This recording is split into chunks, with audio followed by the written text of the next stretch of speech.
Came out the mud, now we map out the stuff. Hands on the wheel, got my life in the car. Up and down roads, they said ain't for me. Now I run routes like a wide body Jeep. Selling work out the trunk, I was freezing at lights. Eating chips for dinner, counting quarters at night. Now it's bags in the back, got them strapped to the seats. Every mile one prayer, one now police. State line after state line, I was chasing a shot. Every mile marker felt like a kicking clock. Hit a rest stop shower just to rinse off the pain. Then I double that flip, did it all again. Highway to the million, I'm leveled it. Turn that stress into stone, then I built with it. From a stash in the door to a safe in the crib. I was driving for my life, now I'm flying to live. Yeah. Highway to the million. Yo, it's your boy Beezy, man. You already know it's not about the setback. It's about the get back. I want to appreciate everyone that's became a member, that subscribed to the channel, and that watches the channel. I appreciate y'all. If you haven't already, hit that notification bell. Hit the notification bell so you can be notified every time we go live. I appreciate all y'all that rock with me, and I hope y'all continue to rock with me. What's poppin', fam? Shout out to all y'all, man. Smash that like button as soon as you come in the building. You know I appreciate all of y'all, man, that be rocking with the channel. And y'all know we gonna go hard in the paint like we always do. Facts. And y'all know Beezy just keep it a buck. Yeah, I ain't into the Fufafi shit, you know. I'm raw, I'm real, and I'm authentic. That's all I know. You know what I'm saying? I ain't perfect, but I'm raw, real, and I'm authentic. All that Fufafi shit, I ain't with it. Big facts. But shout out to all y'all, man. You know, we see a lot of people, you know, on the internet that just straight Fufafi, man. They get the lying, they capping, you know, about a lot of shit, you know. So a lot of things you really gotta analyze it because you don't know how true it is, you know, how real it is. But it's like niggas is looking for clout off of Fufafi shit, you know, making up things. See, what I do understand, right? You know, a lot of people be confused with themselves and what's going on in life. So confusion is what they gravitate to. You know what I'm saying? That right there is what intrigues them. They don't know how to find balance in life. And the internet has really, like, you know, created so much confusion that you can't find the balance in a lot of people because they so confused and lost within themselves. So they gravitate to the confusion. You know, you got jokers like WICKED100, right? WICKED100 be manipulating the internet all day long. That's his whole game, is to manipulate the internet and to line people up. This is the mission. This is the whole agenda. And, you know, people be confused, you know. Then when they, you know, get around him, some people might be, you know, looking at him different because he presenting himself a certain way. But then, you know, when he get on the internet, he's going at certain people with Fufafi shit. You know, you can't trust him. I'm just going to keep it a buck. You can't trust nothing about him. See, and if you pay attention to your boy Beezy, right, y'all see, Beezy is dolo, man. I just got to keep it a whole buck on this joint. I'm dolo. And I'm real with this shit. You know, I don't care who don't like it, you know, who don't like what I say. I just don't care. I ain't one of them dudes that is looking for a group of people to accept me on the internet. You know, it's a lot of people on this internet. They looking for groups of people to accept them so they can be a part of shit, right? I ain't with that. That's something right there that I'm not with. You know, I might conversate with certain individuals, but I understand that the world is filled with snakes.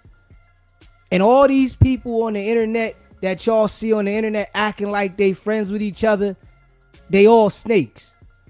I'm going to tell you that right now. All of them. Just pay attention to how when people fall out, how they get to going at each other. How they talking about each other. You know, how they act like they was never friends. This shit happen in real life. It's just a lot of people ignore it. You know, especially when they get to the stage where as though they on TV or on the internet and they start thinking that people are their friends. But really, though, ain't nobody your friend. Especially when it comes to the space like this. When you on the screen, none of the other YouTubers is your friends. Straight up. This is just how it go.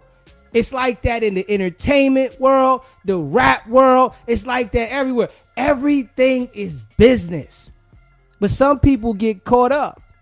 You know, they start thinking that people are their friends and, you know, they got a relationship with this person. No. This why so many people be getting snaked, ran over, you know, extorted, a whole bunch of crazy shit because they get next to these niggas and they think that that's your friend. Now, I ain't like that.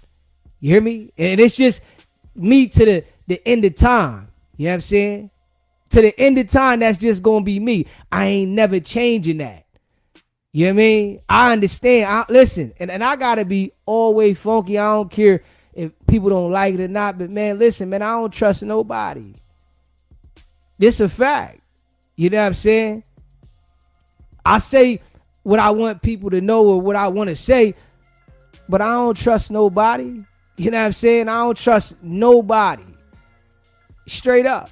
You know, I ain't come up with niggas on the internet from the sandbox. I can't even trust niggas from the sandbox like that.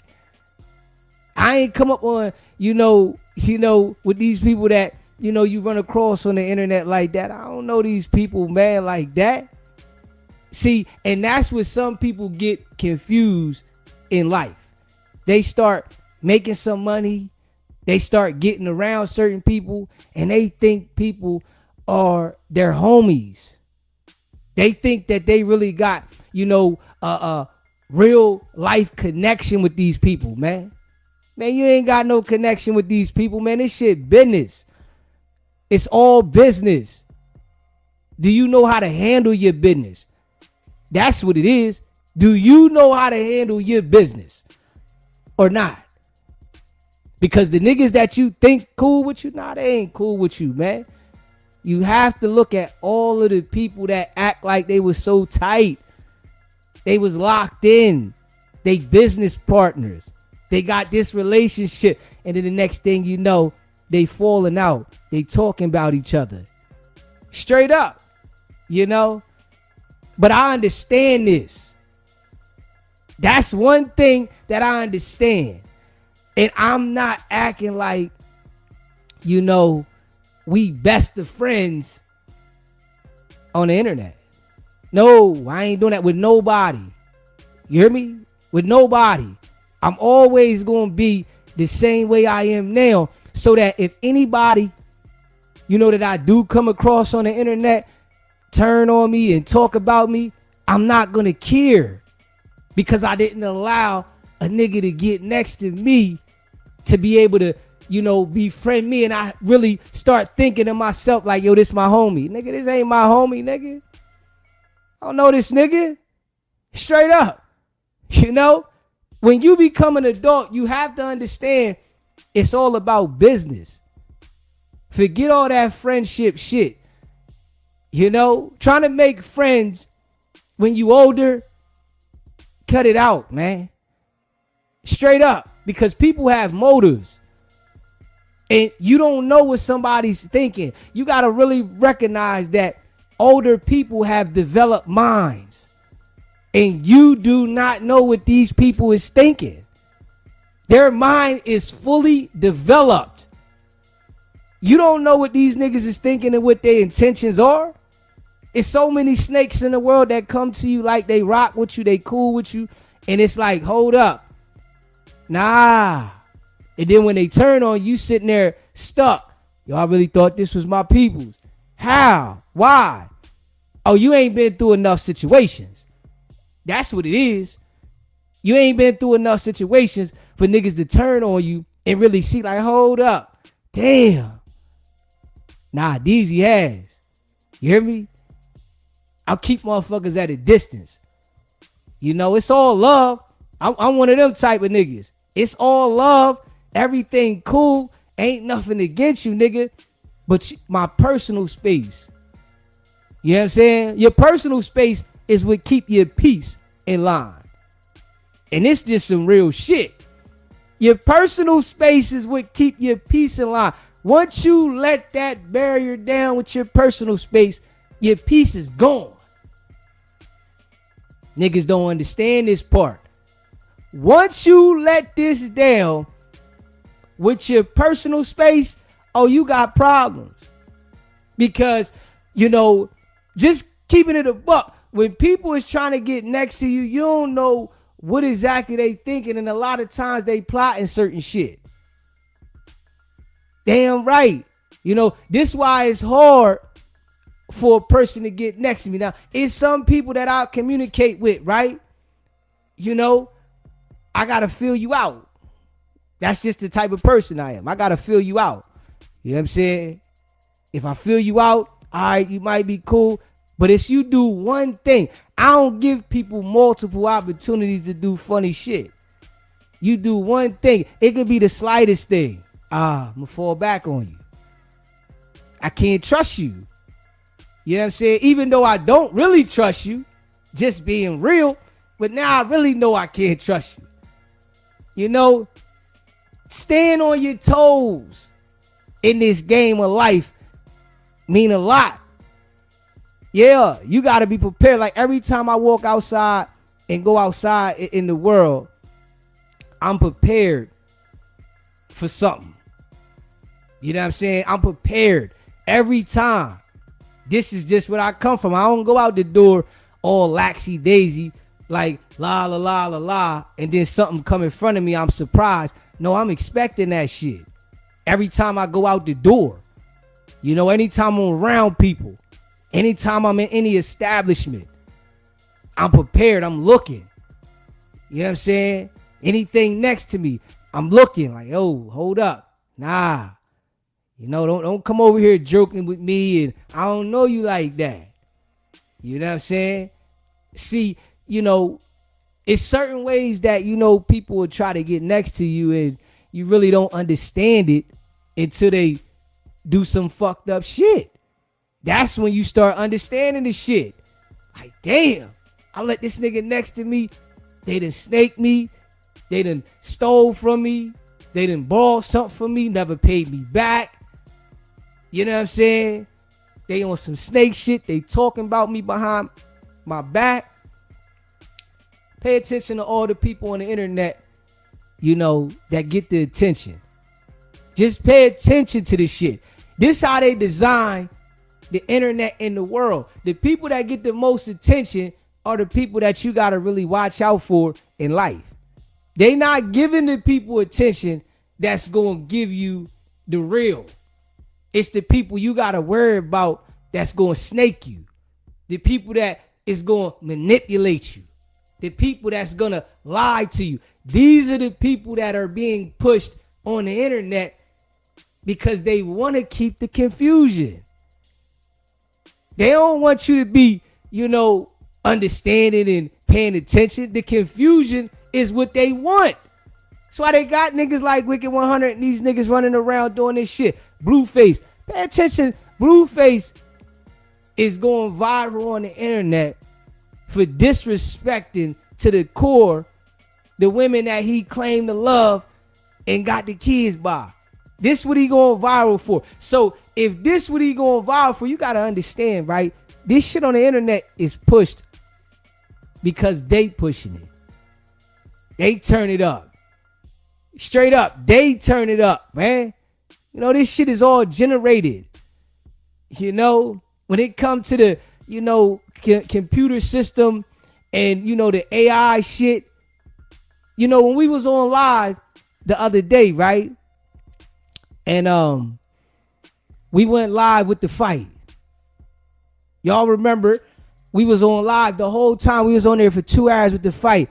And boom, they shut the fight off saying something about gambling or something, right? I'm like, what? Hold up. So I appeals this shit. I wins the appeal and they like, oh, you ain't do nothing wrong. We made a mistake. I know I didn't do nothing wrong because I made sure that I clicked off the joint anytime anything came up. You know, but like, you know, WICKED100 be acting like, you know, he got control and connections on the YouTube. No, this shit is all controlled by AI. That's another thing he want to manipulate the people with.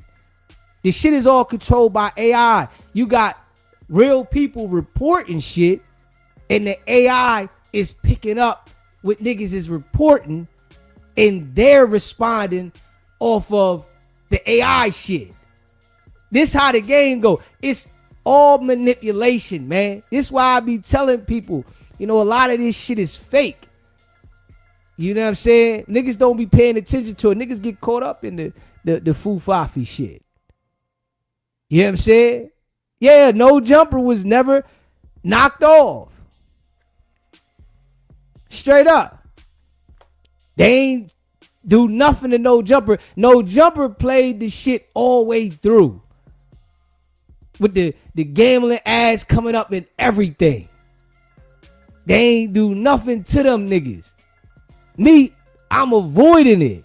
You know, RM like, yo, Beezy, make sure you watch out because they knocking people off for, you know, promoting the gambling shit. So I'm like, all right, I'm making sure that I stop doing it and turn it off. I put the camera on me whenever I see something funny, right? But they still clip the live. Then they put the live back up after they say, oh yeah, you didn't do nothing wrong. I know I didn't do nothing wrong, man. The system. Yeah, this shit's all generated. You know, you can go viral if you do some foul shit. You can't go viral for doing some real shit. You only can go viral if you doing the worst of the worst. Then they gonna push it up. This shit keep this shit going. Like, this shit here really is on some like illegal shit. And I know they know it, but they don't care. They got so much money. You know, the government run this shit. They got so much money, they don't care. Hey, we just print the money. All right.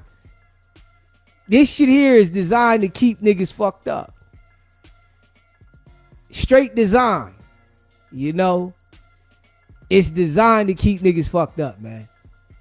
You hear me? Smash that like button, hit that subscribe button, man. You know, like, I like just doing me, though. You know what I'm saying? I like doing me and keeping it real on who I am. I ain't never doing what these niggas do for some shit that don't mean nothing. I don't care how much paper you get.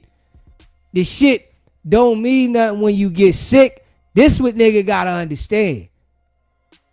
When you get sick and you can't do nothing, that money don't mean shit. Nothing. Something happened, it don't mean nothing. It can't save you. It's over.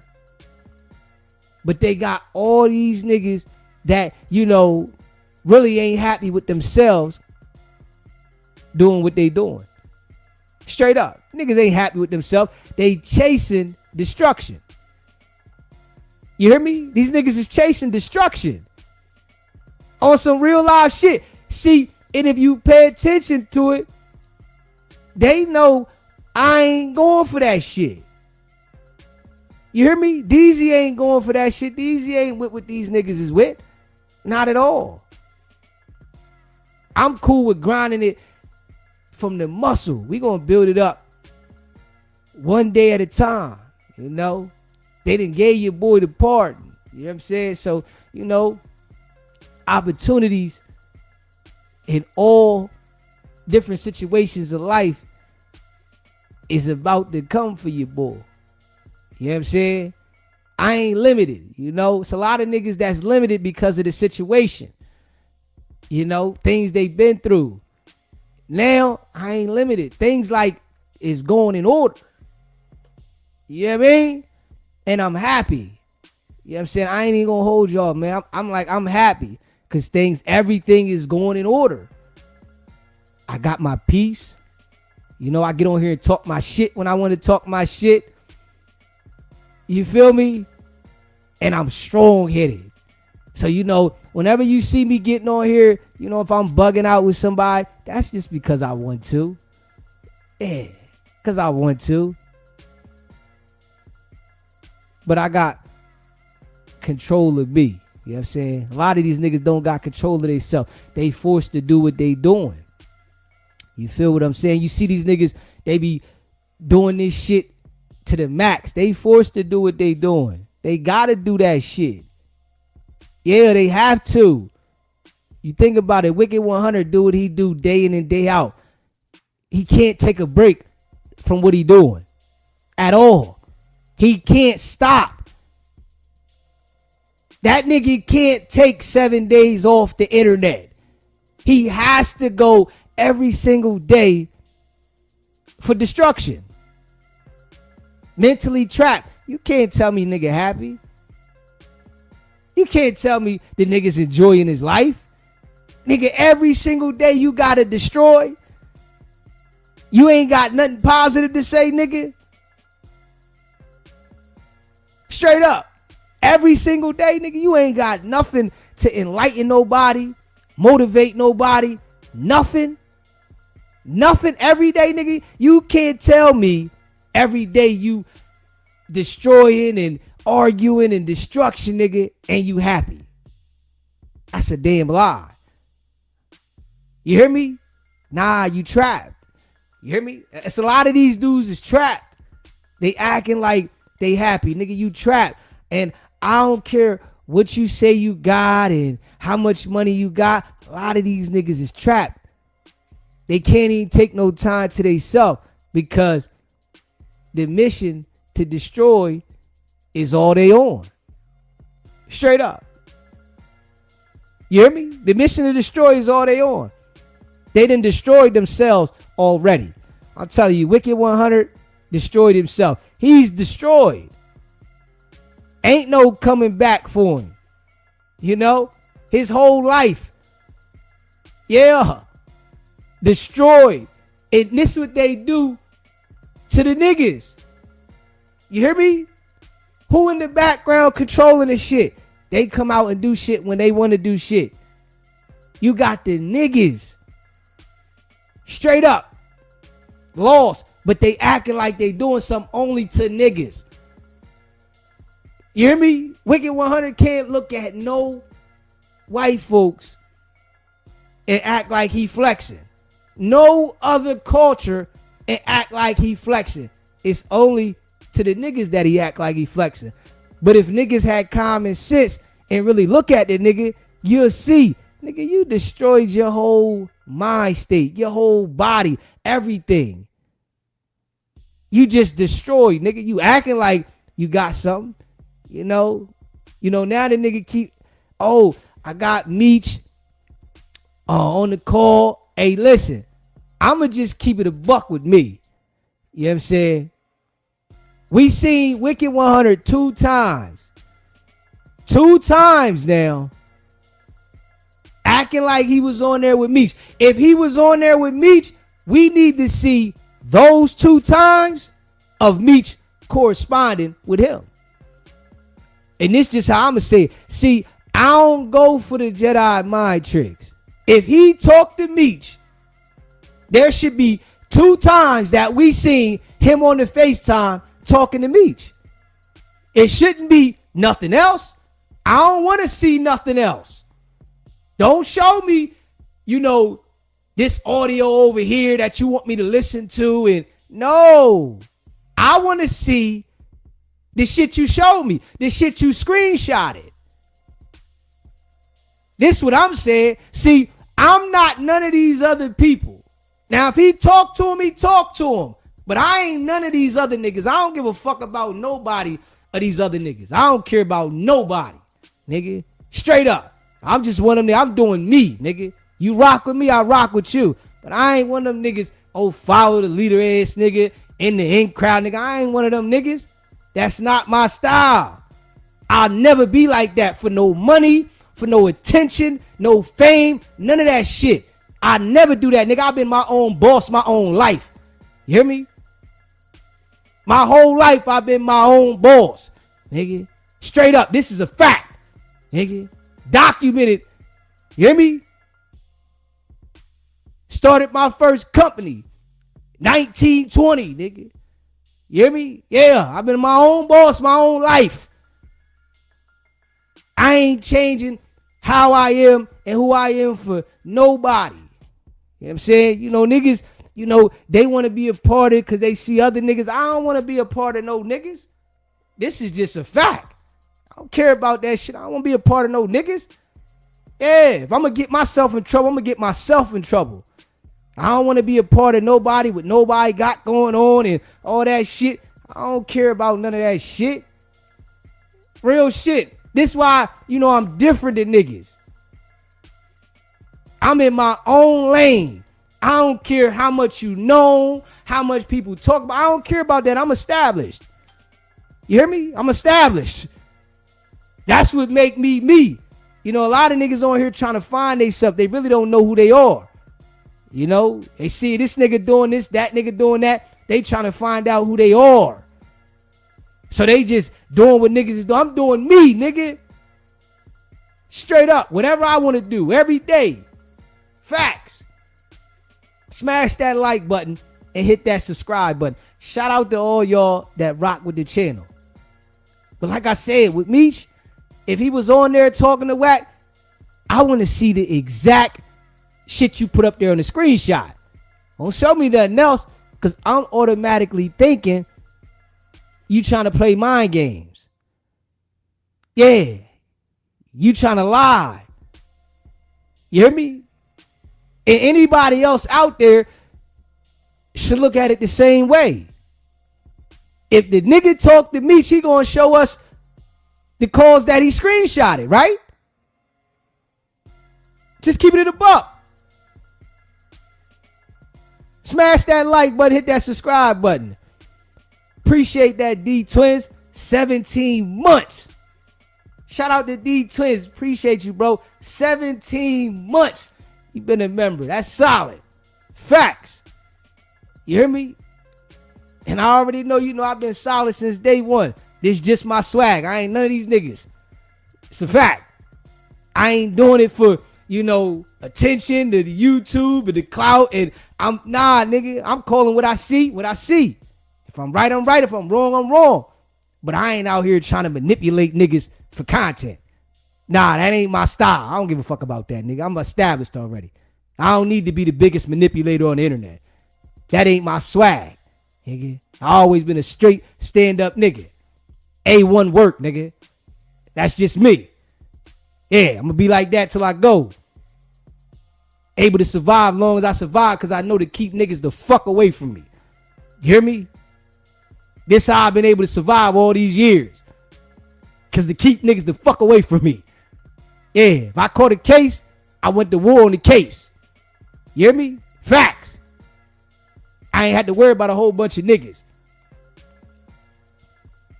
Leonard, appreciate that, bro. 16 months. Solid. Real recognize real. You hear me? Appreciate that, bro. That's solid. 16 months. Y'all know how I'm coming. Listen, I'm just going to be solid all the way through this shit. Hey, I'm telling you, you know, we going to grow slower than some others, but I ain't with the foo-fafi shit. You hear me? I'm just not with it. YouTube ain't going to push a nigga like they going to push some other niggas, because I'm not doing what other niggas is doing. Nah. Yeah, I don't care about it like that. I care about being me. I wake up every day feeling good that I'm me. That shit right there is ill. You hear me? I wake up every day feeling good that I'm me, nigga. Straight up. You know? Facts. Look at Durk. Look at Durk, man. Lil Durk made it out the slums to go to jail. You hear me? You made it out the slums, nigga. Hold up. You ain't changed your mindset, nigga. You made it out the slums of Chicago. You hear me? Just to go and have your homies testifying against you. Yeah, we can say free Durk. You know, I hope he beat it. But I gotta be real. I don't even feel sorry for Durk, man.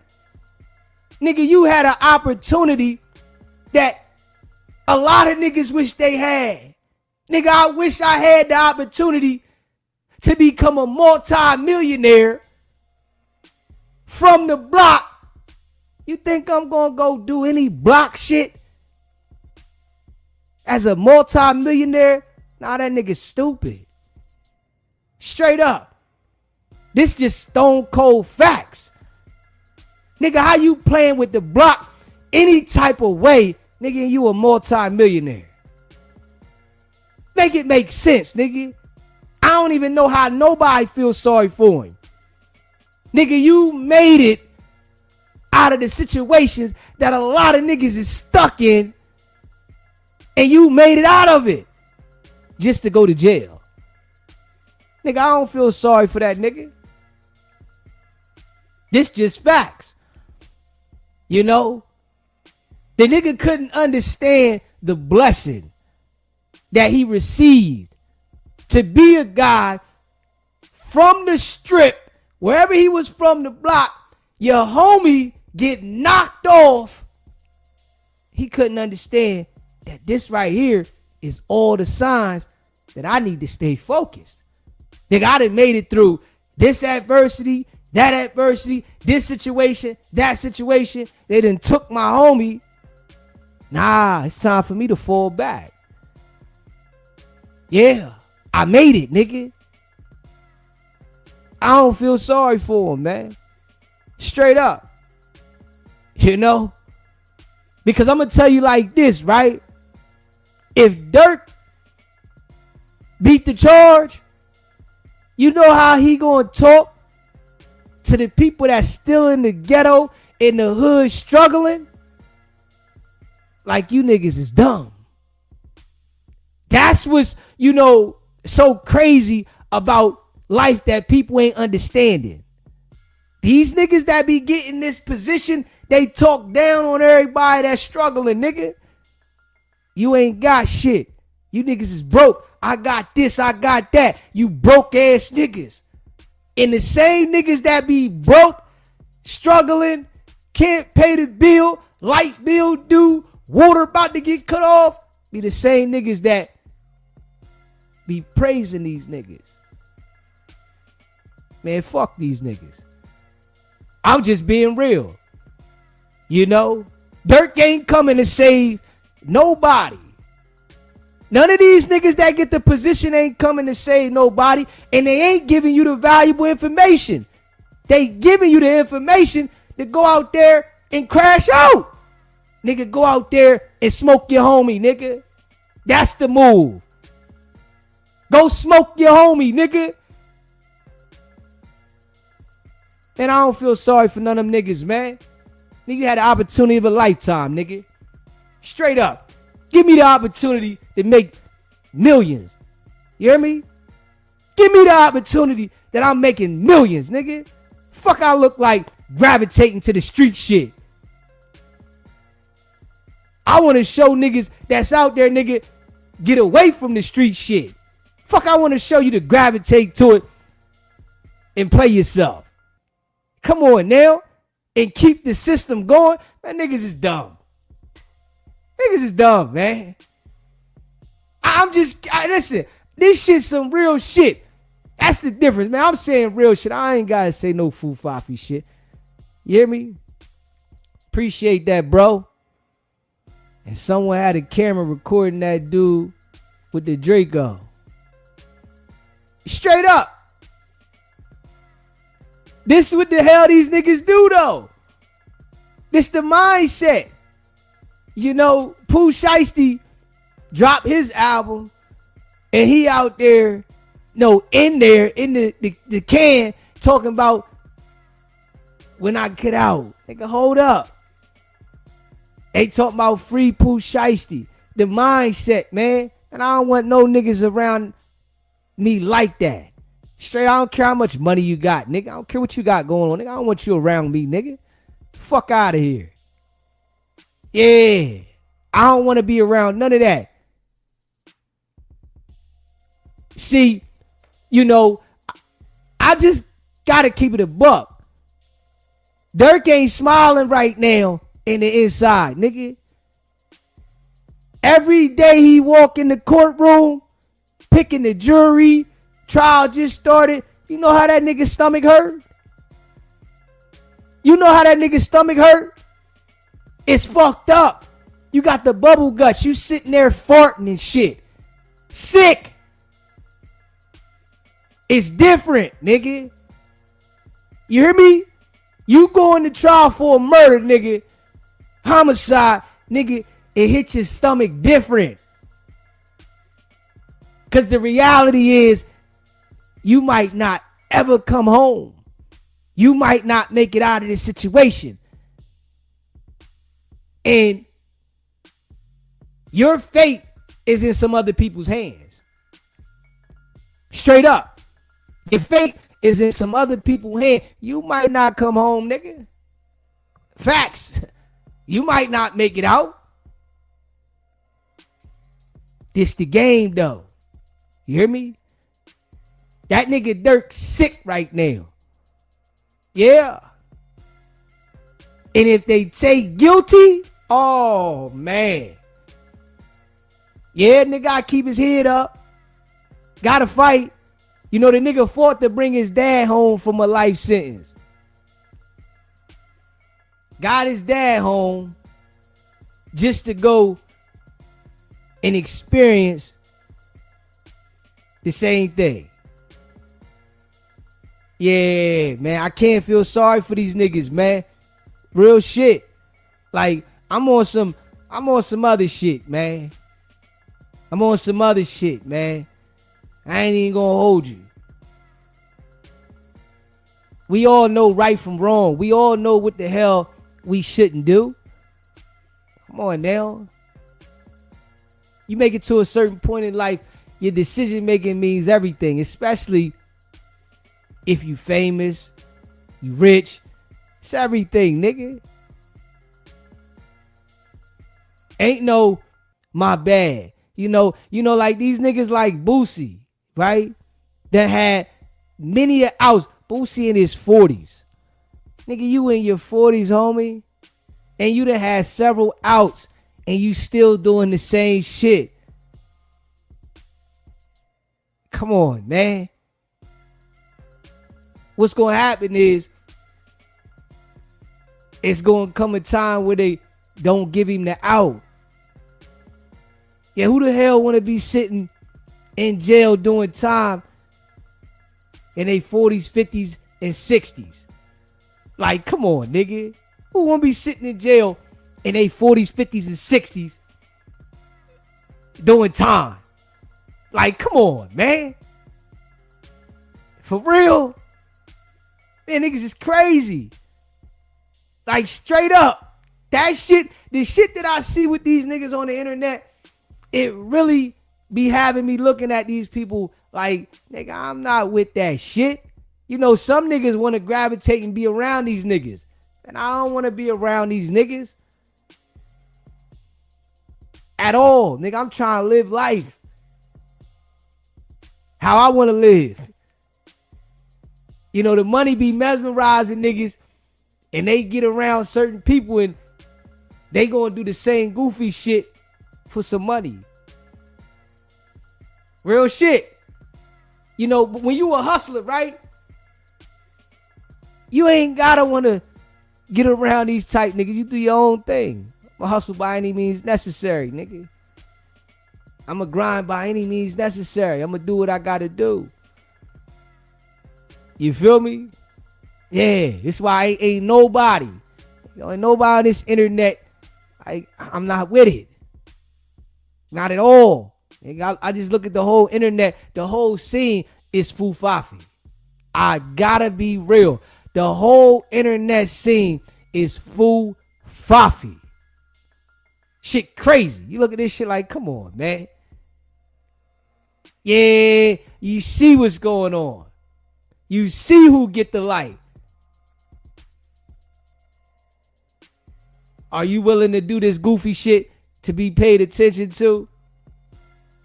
Yeah. If I sit on here right now and act the fool, they gonna shoot the views up. This what they do though. If I ain't acting the fool, I'm saying some real shit, they gonna keep it dimmed down. It's a dirty game, man. Smash that like button and hit that subscribe button. But what I say to that, right? If you got to do that shit all the time, that's basically like selling your soul. That's selling your soul to me. Yeah, if I got to act the fool all the time, that's selling my soul. If I can't talk like I got some sense, if I can't make content like I got some sense on some real shit, that's selling your soul, nigga. Because you gotta do this for the attention. I don't think you gotta just sign up with the Illuminati or a certain group of people to sell your soul, nigga. You can sell your soul by your actions, nigga. Straight up. I think some people don't understand about selling their soul. You can sell it, nigga. You gotta do this to be seen. And you gotta act a fool. Crazy. Come on now. You know, jokers that say, oh, well, I wasn't getting noticed till I did this. You ain't never gonna go back to what you did before if you got noticed doing this. Because now you trapped. You stuck. Niggas get stuck in that shit. Wake up, go to sleep, and they stuck. You know? Ain't got no mind control. See, and this is what I was saying, you know, the other day about, you know, the mind control that I got, right?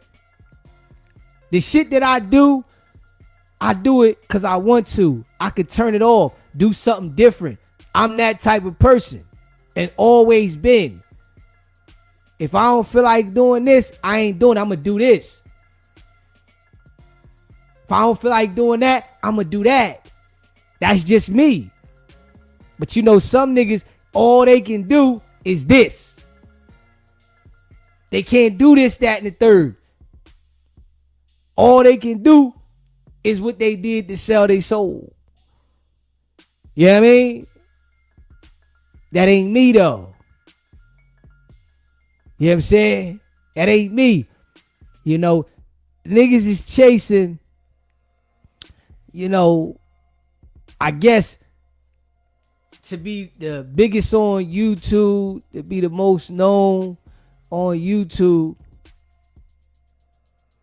What that's gonna get you? What's that gonna get you? You ain't got no peace.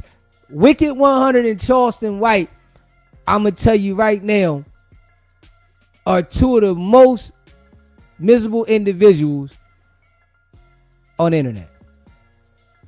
Straight up. Two of the most miserable individuals on the internet. They not happy about shit. Upset all the time. Straight up. Charleston White act like he's so happy. Nah, nigga.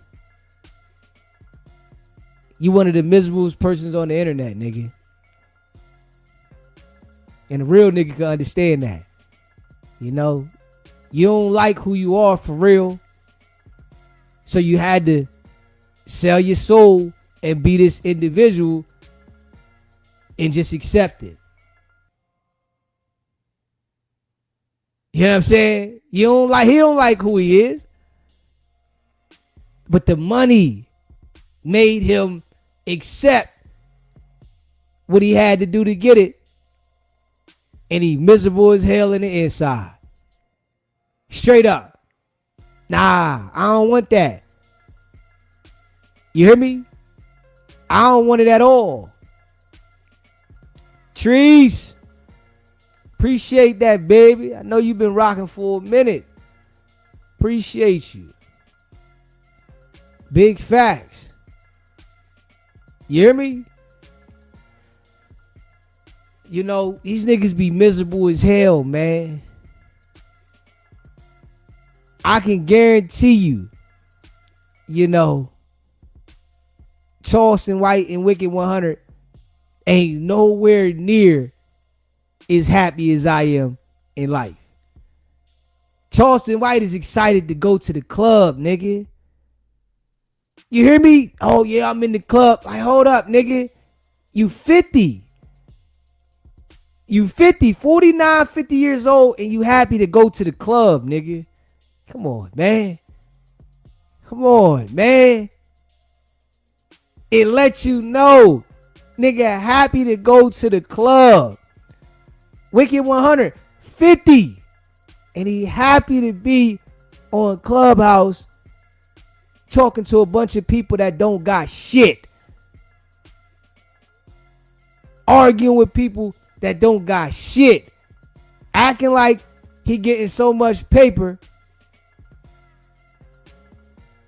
But really capping. Straight up. You know, we gonna see what the people that are here in the future gonna hold for these jokers, right? We gonna see, because everything that involves destruction must crash. Straight up. I'm just keeping it a buck. Right though, Trees. Everything that involves destruction must crash. It gotta crash. You just don't know when it's gonna crash. It has to crash. It's the game. Everything. You know what I'm saying? You ain't seen a nigga that terrorized the neighborhood and ain't fall somewhere along the line. He might have terrorized the neighborhood for a long time. But then when he fall, you like, damn, he fell. You know what I'm saying? This how it go. But a nigga don't expect the fall. A nigga don't expect the fall. Appreciate the donation, bro. Facts. Appreciate that. You hear me? If you was growing up in the neighborhood and a nigga was terrorizing the neighborhood and you like, man, I gotta stay away from that nigga. He bugging. She bugging. You ain't know when they was gonna fall, but they always fall. But they caught in terrorizing the damn neighborhood. You know what I'm saying? The energy, that shit come back on a whole nother level. This a fact, and you don't expect it. Trees, appreciate you gifting those memberships, baby. Shout out to all y'all that rock with the channel and receive the membership. Appreciate you, Trees. Facts. The energy be like real as shit though. You ain't seen a nigga that terrorized some shit that didn't go down. Yeah, they gonna go down. You just don't know when. It ain't like you got a time frame on the shit. It's just the energy. The shit come back. And, you know, you got niggas like WICKED100, right? Keeping it a buck. You know what I'm saying? You got niggas like WICKED100, and I'm gonna keep it a buck, right? He thinks that he's so cautious because he know all he do is bring negative energy. He thinks he's so cautious on being able to not meet the demise of his BS. That's how cautious he think he is. Man, I'm moving with this guy, that guy, and, you know, I got 120 years of penitentiary, 9 dime moves decorated, all that shit. Man, the universe do it when it do it. You hear me? And I'm going to say it like this, right? When the universe do it when it do it, right? It just go. It be a couple days, niggas talk about it. It's over for it. The universe do the shit when it do it. Straight up. Smash that like button, hit that subscribe button. Shout out to all y'all that be rocking with the channel, man. You hear me? On some real live shit. The universe do it when they do it, man. You know? I know how it go though, nigga. You know, like I said, man. You know, you gotta put your mind in the direction to the things that's gonna make you happy. Focus on them things. You know what I mean? Stay out the way. Keep negative energy away from you. Man, don't be doing no arguing with people.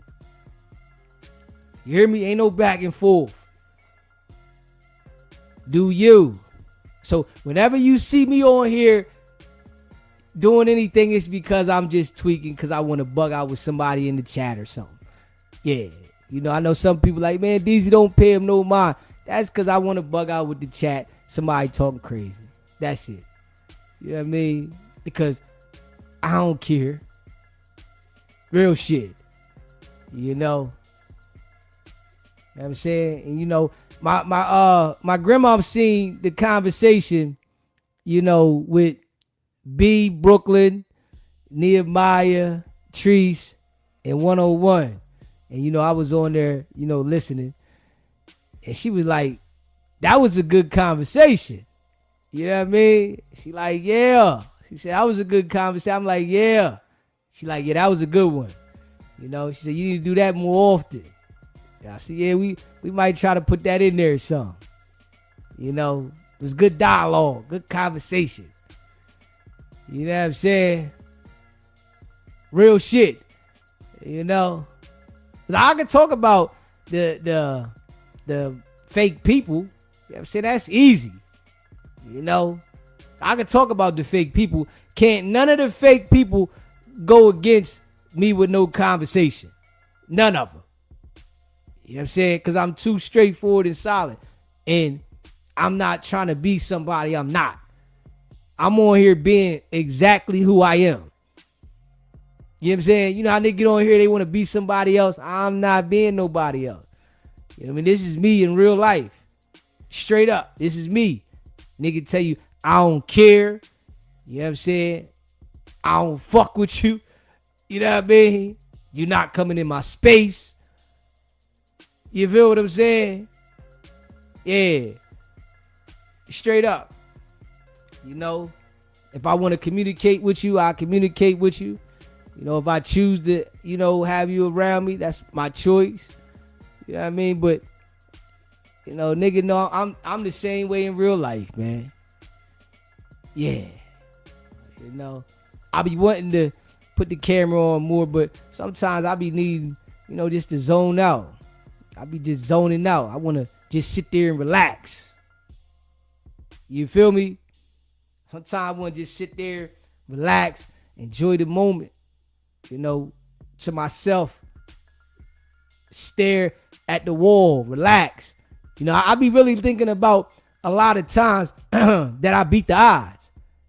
Like, I think about this shit every day.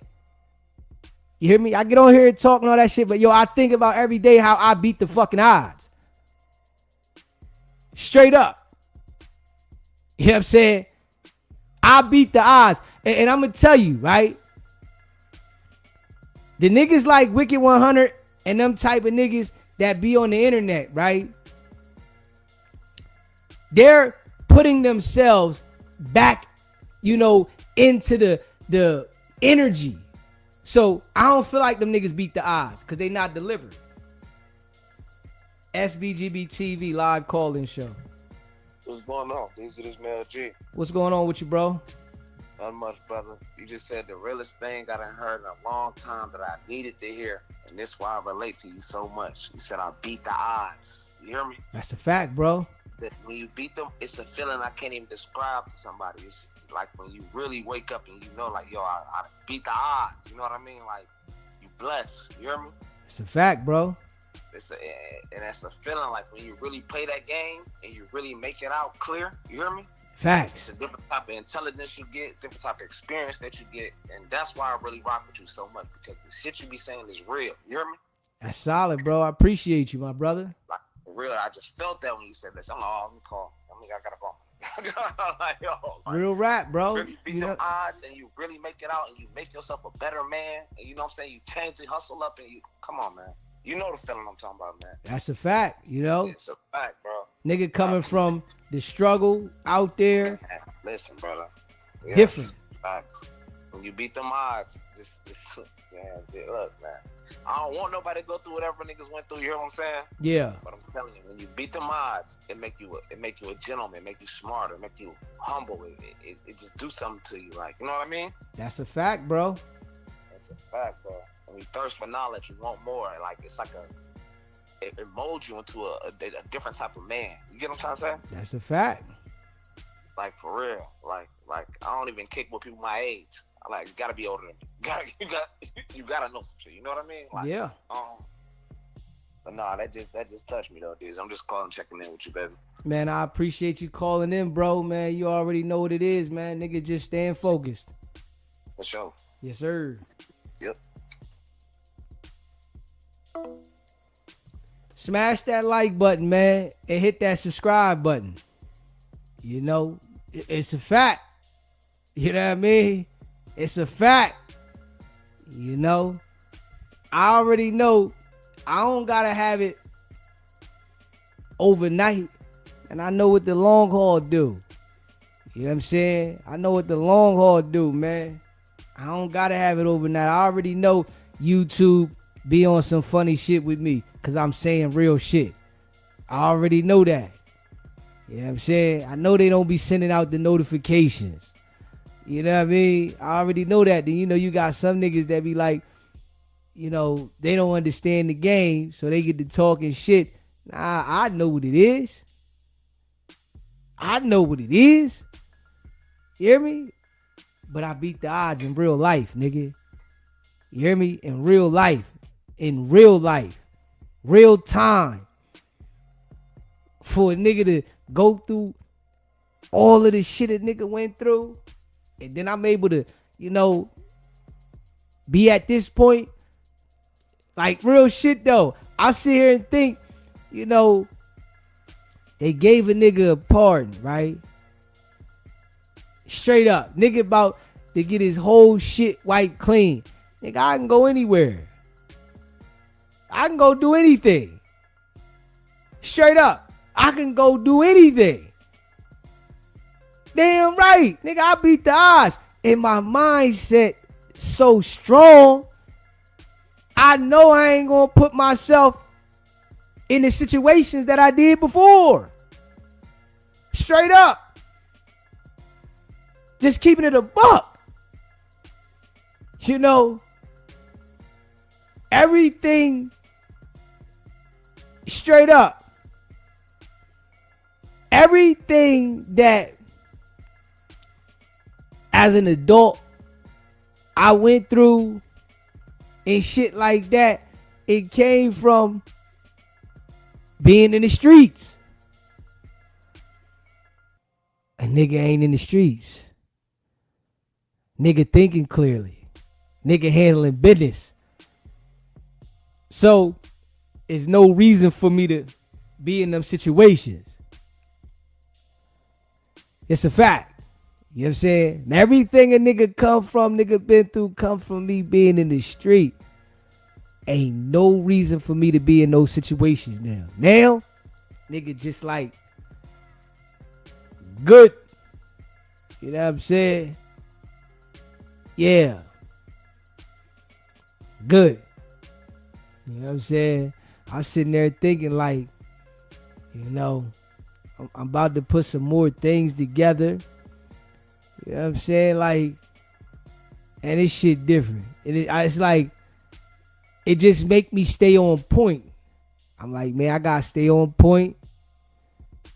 You know what I'm saying? Stay out the way. Focus. And keep doing what I've been doing. You know what I'm saying? Keep doing what I've been doing. I'm telling you, like, I'm getting calls all day, every day. You know, people trying to get me to, you know, get this loan, line of credit. And I'm like, nah, I ain't rushing nothing. Even though I got some plans in the making, but right now, all I'm doing is setting the foundation. You hear me? It's all I'm doing. I'm setting the foundation. Because I got some plans. You know what I mean? You know, I ain't going to go into detail at the moment, but you know what I'm saying? A nigga got plans. And as I start accomplishing and doing things, yeah, I'm going to talk about them. You know, it's going to be times I'm going to have the camera with me videoing what I'm doing. This where I'm at. I ain't in a rush. Nigga blessed. You know what I mean? From the mud though. You know what I'm saying? It make me smile all the time. And I don't care, you know, who don't like it, you know, who upset. You ain't doing this, you ain't doing that, and I don't care about none of that. You know. I ain't losing, you know, the shit I done put together. You feel me? Like some people, I think, got their mind set on the way that the universe tell them to set their mind though. Yeah, you gotta care about this first and this is more important. Nah, most important thing is the shit that I'm putting together that's gonna keep me stable. That's the most important thing to me. Because when you start putting other things in front of the things that you establishing for yourself, those be the situations that destroy what you trying to put together. Straight up. And they don't care. Don't nobody care when they destroy what you work for. Remember, you care about what you work for. Nobody else care about that shit. You know what I'm saying? You the one that care about it. Nobody care about what you work for. Just you. You know what I'm saying? So when you lose it, you gonna be the one caring about it. Just you. You know what I'm saying? Shit. Shout out to all y'all, man, that be rocking with the channel, man. You know, Mel G, my guy. Shout out to all y'all. Amy, you know, all y'all that be rocking with the channel, man. I appreciate y'all, man. That be rocking with Beezy, man. Beezy just, you know, I'm in my zone right now, man. I ain't gonna lie, man. I'm in my zone. I ain't gonna hold you, man. I'm in my zone, man. I'm in my zone. Yeah. I'm in my zone, man. You know, there's been a lot of people, you know, through life say, oh, I'm going to get my karma when I don't do things that they want me to do. Man, you going to get your karma because I don't do what they want me to do. And man, if this what karma look like, man, give me some more of this shit. You hear me? If this what karma look like, give it to me. Straight up. They say karma. if this what karma look like, give it to me. Facts. Give me the karma. I need it all. SBGB TV live call-in show. Do you know you just hit me again, right? What I say? When them calls come through, them tempting calls. You hear me? Okay, what I say? Last night, my nigga just called me from the feds. He like, yeah, bro, whoop you move up the band. I'm like, and I ain't gonna hold you. Like, you know, I've been doing good with the drinking shit, but last night I was drinking some wine with my girl. And she checked me. She like, nah, nigga, you tripping. You ain't come this far to put them phone. You hear what I'm saying? Yeah. Like, you really, like, when you say stay on point, you really gotta stay, because it's so tempting. You know what I mean? That's it's a like fact. All the people that you know, like, the surrounding you build for yourself, the people, you know what I'm trying to say? Yeah. And you really gotta stay on point. Like, when God bless you a certain way, it's like, you know? You gotta stay on point because it's easy to refrain back to what you did. Man, it's easy as hell. You hear me? Like, but though, that risk and that chance that you take, it ain't worth it, bro. You're too smart to go back that way. You hear me? That's a fact. And that on point shit, that's what I'm like, damn, me and my girl were just talking about this last night. Yo, Fact. You gotta stay on point, man. That I don't know if nobody can really feel how that feel, but if you really come from that walk of life, like, you know, like, bro, it's like a discipline every day. You have to have like I write my whole day out. You get what I'm saying? Yeah. Every day, hit the restaurant, do this, do that, hit the truck, do this. You know what I'm saying? Yeah. If I don't, I feel like the temptation gonna pull me back in. You get what I'm saying? And listen, it's important for you to do the things that you know you got to do to keep things stable. And when you stick to what you know you need to do, things work out. When you get tempted, you might veer off, but you got to make sure you stay on track. Yeah, that's that on point shit. That's what I'm saying. Like, yo, like, yeah, you're talking today, dude. I ain't gonna hold you. Facts. You talking today, man. I'm back in the chat, champ. Appreciate you calling, bro. Yeah, smash that like button, man. Hit that subscribe button. Like, real rap. You know? We all gonna go through shit. You know what I mean? We all go through shit, man. Just keeping it a buck. You know, I got a couple years under my belt. You know what I mean? No smoking, no drinking. You hear me?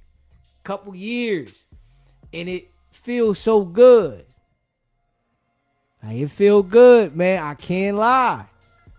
You know, everybody, you know, make your own decisions and do what you want to do. That's your choice. You know what I'm saying? I'm just saying for me. Man, this shit feel, you know, amazing. Yeah. I'm handling shit on time a little better. You know, and I'm remembering certain things that I would forget because I'm smoking and drinking. I'm like, damn, I forgot this. You know, I feel like I'm handling a lot more shit. Things is more together. You know, my discipline is a lot stronger with a lot of things. You know, one thing I do need to get back on point with is working out in the gym.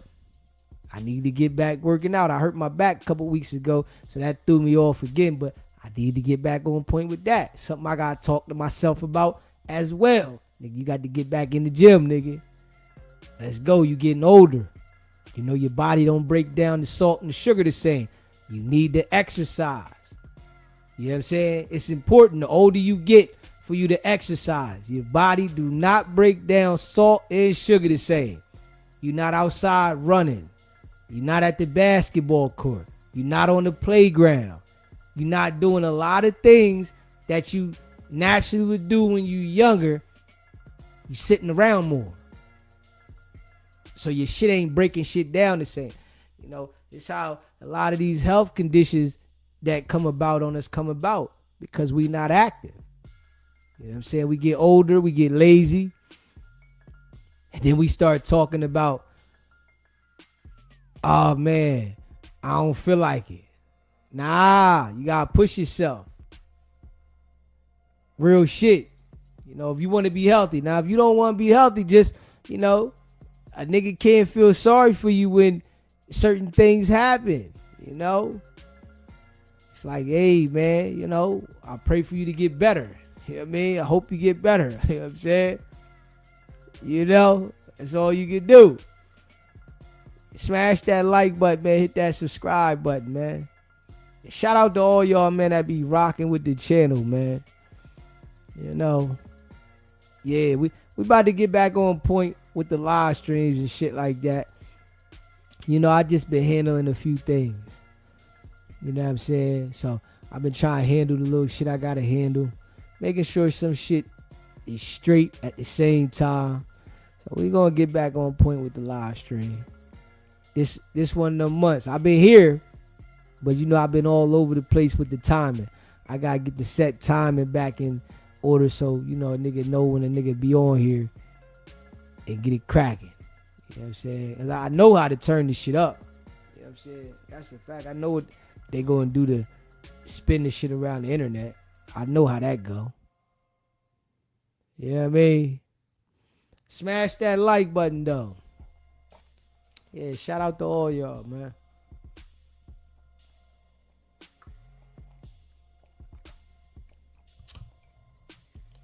Yes, it's a good day though. It's a good day, y'all. Let me see here, man. Beezy feeling good. I ain't gonna lie. I feel good, man. I feel good. Nigga feel good, man. Nigga blessed. Yeah. You're blessed, man. Keep that negative energy away from you, though. It's a fact. If it's negative, keep it away from you. Yeah. I don't care who it is. Yeah. I don't care who it is. You say whatever you want about me. I know what you ain't gonna say. And I ain't happy. I ain't living good. Big facts. Big facts. Let me see here. Let's see what we got going on here, y'all. C Brown, Jam Meeks, what's poppin'? D Twins, OG, Tasha, 101 Trees. Know we got Too's Much. Shout out to all y'all, man, that rock with the channel. You know what I mean? Your boy Beezy. Your boy Beezy. Alright, let me see. You know what I wanted to see? Oh, man, let me see here. Alright, they got Keefe D. You got Keefe D on trial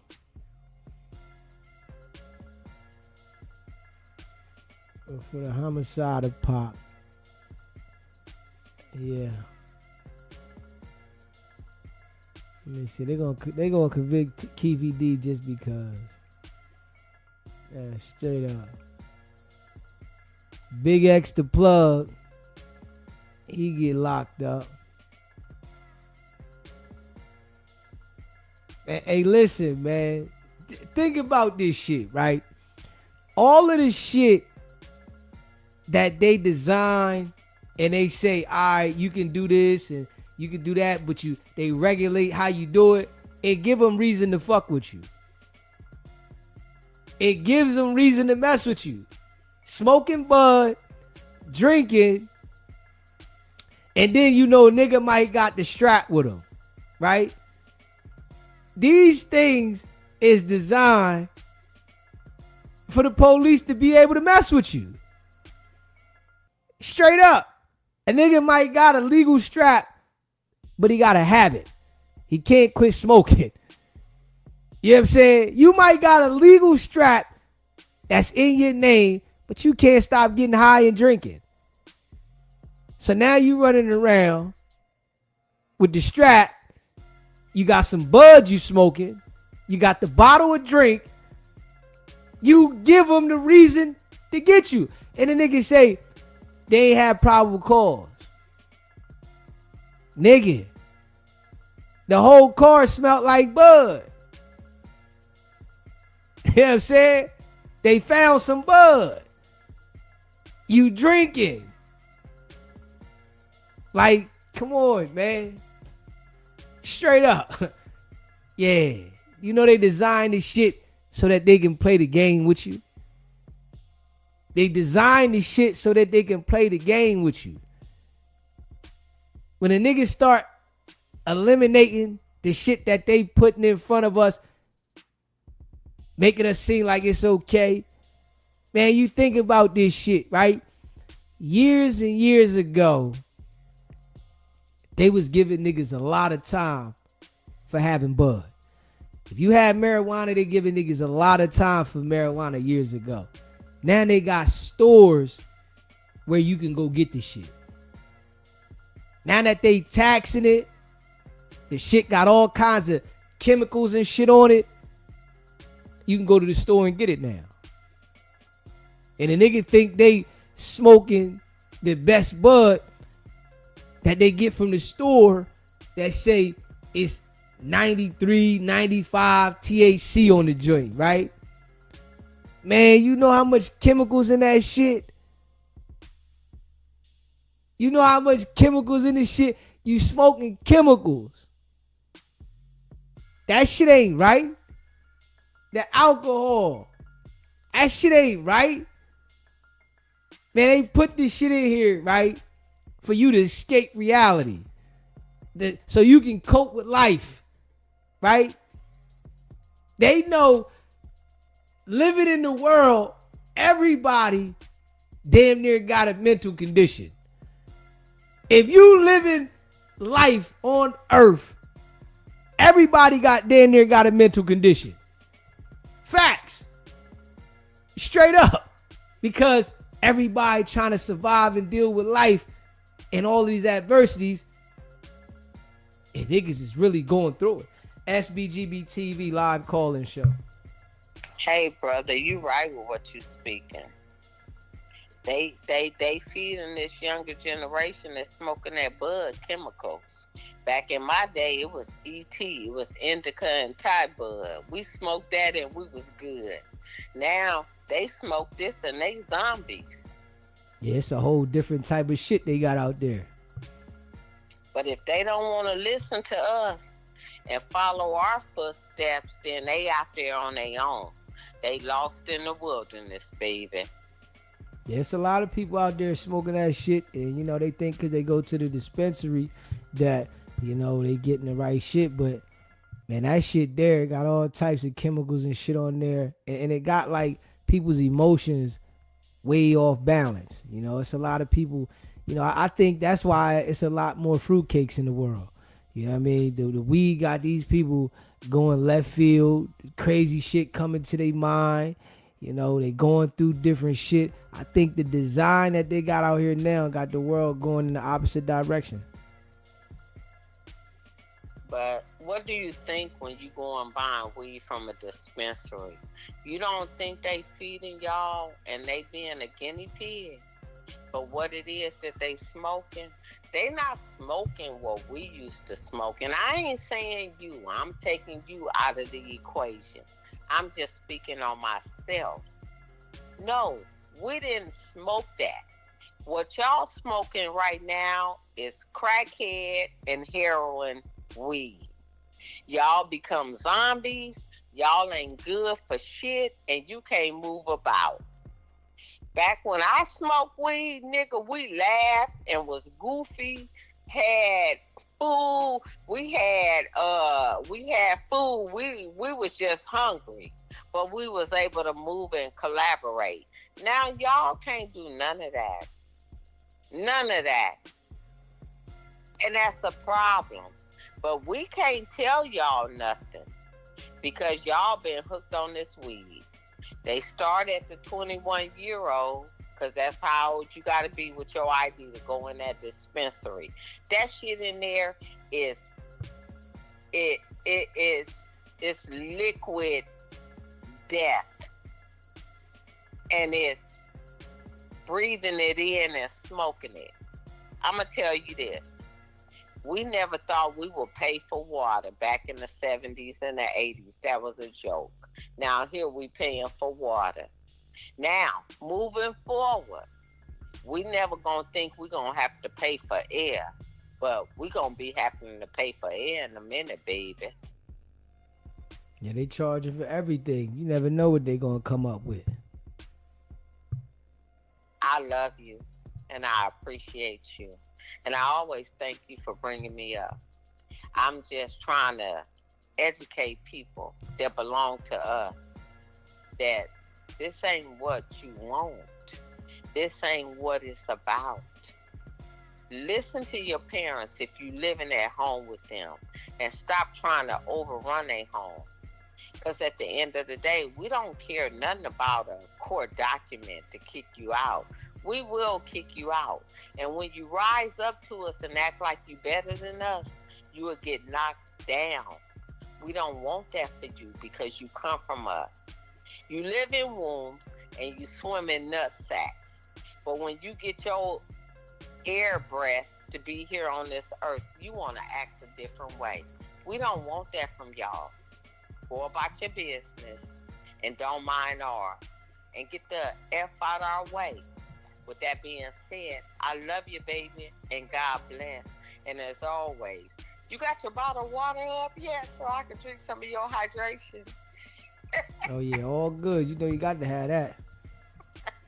With that being said, baby, I love you, but if you don't wake up and see what's going on around you, you gonna fall and slither into what it is that they want you to be in that cesspool. Wake up, people, and understand. You on a channel, SBGB TV. This man don't do nothing but preach right. And if you don't like it, then go somewhere else. But if you understand to stay over here and we all gonna move in one unison. That is, to put us first and to be right within ourselves. I love you, brother, and God bless. Appreciate you calling in. Much love. Later, baby. Later. Smash that like button, man. Hit that subscribe button.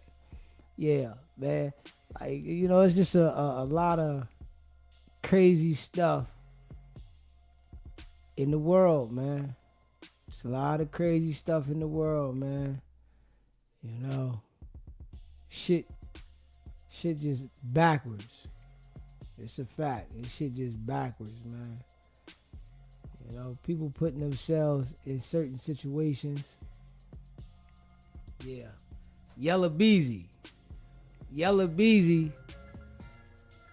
in position, making money, and now he got himself in a situation with the Mo 3 situation. Yeah, you know, just dumb. I'm just being real, niggas is dumb. You know, the more you got going on, the more you should be cautious. You know, what you see with these people out here, they claim to have more going on, but they more reckless. Like, how you get to the point where you supposed to have all this shit going on, but you more reckless with the shit.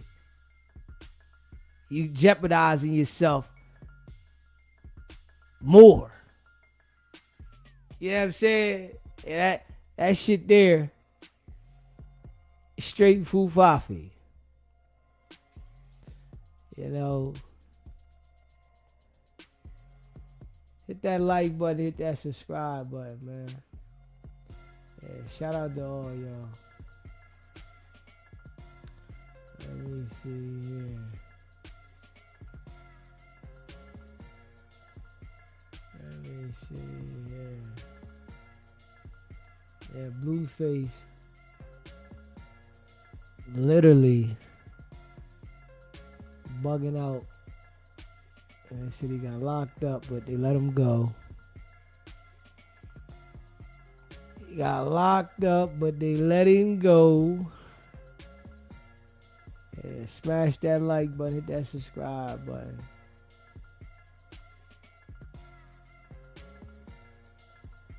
They got a lot of fires going on in Vegas. Let me see. Damn, they said a 2-year-old struck by lightning in Florida neighborhood. Wow. Damn. They said the lightning struck a 2-year-old. Wow. You know what? You know what I never used, y'all? Hold up. Let me see. I know what I never used.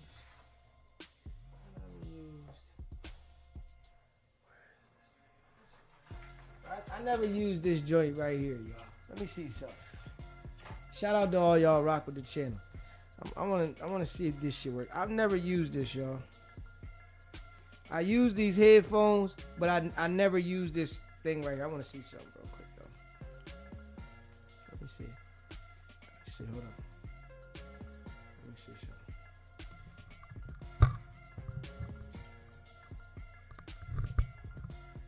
Yo.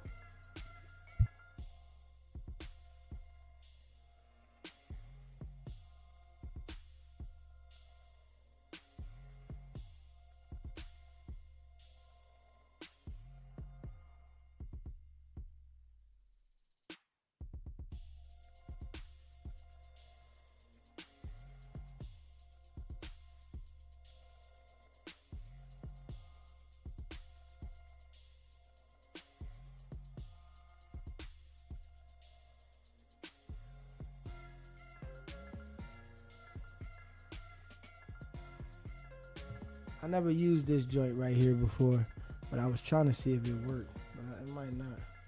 Might gotta do something to this joint. Yeah, figure it out, see if it's working. Yeah. I'm gonna use this shit. I done had this for a minute. I'm gonna try to use this damn microphone on here and see what happens if I do use this shit.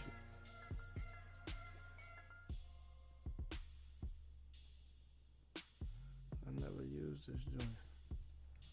Yeah. They said I use those in the semi truck. Yeah, I gotta get this thing and see about it working. You know what I mean? I might have to do it while I'm offline because I don't see it coming on right when I hit that joint. You feel what I'm saying? Yeah, I don't see that coming on. I hear that the headphones working, but I was trying to figure out about having the microphone work. The microphone, I want to get this microphone working. You know what I'm saying? Yeah, I'm going to get that microphone working one of these days. I'm going to check that out one of these days, y'all. JR, what's poppin', bro?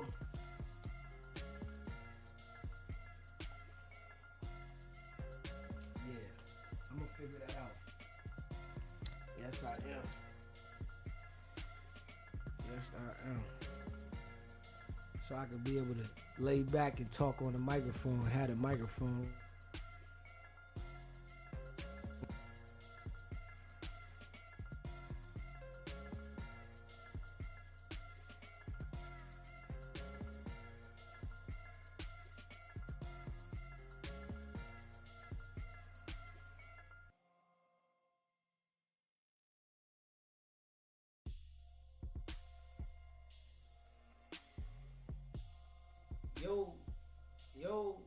Yo. Let me see, hold on. Might have messed something up.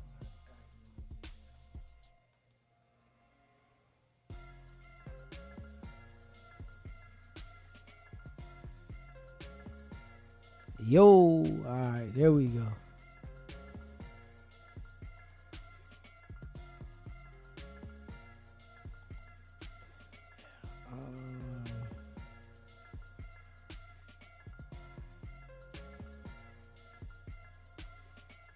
Communication. I wonder if I do that.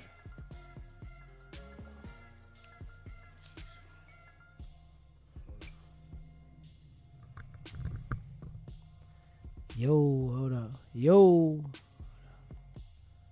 Yo, yo.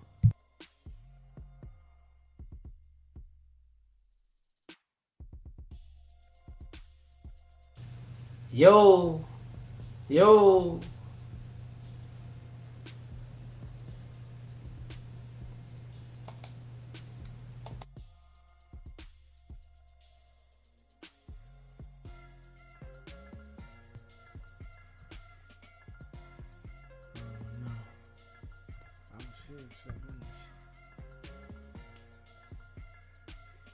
Yo, yo. Alright, y'all. I'm bugging with this shit. I had to fuck with that later. I messed that up. Smash that like button though. That subscribe button.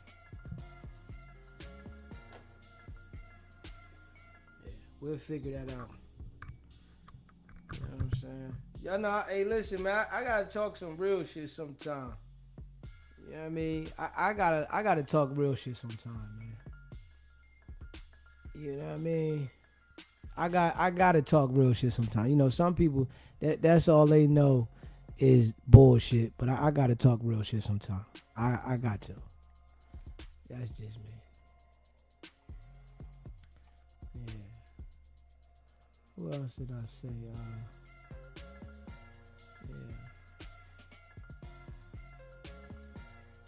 Blueface and Krishan Rock. Blueface and Krishan Rock. Hold on.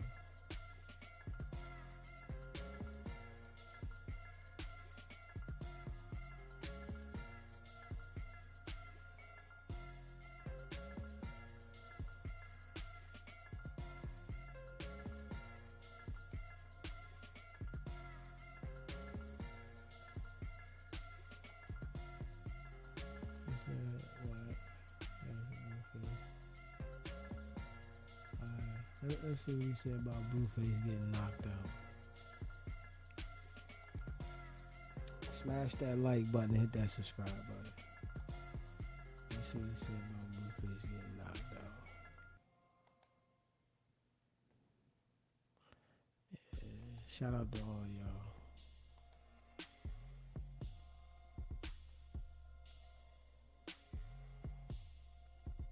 Whole time. That's how. But I got out of. You stayed the whole time. That's how. But I got out of there right before the mayhem seemed like it really started. Because at one point I saw you rushing with a few of your guys out to the entry. Krishan was in the front. She was, okay, and she was not actually allowed in the baby shower, even though absolutely that would have really lit it on fire in terms of views. Absolutely not. You can't listen. What you and nephew do when y'all running y'all shit, that's cool. Don't bring that around me. Now, I told the little security guard she was with, I'm like, you got a life to live. It's on you. He said, oh, nah, brother. I read the energy. We out. Because at the end of the day, it's like my wife is there, my daughter's there, my grandson's there. That's not your wife, though, Wack. You keep saying your wife. I'm telling you, this how you know dude is just a liar. They keep calling R&B his wife. That's not your wife, though, Wack. That's your girlfriend. We know that's your girlfriend. You in love. Cool. But that's not your wife. Sign those papers, nigga. Sign those papers. Then you can make R&B your wife. But if you don't sign the papers, you can't make her your wife. Come on, Nell. Yeah, it's one of my business partners' homes. It's not happening. Oh, really? That's why you used it? That's one of my business partners' houses. Because I was kind of thinking that ain't no Airbnb. Okay, I was thinking to rent this house for an afternoon might be $30K or some shit, like a lot. Man, I don't got to rent shit. Oh, okay. That's one of my. I introduced you to him. Okay. I introduced you, Vlad, everybody that I do business with. I took Vlad in there. Vlad I introduced you to. I don't. Me and that dude, we in the middle of buying the Death Row building. But does anyone live in that property normally? Damn. Listen to Wack. Now Wack about to buy Death Row building. Damn. Hey, yo, you know how much this nigga lied? Now Wack about to buy the Death Row building with his business partner. Boy, hey, yo, Wack, we know you want to be Suge Knight, nigga. Everybody knows you wish you was Suge and you want to be him. Damn. Now you about to buy the Death Row building. Does anybody believe that shit? Like, Yeah, when he want to. Oh, okay. Yeah, he's there. We're in the middle of taking over the 8200 Wilshire. Oh, yeah? That's the old Death Row building. Yeah, that's where she was on rooftop yesterday shooting content. Yeah, we closing that. I can't stand a we nigga. You ain't never heard this nigga say he doing shit. It's always we. Operate this just as like a subtle way to say, hey, you Suge Knight? Listen, I was in his penthouse that he used to love to go in, and I FaceTime Reggie Wright. I FaceTime my man Bob Gotti, dudes that was head of the security, and they immediately knew where the hell I was at. Oh, yeah? They like, yo, what the hell are you doing up here? And I hadn't been up there since 06, maybe 22 years or something since he'd been out of there. But hey, listen, man, a deal's a deal, man. You know, at one point in time, being there under these circumstances and then coming back in the same building under some total different circumstances is a great feeling. Let me know my growth. Hey, yo, you could tell, like, yo, he like a wannabe. He wanna be a nigga. Like, you go back where you say this was Suge's penthouse, and the first thing you do is FaceTime somebody and let them know, look where I'm at. I'm in the penthouse. Come on, man. Like, when does this nigga make his own mark? Like, you chase behind everybody. I'm trying to tell you niggas it's full floppy. This is lifestyle. The chase behind what another nigga done put together. You don't never hear nothing that he put together. It's always we and what somebody else put together. What did you put together? Nothing. Okay, but the main thing I wanted to ask about, though, do you see the clip of the guy who was like pressing his dick up into my knee? Yeah, that's one of our stylists. He's from Bompton. Why do you think he wanted to put his dick on my knee? Why'd you let him do it more than once? I just like didn't. Did you really, like it? No. Well, you let him do it more than once. Were you scared? I mean, I didn't want to like start fighting him, so I was kind of just like. No, he was smiling at you with a big grin. Yeah, what is that? Because they see the content you do. He says that you've been calling him. No. Is that guy gay? I told you he was gay. But you said he's part of the community. Well, what the hell is the community? That's what I'm saying. But then he comes to me. I said LGBTQ. I said it. Oh, bro, I said it on your line. Wax said I'm part of the community. Like, and I'm like, yeah. And he's like, yeah, the Crip community. No, we ain't doing that. No. Hey, listen, Adam is 42. Wack is 49 years old. And all these niggas do is lie and manipulate for content. This they like, but if you say that to them, they say it's right. Nah, this what you supposed to do. Yeah, come on, man. This your life, lying and manipulating. You know, you niggas is straight foo-faffy. First of all, I said, look, since you part of the community, I started asking them about Sydney Starr and this Saucy Santana. I said, what's up? I'm asking him about things going on. I tell you, Adam. I said, tell him where you from. He said, I'm from Bompton. But I'm part of the community. You said, what community? I said, the LGBTQ. I told you. So then later on, you're hanging out in the front of the mansion, sitting on the rail. Yeah. I had no idea. R&B said, oh my God. I said, what? He was like, Scooter just rubbed his meat on Adam's leg. I said, what the? And I'm looking at the content. Dude is leaning on you for every bit of 12 seconds, moving, rotating. Yeah. And you say, are you pressing your meat on my leg? I could feel like a vein, I think. Like then he bags up and comes and does it again. Yeah. Did you go home and tell Lynn about it? I didn't. This what tight time these dudes be on. Weird as shit. Yeah, it's like Adam's weird, and him and Wack is just special, man. And honestly, yeah.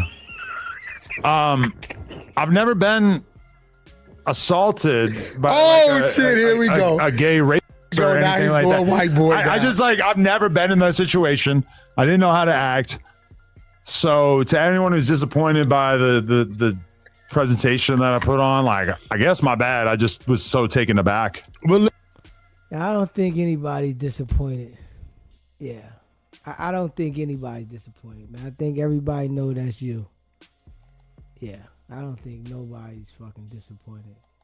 Diaz is finished. Smash that like button, hit the subscribe button. I don't think anybody's disappointed. Nobody. You know what I'm saying? I don't think anybody is disappointed in the shit that he's doing. I don't know. Hit that like button, hit that subscribe button. What the hell is this on here? And put excerpts from. Hold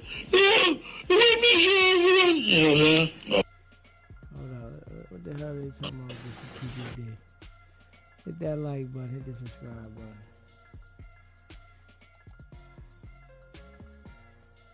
Shout out to all y'all, man, that rock with the channel.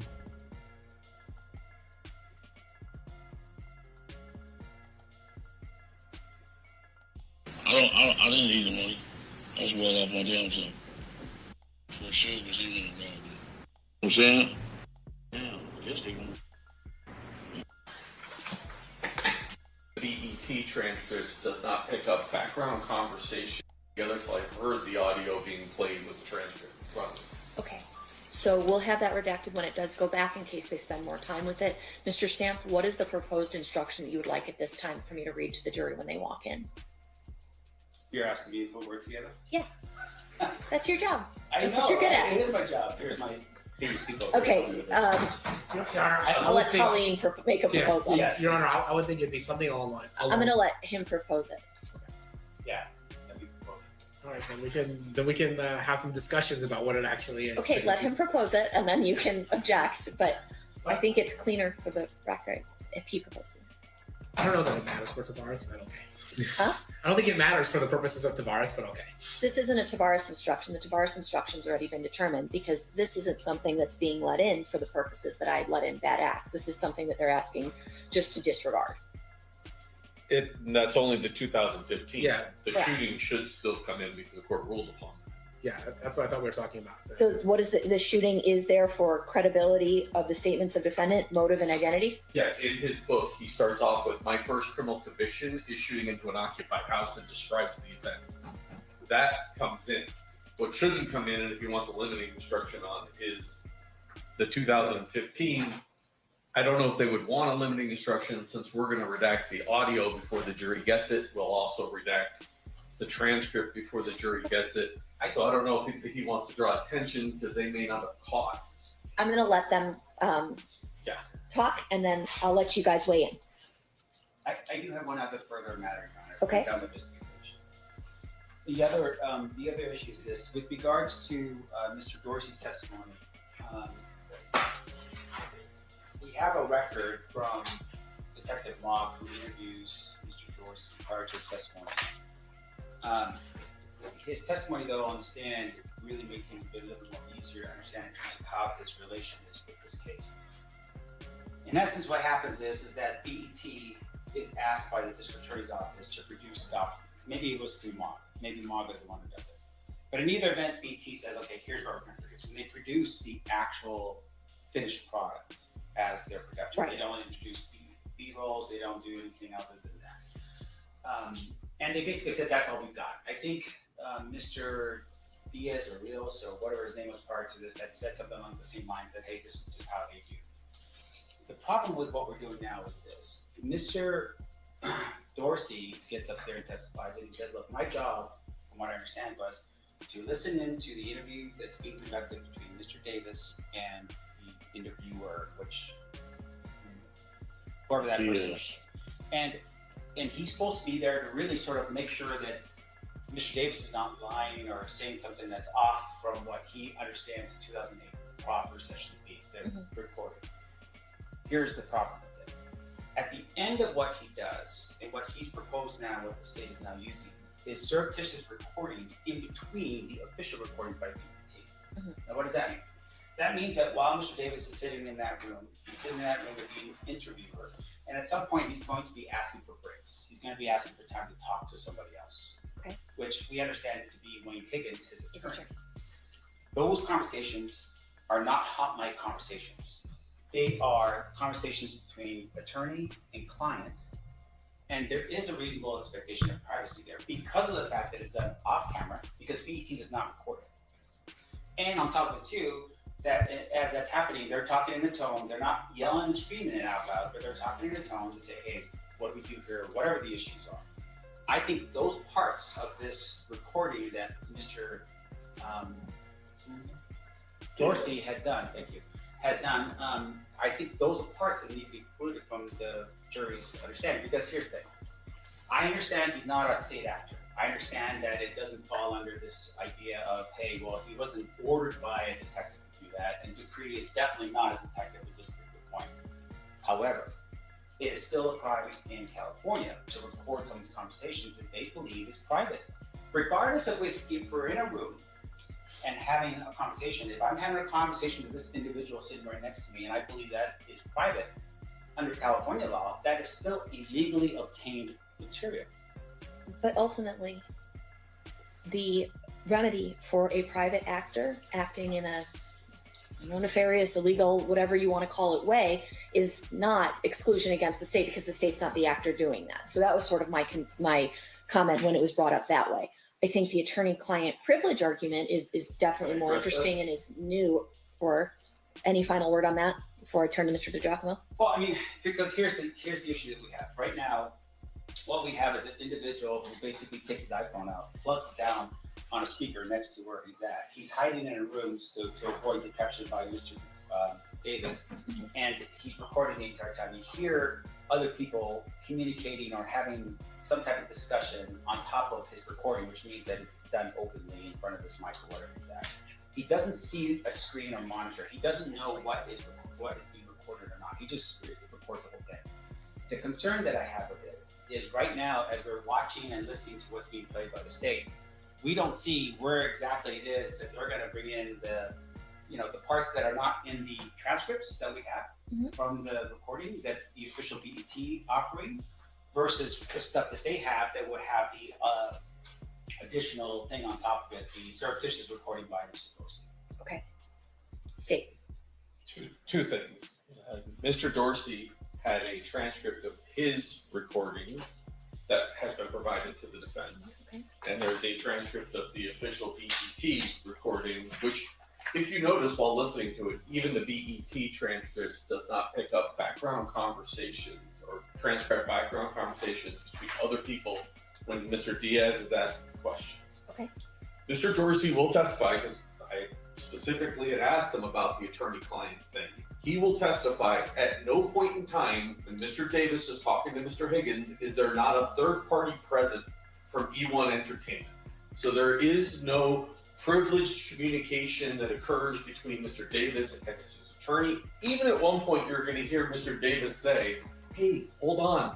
This is a hot mic. Let's bring him in and do a short evidentiary hearing then on that issue of attorney-client privilege. Sure. Okay. I assume he's back there. We'll have Mr. Dorsey come in real quick. We'll have him resworn, and then we'll just proceed on this limited issue outside the presence, and then ultimately I'll make a determination. I understand it's your proffer, but that's what he's going to say, but I'd rather have it flushed out.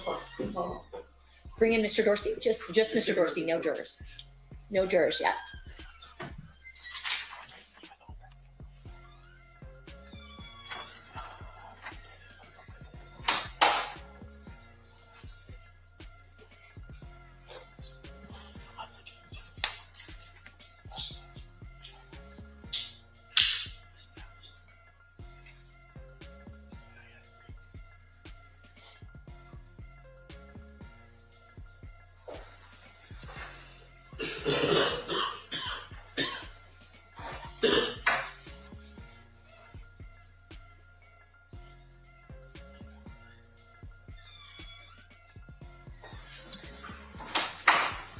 Okay, Mr. Dorsey, we're going to have you sworn real quick.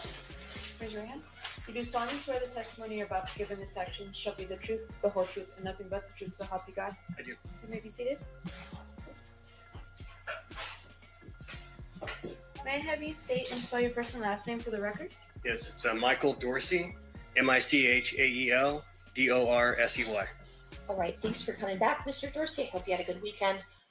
We just needed to do a quick outside the presence sort of hearing so I can determine the legality of some things that are coming in, okay? Or not, potentially not coming in. So I'll let Mr. DiGiacomo ask some questions about the issue brought up. Mr. Dorsey, I know there's times on this recording where you capture conversations that involve the defendant and Wayne Higgins. Yes. During those conversations, were they ever alone in a room having a conversation? Was there always a third party present? I believe they were always in the studio, and there are, I think most of the time you actually hear Mario talking with them. It's like a three-way conversation. So I understand like how privilege works to some extent, and it sounded to me like always he was still in the studio, didn't go outside into a hallway, and again, you can hear Wayne Higgins talking with him. And not just Mario Diaz. Isn't there a number of people to do this production that have to be in that room? Correct. There would have been another producer. There's the sound recordist. There's at least one videographer. There's probably at least a lighting person in there. There's at least a good half dozen people in that room with them. And at one point, does Mr. Davis make some comment about, hey, careful, this is a hot mic? He does, yes. He's kind of whispering, this is a hot mic. So at no point where you're capturing or recording there's not other people within, and describe the size of the studio. Sure, it's a very small studio. It's probably a quarter the size of this courtroom. So it's a very small room with 4 or 5 people in it where he's having this conversation. That's correct, yes. And Mr. Dorsey, where are you when these conversations are taking place? I was in an office down the hall. Okay, and so you had eyes on the studio the entire time? I did not have eyes on the studio. No. Okay. You could hear people speaking as to everything that was being said in there? Yes. And how were you recording again? Remind me. I had a pair of headphones, and I had my phone, and I just hit record. Okay, and so it's essentially the studio audio that you're using. Exactly, the live audio coming right from the studio. Yes. So it's a room. Do you know if the studio has signs that they're recording at all times? Like signage that says something like, this is a recording studio. You are it seems like that. Yes, recording studios typically have the signs up like that. Plus, of course, he would have signed a release, so he knows he's being recorded. Okay, got it. Anything further? Sorry, I sort of hijacked that a little bit, Mr. DiGiacomo. Not from the state. Mr. Sam, you may cross. Okay, Mr. Dorsey, you've never met Mr. Davis before. We've never met. We've seen each other before. Okay, so on the day of the recording, you made it a point to not run into Mr. Davis, fair? Correct. You were actually in this other room. That's correct. And you're there just with headphones on. Yes. So. And I saw him walk by. I know he's disagreeing with me right now. I watched him go by. Sure, and that's fine. And he looked at me. Okay, are you done with the answer? Yeah, I sure am. Okay. Now, in terms of your work, I want to make sure I'm clear. Are you working as an employee of BET? No. Okay, what are you at that point? I am a contract employee, work for hire, as a technical consultant for specifically this production. I'm not hired by BET, I'm hired by the production company. By the production company? Yes, sir. And that's Entertainment One? Entertainment One and Creature Films, like a subsidiary of Entertainment One.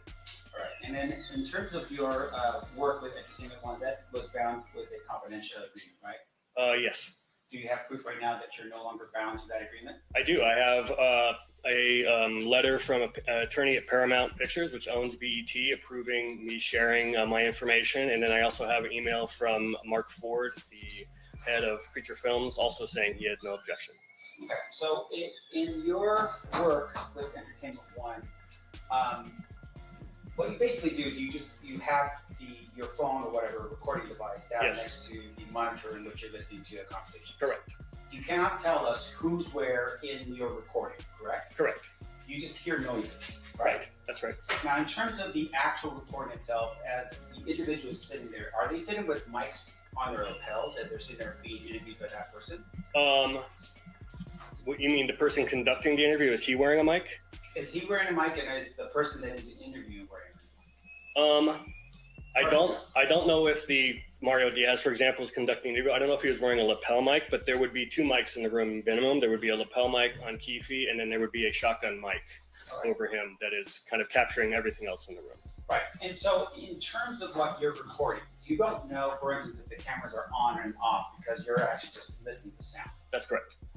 And in terms of the interview, you understand that William Higgins was in the room as well as... Yes. Yes, he was there for the entire first interview, and then he was like 10 minutes late to the second interview. All right. Now, before we were listening to this, are there any moments at all where Mr. Davis is talking loudly during what you would think would be a private conversation?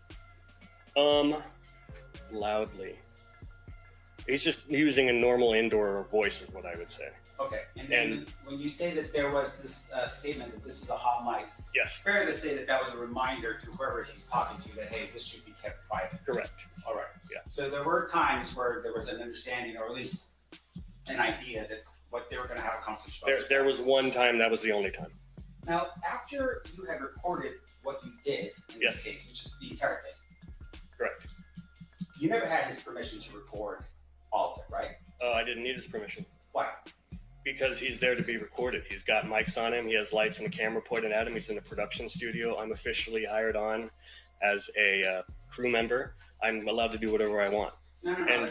Let's back up here for make sure I'm clear. Sure. You're a crew member, but you don't own the rights to the production itself, right? Correct. And you don't own the rights in terms of what the camera angles are or anything along those lines. That's correct. I could not put this on YouTube and profit from it. Okay, well, back up here again. I want to make sure I'm clear. Did you take that audio recording that you made and give it to either Entertainment One or any of the subsidiaries in this case? No. Okay, so you basically took something that you didn't have permission to take. That's not true. Okay, well, back up here. Tell me who you got permission from. I didn't need permission.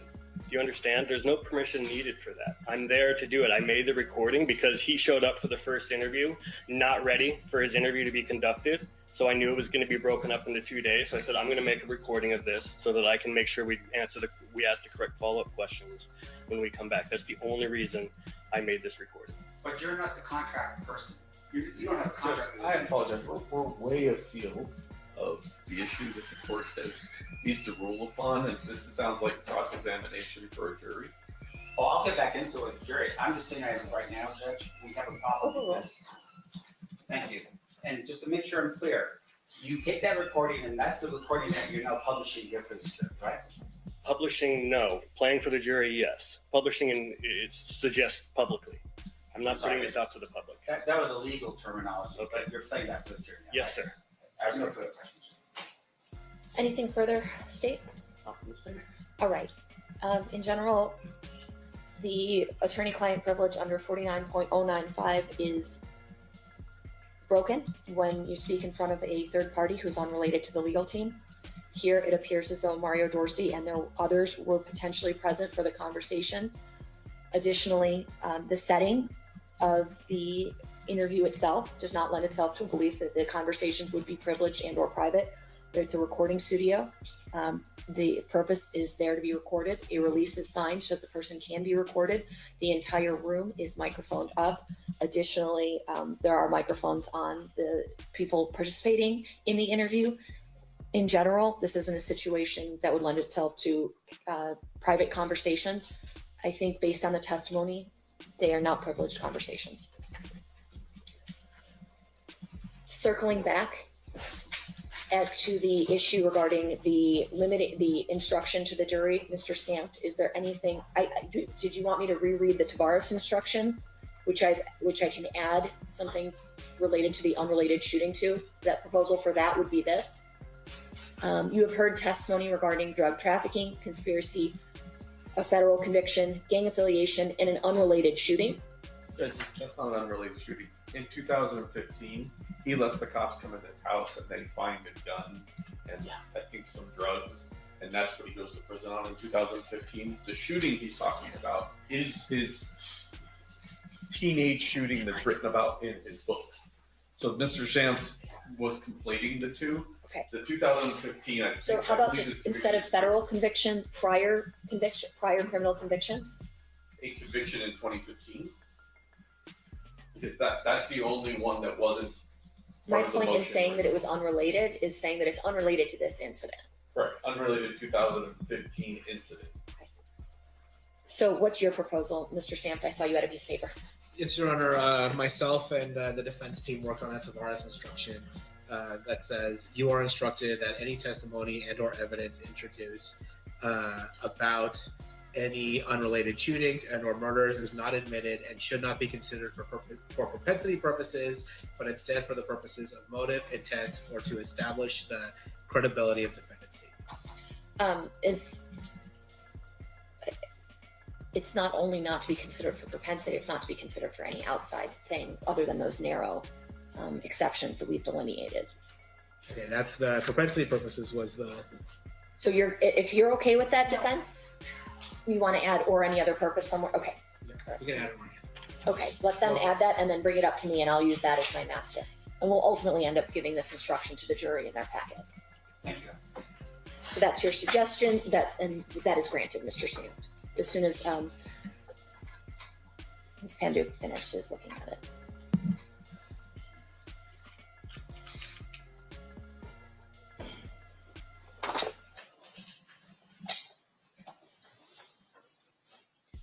Almost there, Mr. Dorsey. Give us a minute. Okay.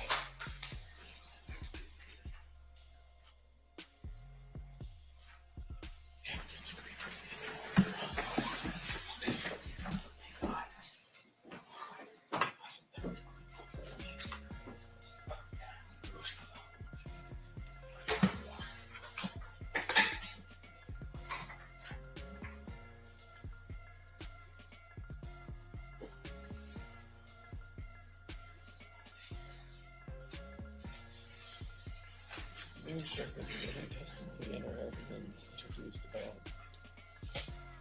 about two.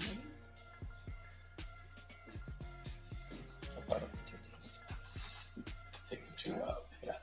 Any shootings and murders is not admitted and should not be for considered by you for propensity of the purposes except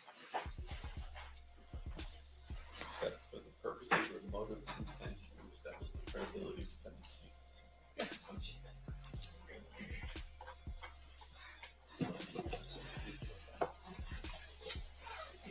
Let's see if you can read it, judges.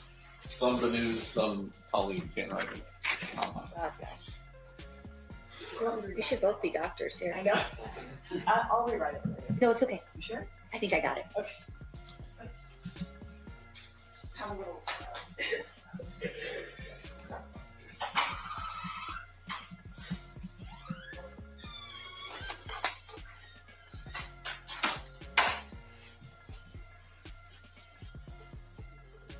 Okay, so this is what I'm going to read. Tell me if there's an objection. You are instructed that any testimony and or evidence introduced about any unrelated shootings and or murders is not admitted and should not be considered by you for propensity or any other purpose. It is admitted only for the purposes of motive, intent, or to establish the credibility of defendant's statements. Any objection? No. Perfect. All right, I can read it.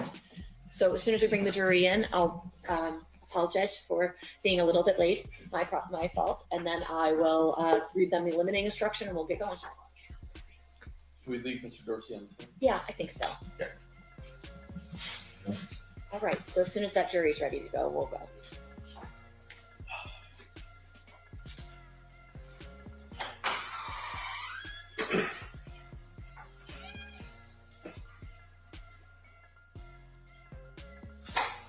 Stand for the jury.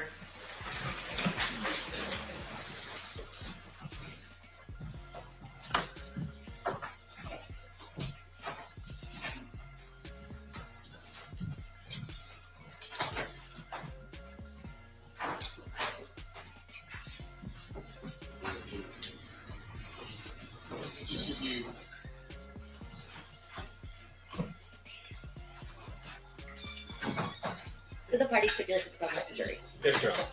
You may be seated. All right, welcome back, ladies and gentlemen. I hope you had a good weekend. I apologize for the delay. We had a legal issue that I did need to decide before we brought you in, so I do appreciate your patience in that matter. There's a limiting instruction that I need to read to you, and then we're going to resume with Mr. Dorsey's testimony.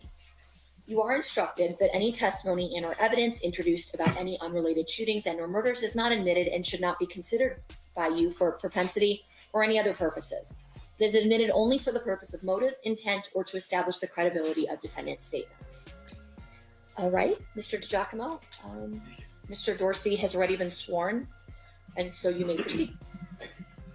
Mr. Dorsey, in that first portion, the first 35-17, we're about to get back to it. Let me ask you this. After 2019, did you become aware that Mr. Davis published a book? Yes. Did you read the book? I did. Were there historical facts he provided you in 2017 that were included within that book? Yes, there were a biographical facts from his childhood. They were in both. Do you recall what those various biographical background, if you could tell the ladies and gentlemen? Sure. One of the stories was how his first time hanging out with the Crips when he was 9 years old, he was shooting dice, and his dad drove by and saw him and ended up, punishing him for that. He talked about playing Pop Warner football with Suge Knight. And not just that, but also he talked about going to Suge's house after they would win for parties in their backyard, like pool parties. He talked about a baseball coach at the Compton College who was dealing drugs. I think Keefe was like in middle schooler, and he started running as kind of a courier for that guy, and it was his first introduction to the drug game. He talked about being in the Upward Bound program at UCLA, and there may have been one other detail in there, but all details that I've only ever heard in that interview and read in his book. So I conclude that the author could have only gotten those from him. All right, Judge, I'm going to do a little bit to fast forward this to 35-17, I think we were at. And we put on record. We put on record when you paused it. Did you write that down? It was 35-17 was where we paused it. And so I'm trying to get there. This program doesn't make it real easy to just jump that far. Sounds good. Nope, went a little too far. Yeah. You don't think?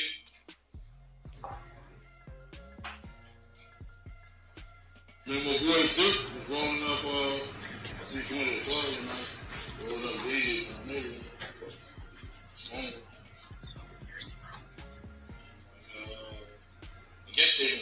Sorry, Judge, the transcript won't come up if I don't start it at. Start it over? I'm not starting it over. I just have to roll from here to wherever we're going. So I'm just going to have to guess, and hopefully we're close. No, we had ran into him at the House of Blues. Sorry. One more time here. We may just have to listen to a little bit more than we...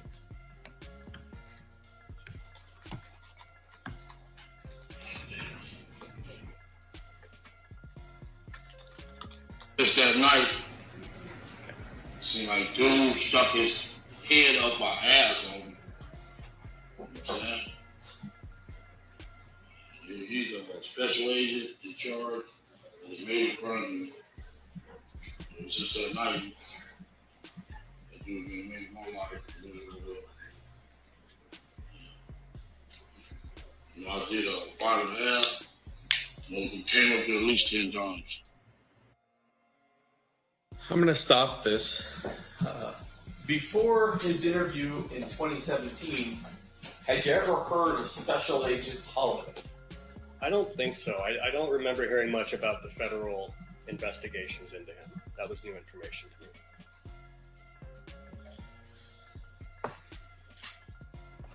Told the warden, we got up here, he's a serial killer. Like, oh, fuck. You know what I'm saying? Rappers. How did it evolve? You guys were cool and then you hung out a lot together. When he used to come to California, we used to meet up and have fun. I was involved with that. In fact, I was doing better than him back then. Shit. Fun, man. Did he ever talk about sugar? Did he ever talk about getting scared?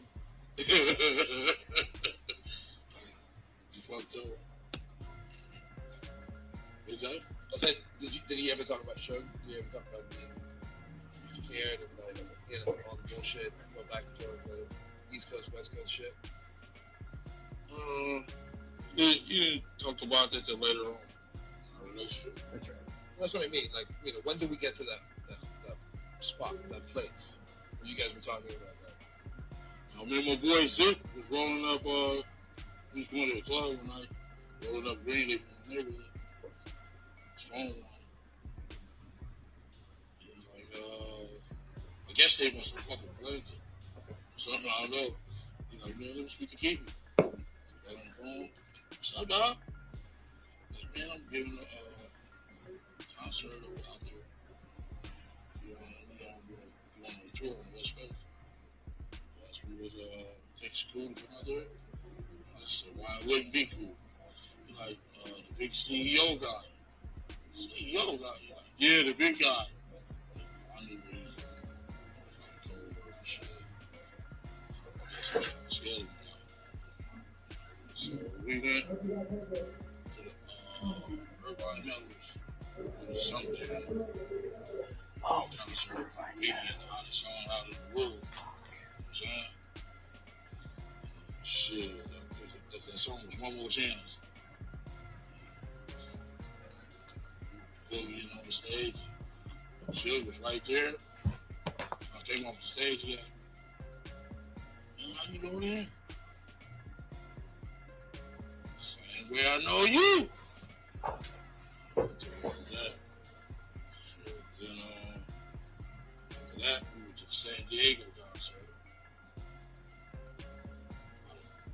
Matter of fact, the Dallas Cowboys stayed in the same hotel we stayed in. Good, he's down all the same details. This did 10 years ago. Aikman, all the balls would go all around that mother for the Dallas Cowboys. Especially for Troy Aikman. Saying, I don't know if we can get you in trouble or not, but the balls were all around the, you know.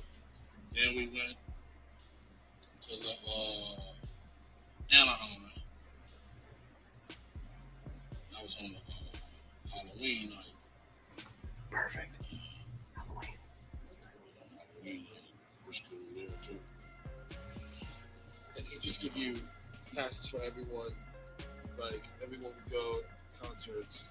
I just go to the ticket store with little homies. I was riding in the van. I was on the stage with him every time. You get to hang out with Biggie, obviously. Yeah, Biggie was cool. Cool with her. So when did Puffy start talking about, you know, Suge on a real serious level?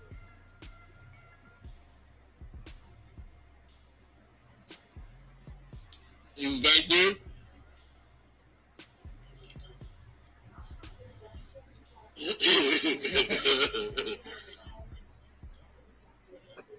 We already established that. Yeah. Now, what'd you say? I said, when did he start talking about Suge, like on a real serious level? Puffy. Oh, being scared of Suge? Well, or doing something more than that.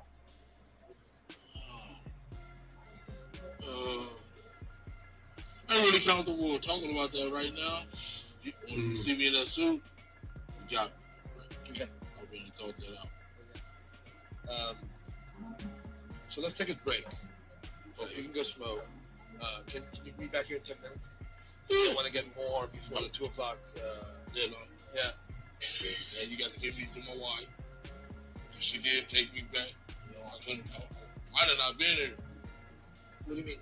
You want me to? I said I might have not been here. Oh, of course, yeah. But she's not down. She's not down there with you, right? She's in the hotel. Yes. Oh, okay. I thought you meant like. Well, I got to take care of her. Yeah, of course. After lunch, we'll do a little more, and then you're done. Okay. All right. I'm gonna smoke. Is that cool?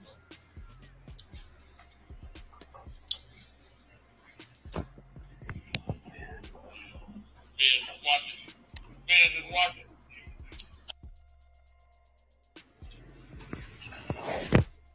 Got to come out here. Mr. Dorsey, is that an example where maybe the tape was running before you now restart the recording? Correct, yeah. That is 3532.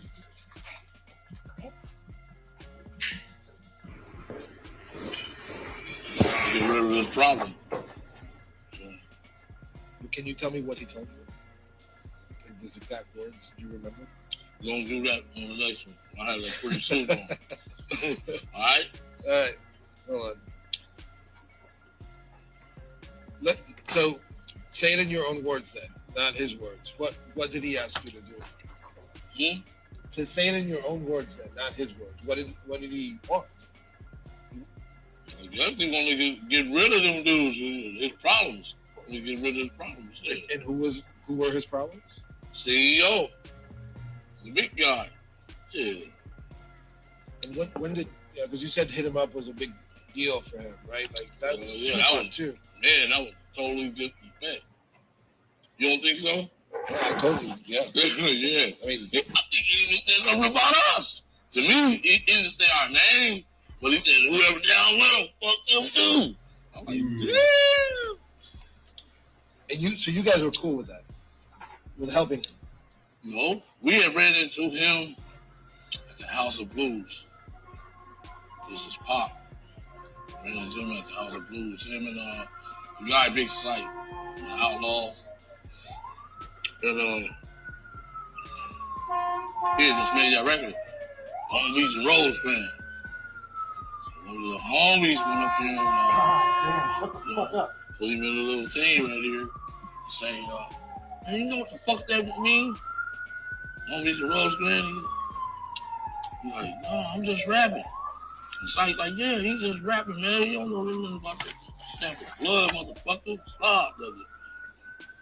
So he was kind of scared that night. You know what I'm saying? And we go out in the parking lot and whoop about 5 motherfuckers' asses. You know what I'm saying? And got into it with some dudes out there in the parking lot.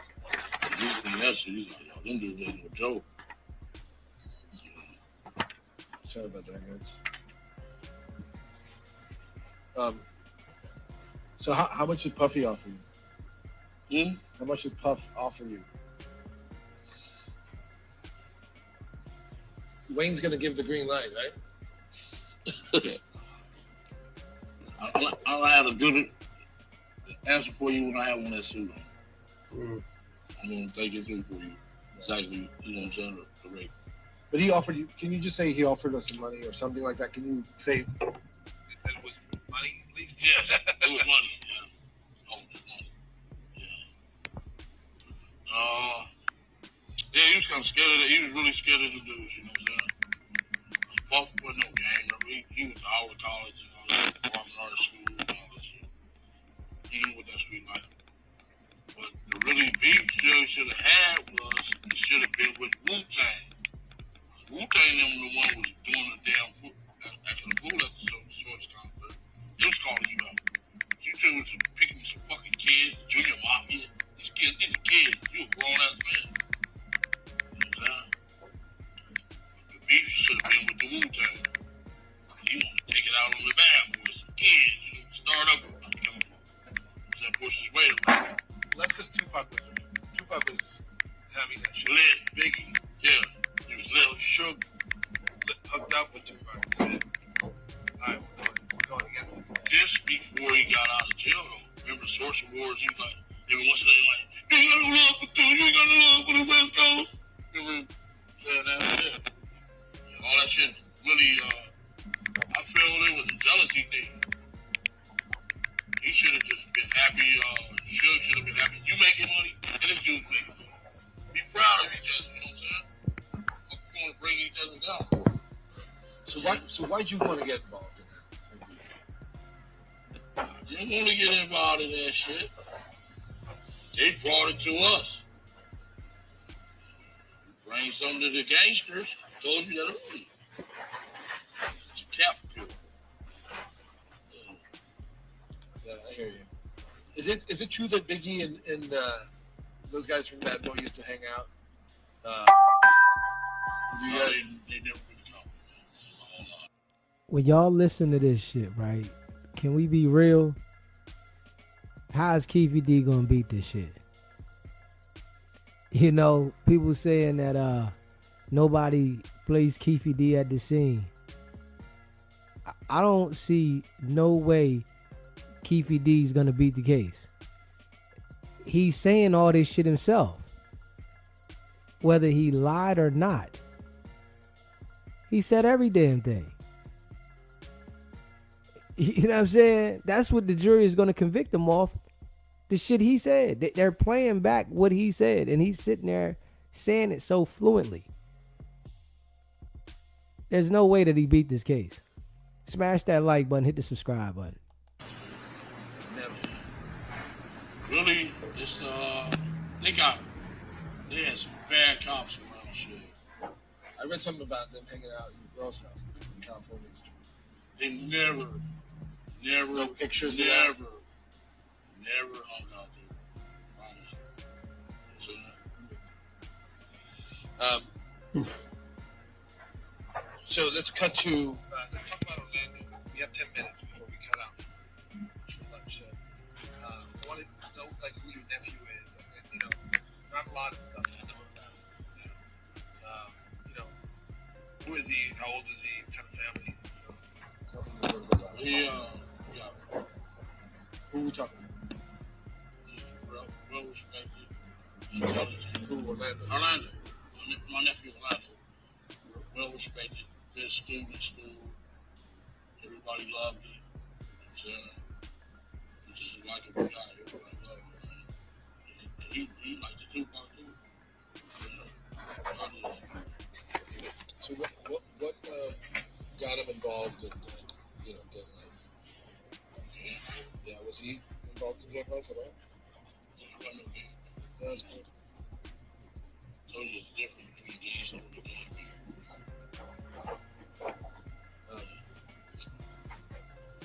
You want to talk to me about what happened at that Lakewood Mall? Trevor Lane? Thing about the chain? I wasn't there. Yeah, I know. Like, you can tell me the story because, there's only so many people who know it. The guy, one of my little homies, wanted to play college football. He was at the we wanted to help him get some stuff, like tennis shoes and sweats, and clothes and stuff so he can get to college football. So, he was there late night, and then the homies come up there. Trayvon, the three footballers were there. I guess they was mad dog and talking shit to him and shit like that. Shit. Some homies came to the door, he seen them. Nice. First thing he did was sock the dude there and snatched his chain. I could never snatch that guy's chain. Never. Marcus snatched his chain.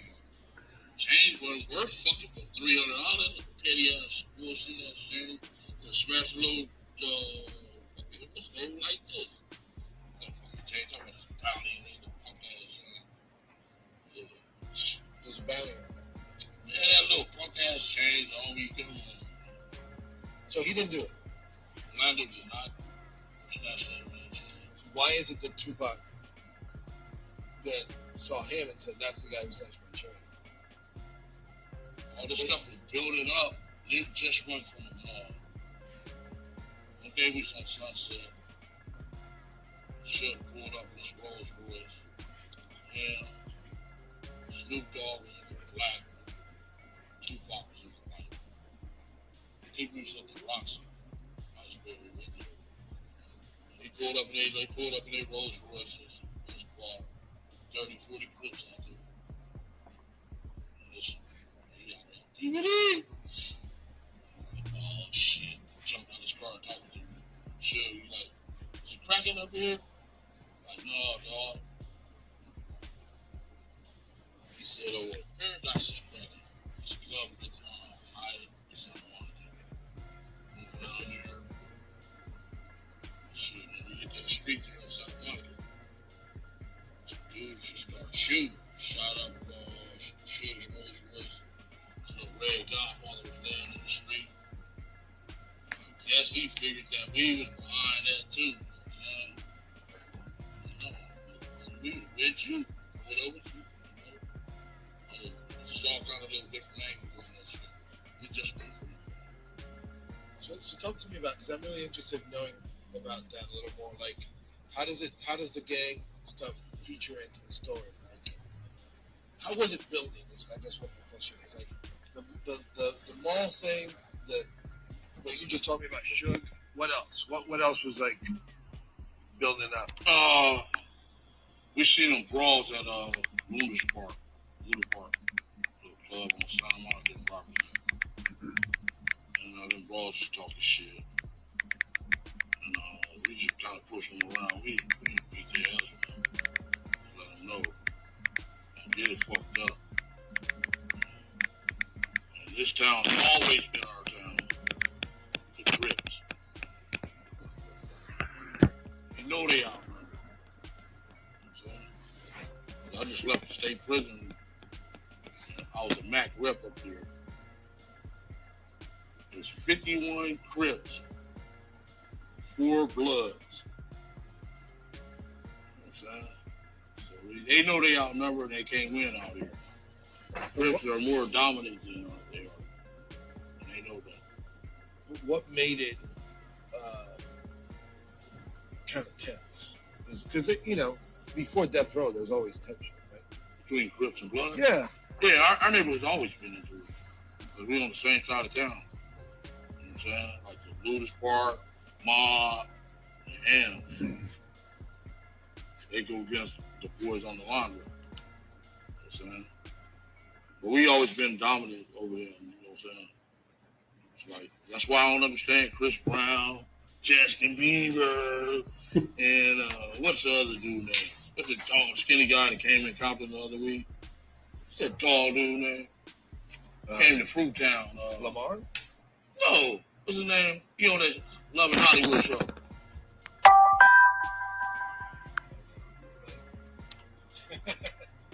Soldier Boy and all.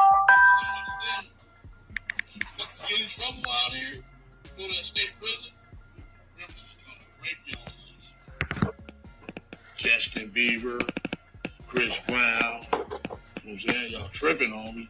Yo, but I'm just trying to understand what happened back then. Back then, was it that they got cocky? Is that what happened? Because they were with Suge? Hmm? Is it that they got cocky? Is that what happened? Because they were with Suge? I guess money get you cocky. Money get you cocky. You know what I'm saying? They even beat up a rolling 60 and killed the guy at the club. Said DJ Quick and they jumped on the dude and all that shit. That's what I figured that shooting was about on Santa Monica that day when his hat was in the street I was just telling you about. Damn, I guess they gonna get his ass. So this is more gang related. It's not just East Coast, West Coast.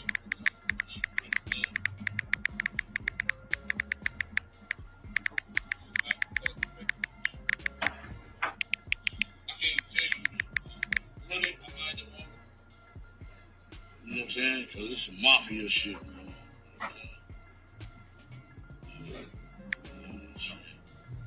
Family's still out there. Yeah. Yeah.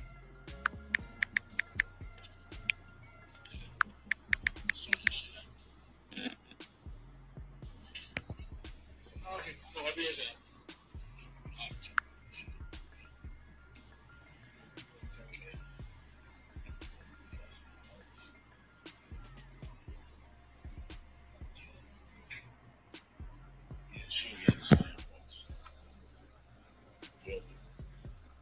I was just a street man, just a studio man, business one. The FBI thing for you, yeah, because he stopped being the boss. That's why they jumped on it so fast. They, I can't really put him out there like that because he's still out there. You know what I'm saying? They, like, my family's go back since the 30s. You know what I'm saying? Yeah. There ain't no Harry Oldie. Yeah, no. But I mean, Suge might be in jail for the rest of his life. Yeah, you're right. No, I think the police are gonna start coming. Good. All of them gonna get around. All the fucking cops and shit, we was really up against it, homie. One of the city of Compton, they got Reggie Jr., Sergeant Reynolds, the mayor, all these dirty motherfuckers, you know what I'm saying? So we just gonna eventually have to have some shootouts with them motherfuckers. It just got busted too. I loved it. I like, yeah. They didn't get the main one though. They didn't get the main fucking dude. He just running around. He's still his job too. They got Reggie and his dad. Huh? They got Reggie and his dad. I said they didn't get the main one. Those names. Oh, really? Charged him. Pulled over my 60 keys. He's making my life miserable. Clients and fraud. Yeah, judges of fraud. Dirty. They didn't get his ass. That precinct was dirty as fuck. Yes, it was. And we was lived out there with him. Even the mayor, his councilman. We up there eating at IOP Lane. Here come the mayor. Man, you better sit your ass down before we kill your ass. You know what I'm saying? Stupid bitch. You know? That dude was stupid. What's his name? Bradley? Omar Bradley? Yeah. That dude was stupid on him. Let's eat some food, man. All right, thank you guys. We're back in 45. Are you leaving? No. No, my name. You're just there looking dapper? Wait till you see Monsters, homie. Yeah. Woo. Thanks. All right, sure. You got a big word around? Yeah. Can I see? Yeah. Who are you eating? Oh, yeah, okay. Where are we eating? Oh, it's in there, okay. You talking about Craig Cade's book?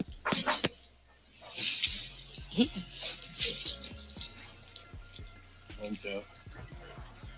Yeah.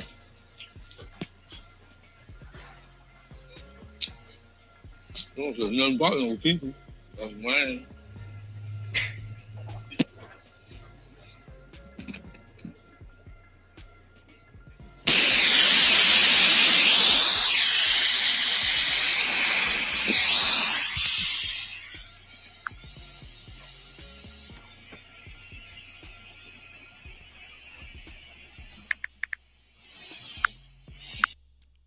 Hey, yo, I know he's sick right now listening to this shit. He gotta be. Like, how can anybody think that he's gonna beat this shit? I know he's sick. Like, sick. Ain't playing this shit. You talking like it was all good to say all this shit. And now you sitting here with your life on the line and you want people to believe that you lying. Nah, nigga.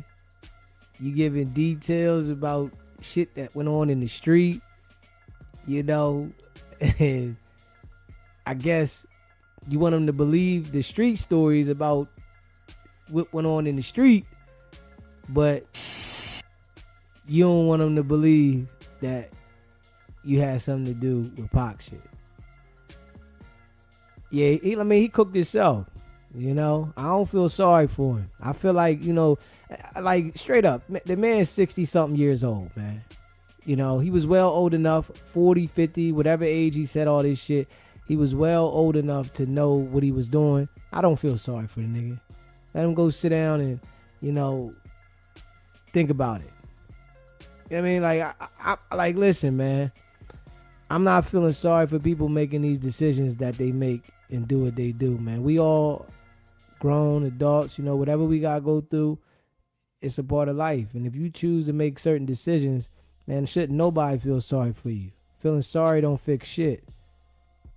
It's a part of life, especially when a nigga know better.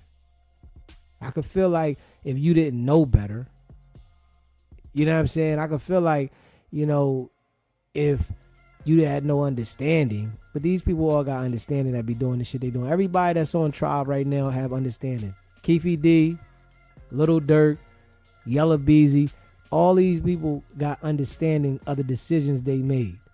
Every single one of them, man. I don't feel sorry for none of them jokers, man. Real shit. You know, it's like, you know, people pop that shit until these situations happen, and then now they act like, you know, they sad. What you think is gonna happen? How you gonna pop all that shit? Like, you know, Keefe D was popping this shit, right? When he was talking right here, all these interviews, he was popping shit. Durk popping shit. Yella, Beezy popping shit. And now when you in this is the outcome. And I mean, I can't see, I'm just really being honest with this. I can't see why people don't understand that this is the outcome of when you pop shit and you get active. This is what it is. It's like everybody's like ignoring that this is the outcome. It's either you gonna be in the grave or you gonna be fighting for your life in here with other people judging it. I don't feel sorry for nobody that, know better but don't do better and intentionally, do what they do. You know what I'm saying? I just don't feel sorry for it. Smash that like button and hit that subscribe button.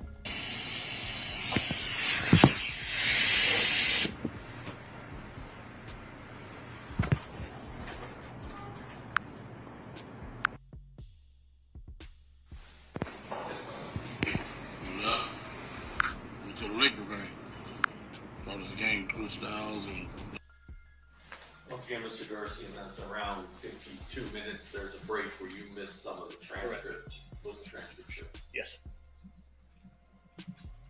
Go back in, drink and shit. Go back to the party. Get to the fight and shit. And then what happened? What's that? Then what happened? Then I'll tell you that when I get on my suit. Oh, come on. You can tell me a little bit. Just, What's that? Tell me a little bit of, I mean, this is why we're here. We want to hear the true story of what happened. Wayne, we need your permission. Yeah. What?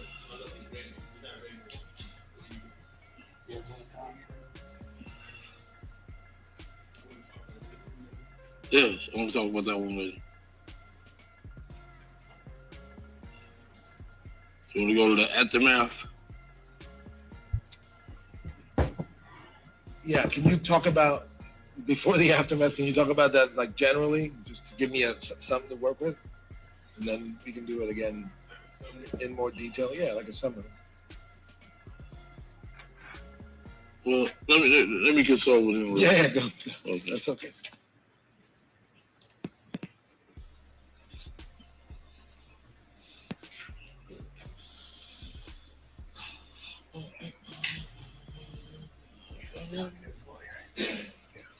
Ray, the guy over there.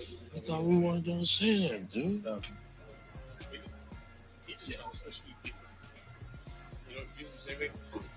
What? Turn it on here. No. That's okay. You need to tell him that. So we got to, that's some shit we got to discuss.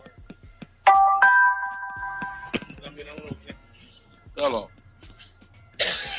Hello?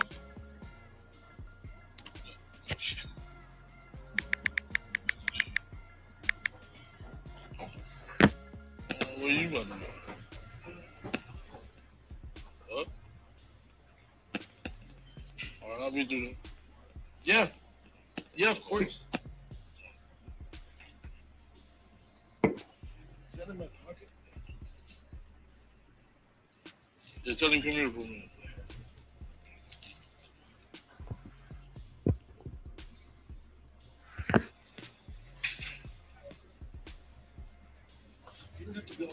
Listen.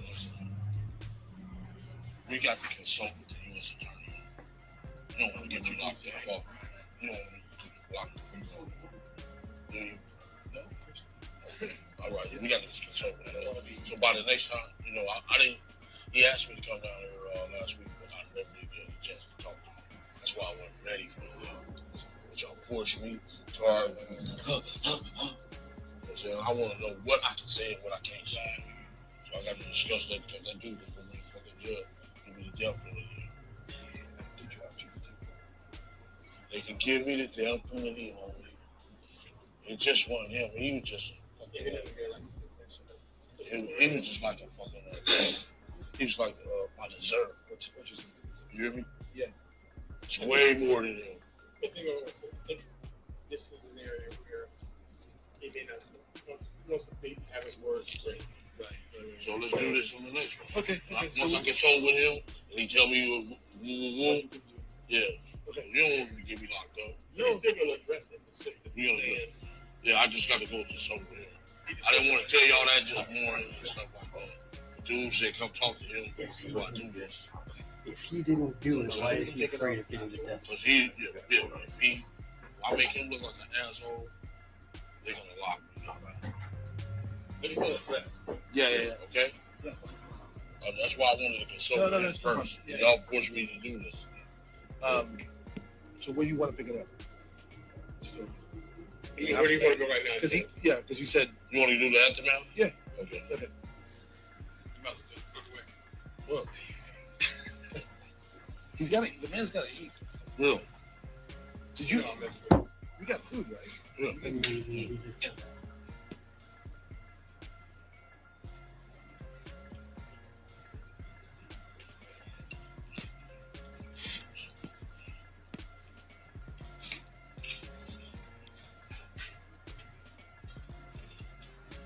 All right, so we're going to take this...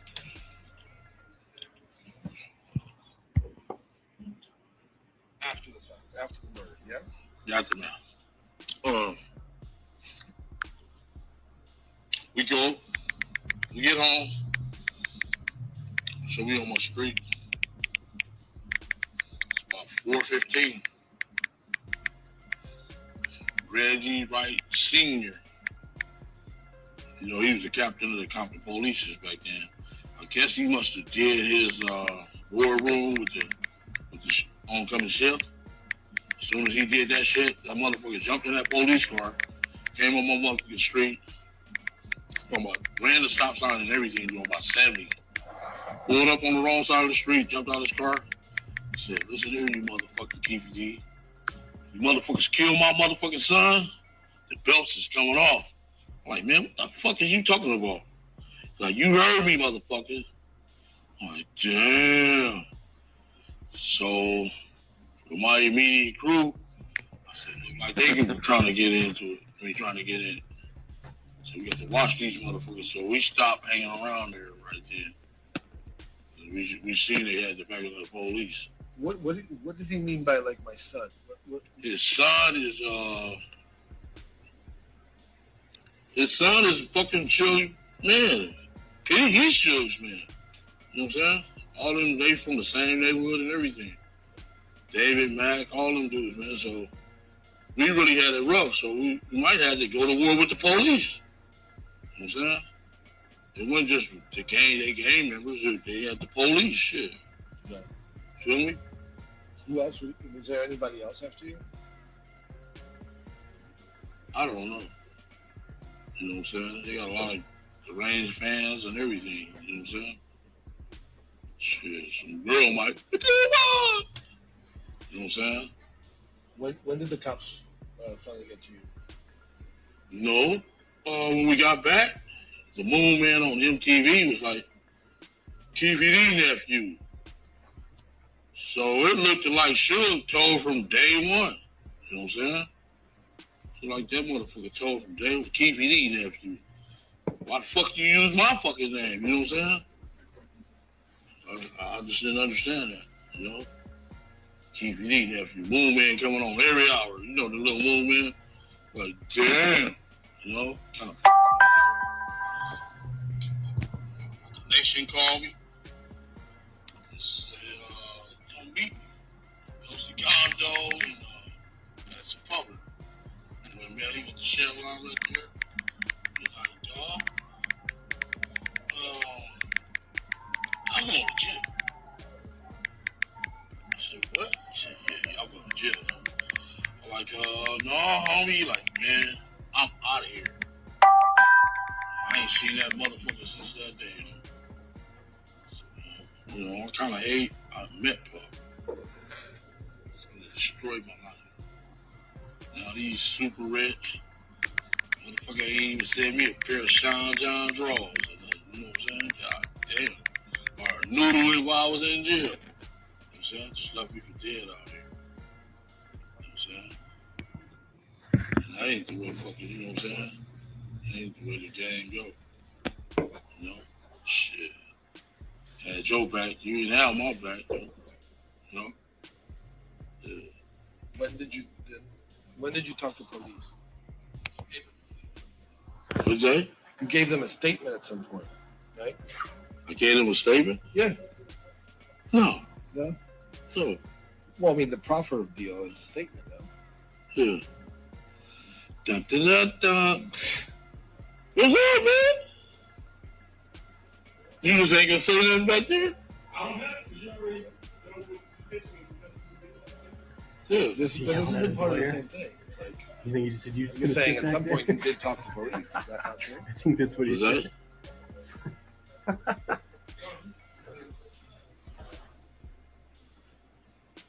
Remember what I told you outside? That's why I didn't want to do this today. Right. Well, I mean, you know, some shit would give me motherfucking, you know. Can we say this shit was all fun and games then?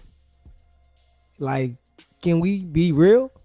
Keefe D had a ball. He was, in his zone when he was talking this shit about this shit. Now, look at his face though. Look at his face. He got the I eat ass face. Straight up. That's just what he got on. He looked like he's saying, I eat all the ass. This shit is crazy. Sick. I eat ass all over his face. Yeah. Wow. Yeah. All right, I hear you. Well, yeah. Dude asked me to meet him last week, but I wasn't able, man. My wife was sick, homie. I could have had all your answers, you know what I'm saying? Yeah. I didn't want to tell you all that, all my business like that, but force my hand. I think Tara. All right. Yeah. Let me just see what I can talk to you about that. 'Cause a lot of the stuff I have here is about that night. Okay. Yeah. I'm gonna have all the answers, though. I swear. So you're not talking about it? Is that what we're saying? I think. Can you talk about Zip and talking to Puff afterwards? Zip and Puff? Yeah, I mean, at some point you needed to talk to them about that shit. Is that the same shit?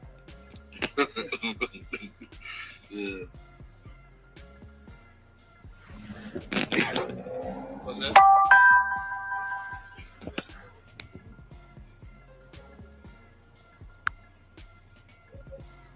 Well, did you, so after that happened, did you get in contact with Zip?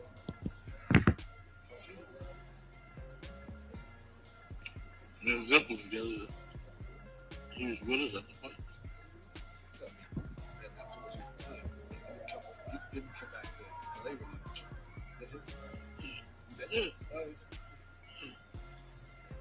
We went up to Wingstop, Wings, LA Wings right there on the 3rd and the bread. Right there on the side with pink suits. Oh. They got the LA Wingstop right there on the He was side. Zip. It was Beverly though, or Melody. All kind of shit.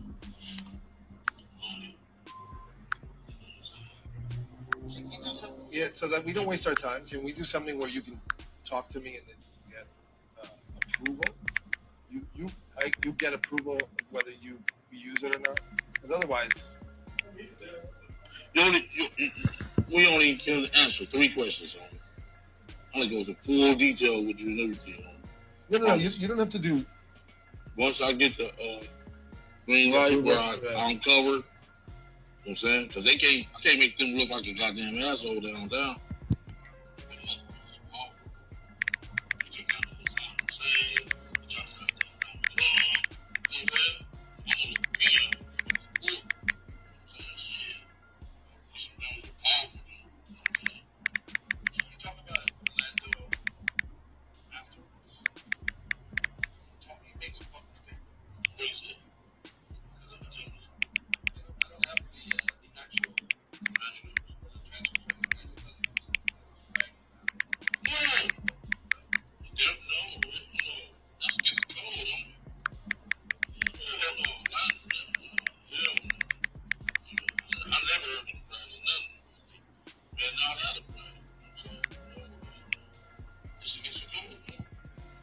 So how did you guys lay low afterwards? What you guys do? You want to know the truth? We didn't lay low.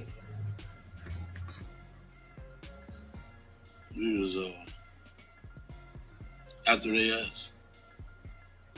Mr. Man laid low. He the one who flew out to the Caribbean and shit. But we it's my shit. Yeah, don't we didn't lay low. We had to stay sharp, man, because we had to watch out for the police. We had to watch out for them. You know what I'm saying? Yeah, we didn't lay low. So, I think this you can answer. Why didn't they bring up any charges against Orlando? They can't prove it. Give it to me in a few seconds. Why they didn't bring up the charges? Because I don't know they can't prove it. They don't. Yeah, they raided everybody else. I think it was October the 7th or something like that. They raided everybody else. Just so happened, one of my homies, he's a grease trap guy to pick up the old cooking grease. He came, knocked on my door about 4 o'clock in the morning, 5 o'clock. Said, Keefe D, the FBI, and about 100 police is at the donut shop. I told him, wait 1 minute. Grabbed my shoes. I put on my pants, grabbed my shoes and shirt and stuff. Left my car and everything. I jumped in the truck with him. Told him to drop me off at the Metro Red. I missed the raid by 5 minutes. Huh. Otherwise, it would have got me. Did you say somebody tipped him off? Mm-hmm. So let's go back to Orlando because he passed away, unfortunately. So yeah. Maybe you can talk about what he did that day without mentioning you. Is that something you feel comfortable doing? Oh. Because you can't implicate him. He's dead. There's nothing that can happen. What's that? Can you talk about what Orlando did that night? I just texted in Vegas, yeah. Without mentioning you at all, just talk He about was in him. the hospital. He was in the hospital to get his shoulder fixed and stuff like that. No, I'm talking about before that. We got to consult. There's 3 questions that stuck on. I got to go consult with this man. Yeah. I'm just saying he's not. Wayne's a lawyer. Wayne, can you confirm that? Can he talk about Orlando without mentioning his name? Without mentioning Keefe's name? That's what I asked Mario. I said, see if he'll talk. What does he know about what Orlando did that night without including himself in that? Do you know what I mean? Mm-hmm. Okay. Because Orlando's dead. Been dead almost 20 years. Mm-hmm. Did Orlando go after Tupac that night after the fight?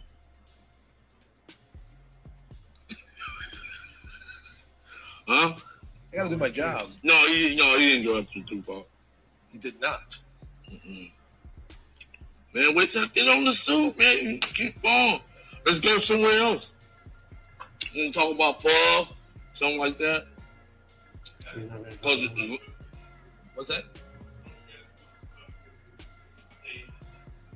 I did. You didn't want to answer, but I'll ask you. Okay. Did you try to get money from Puffy after the fact for the deal that you had arranged for him? No, because it was hot. You know what I'm saying? You just can't jump out there like that. You have to be smart in this game. You know what I'm saying? Otherwise, they'd take your ass down. They would have bent your ass down. You know what I'm saying? And so what was your plan? I seen him about maybe like 6 months later at the House of Blues right there. And he invited us to the Pretty Pictures Museum the night before. And we went up there.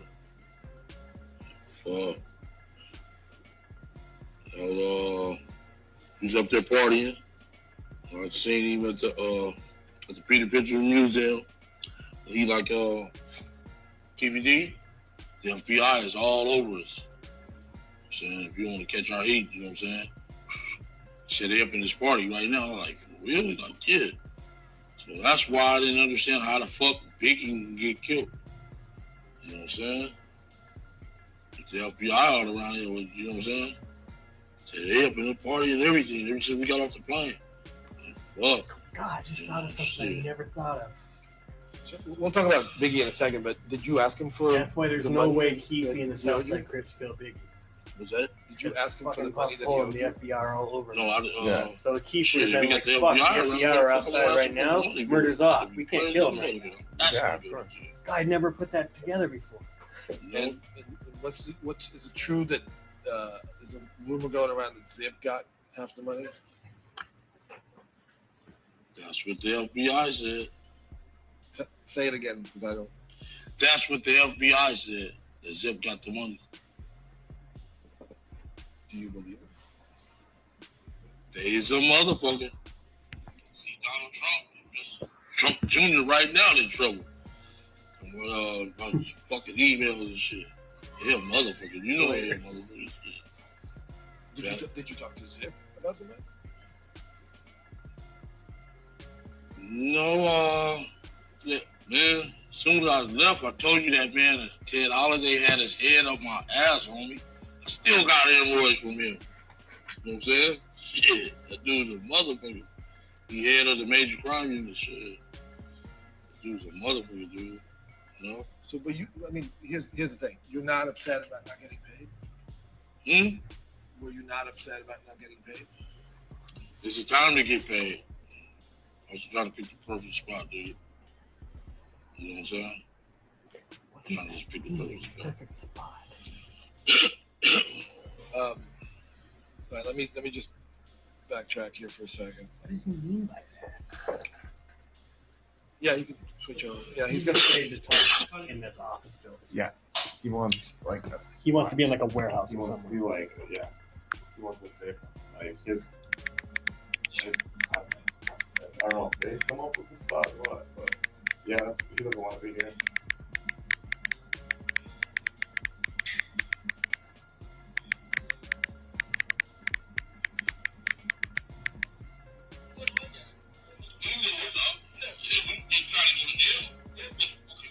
Right? What you gonna do with the money in here? Right. No, I mean, because you were saying like, yeah, I didn't do it then, I didn't do it. I just want to make sure that, I want to know where your head's at. You had a plan. I am a kingpin that was making more money than Paul than Will then. You're picking your spots, too. Yeah. Right. I hear you. Playing my cards right. Yeah.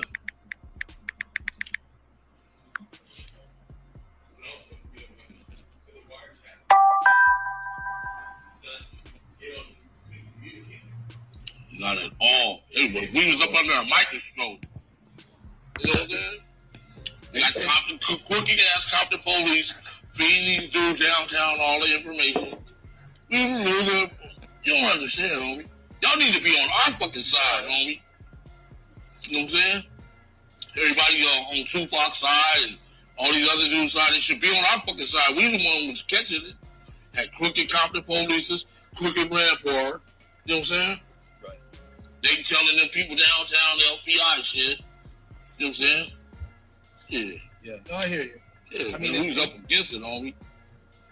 It's the shit that's coming out right now. Maybe we can talk about that sensitive stuff, like, on the streets somewhere. You know what I mean? Like, bring camp.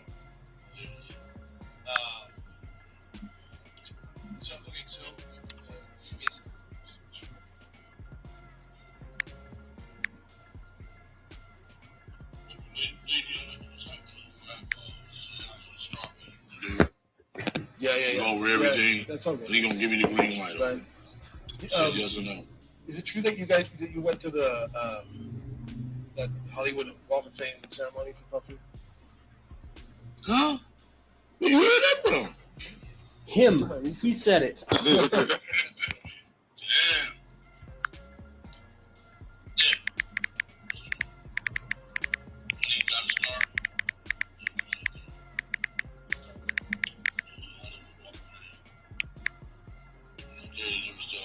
There's too many people, so you can't really get close to them.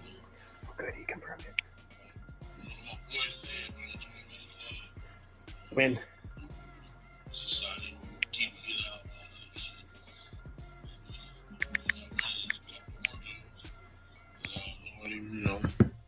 And he like, man, Puff every oh, send me like $20,000 worth of clothes. Like, ain't that a bitch? So a couple of times I called Daddy's house. He never returned my fucking calls or none of that shit. You know what I'm saying? So I guess he was just trying to wash his hands with us, whatever. I fucked it. And that's wrong. That ain't the way it go, you know what I'm saying? Had your fucking back, supposed to have our fucking back. You know what I'm saying? He don't know what we was up against out here. You know, I hate I took that fucking phone call from his ass. You know what I'm saying? Otherwise, we wouldn't have had to put some cops on our ass. We wouldn't be, you know what I'm saying? Because me and Suge was friends, motherfucker. We've been knowing each other since we was 9, 10 years old. I'm tripping though. Yeah. I'm kind of mad at the dude, dog. You know what I'm talking about? Puffy, yeah, I'm kind of mad at him. And there was never any, after you stopped trying after a while, there was never any contact. Yeah, no contact. Yeah. Why?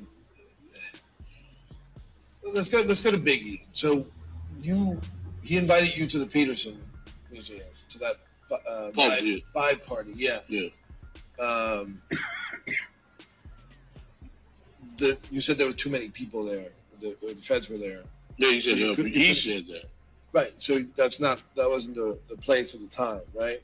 Hell no. The FBI there, they see us together. You know, they put shit together.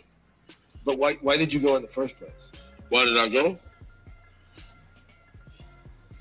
Because he thought smashing parties on me and all that, you know what I'm saying? He was literally invited. You know what I'm saying? They kind of needed us. They should have kept us. You know, because probably still be alive today. You know what I'm saying?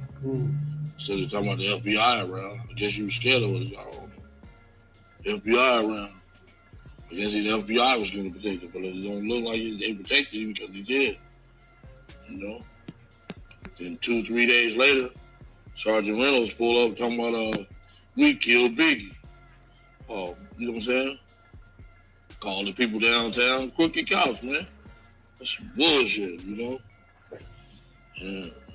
So can you tell me definitively that you had nothing to do with Biggie? Nothing. Can you give me a full sentence?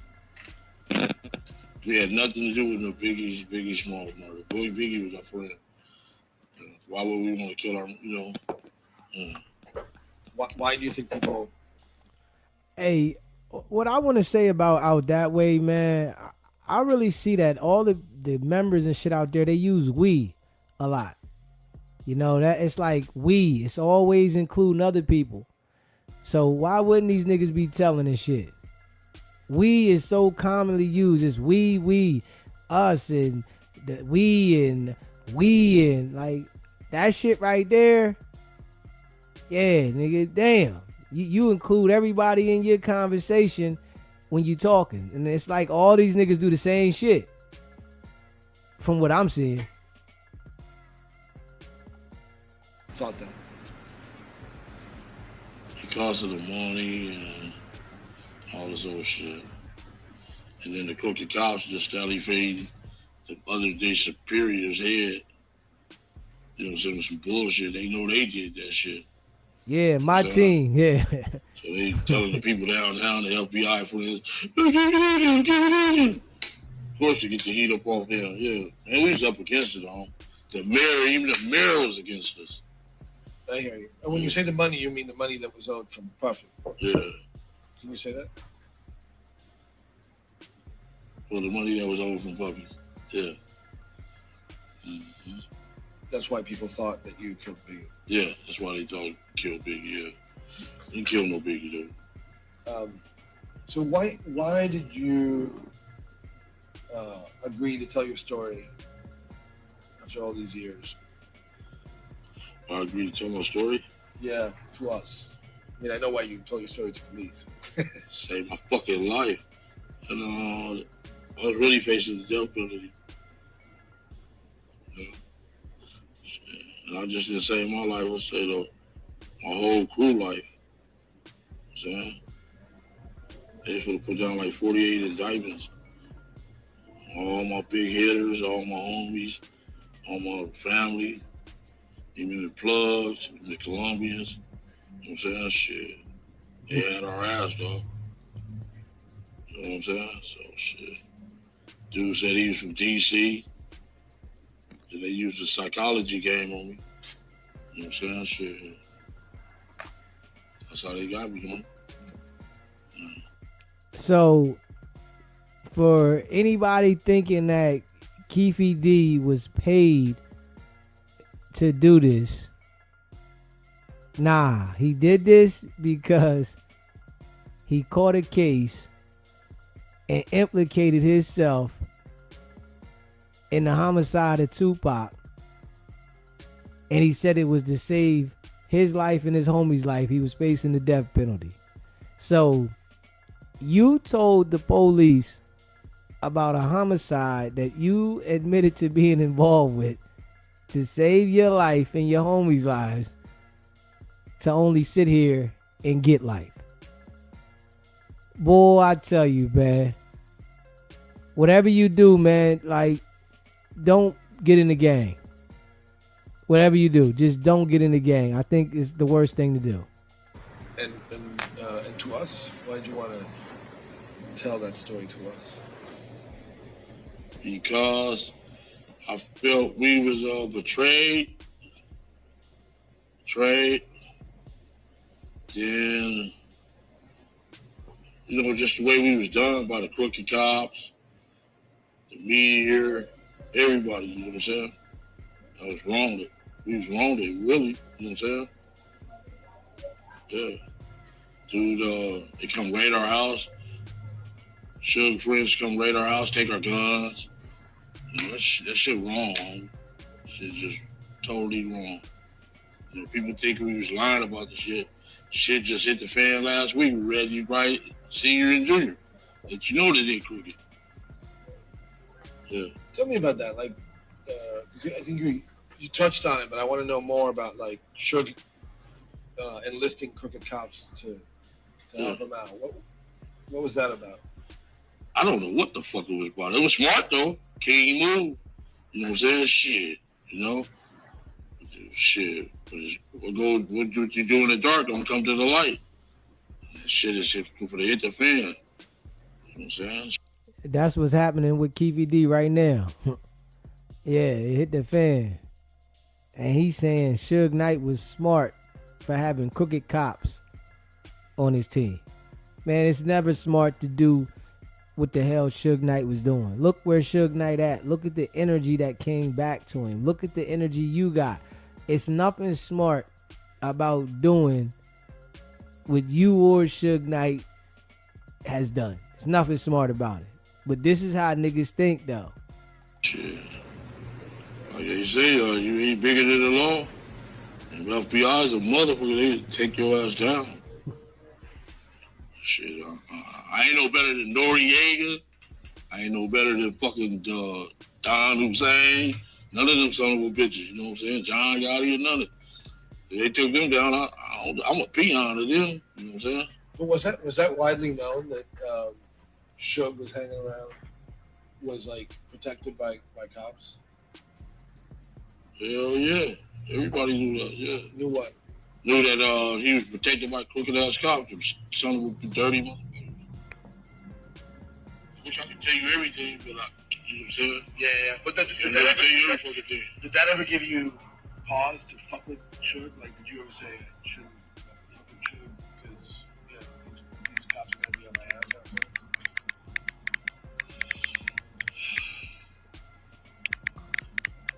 You know, I'm more down with my nephew than I am down with Suge. Fuck Suge for us coming to that.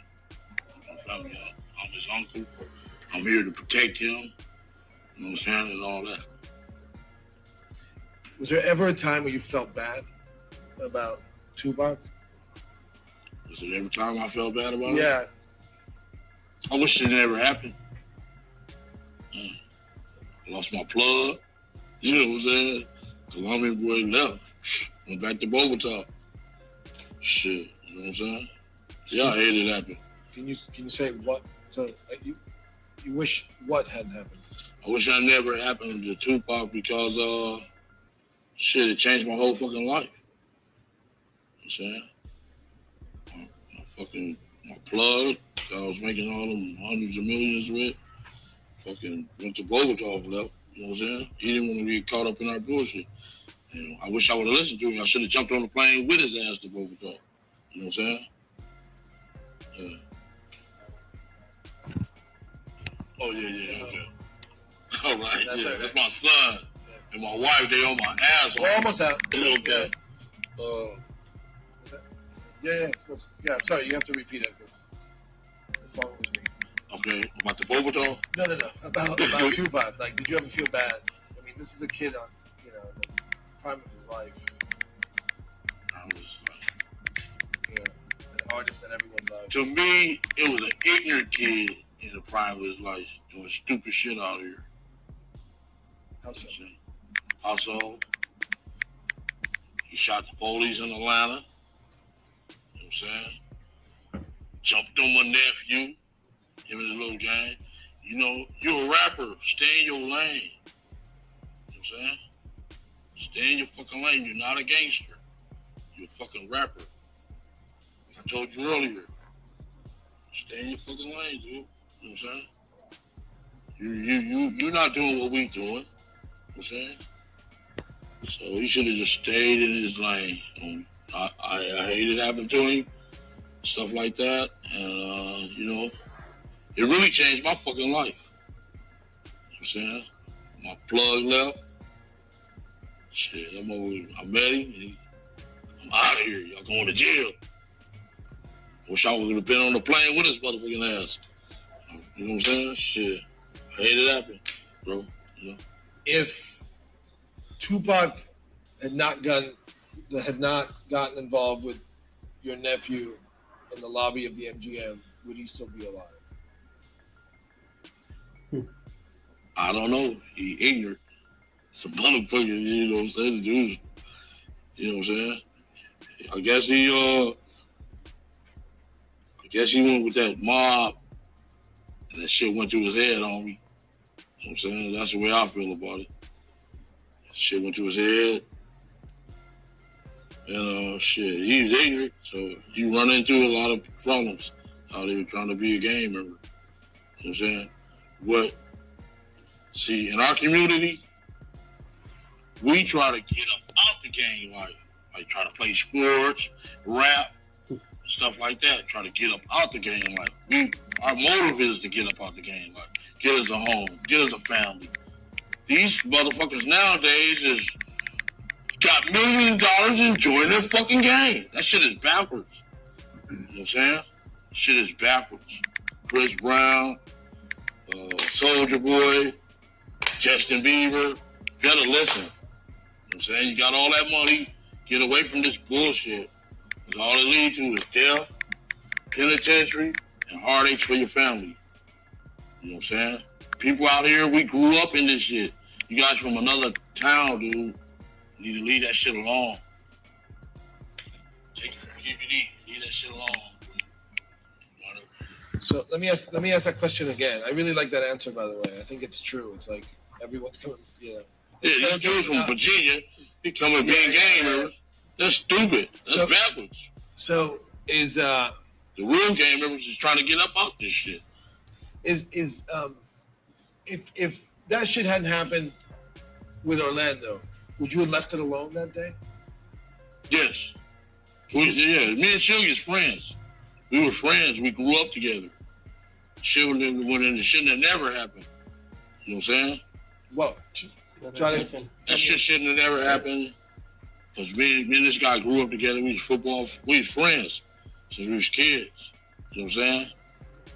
I want to tell you the whole truth about this shit, about the balls. That's okay, but this brings up a good question. Did Suge know that who he was dealing with Orlando? Did he know that he was your nephew?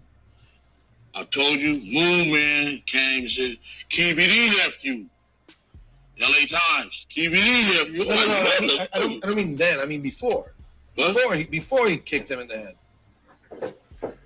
I don't know. I think that was a stupid choice. But he did say that night, he told them police that night that KBD nephew. You know what I'm saying? He did say that. You know what I'm saying? He keep on saying he ain't said nothing. Bitch, you know you said something. You know what I'm saying?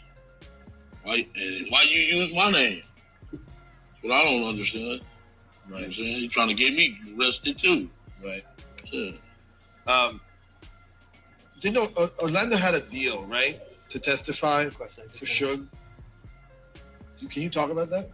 What's that? You heard me. Orlando had a deal to testify for Suge. So at what point? You taking all the stories out of my book. You know what I'm saying? Yeah. You make my book no good no more. Hey, this is good promotion for your book. What's that? This is good promotion for your book. Oh, you know about that too? You just told me about your book. No, I'm talking about the meeting. Oh. I don't know. Is there any truth to that? What? That Orlando agreed to a deal to testify for Suge?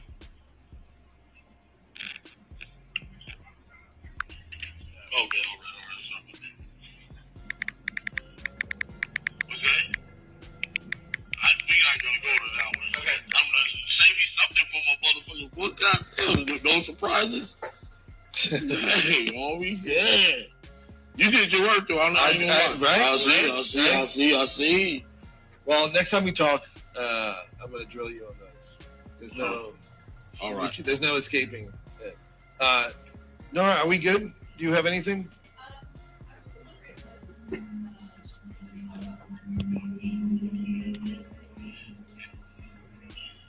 Yeah, you feel comfortable talking about that? She said, can you talk about the hierarchy of maybe like in the game business? Yeah, like how, how's the structure? Like how's it?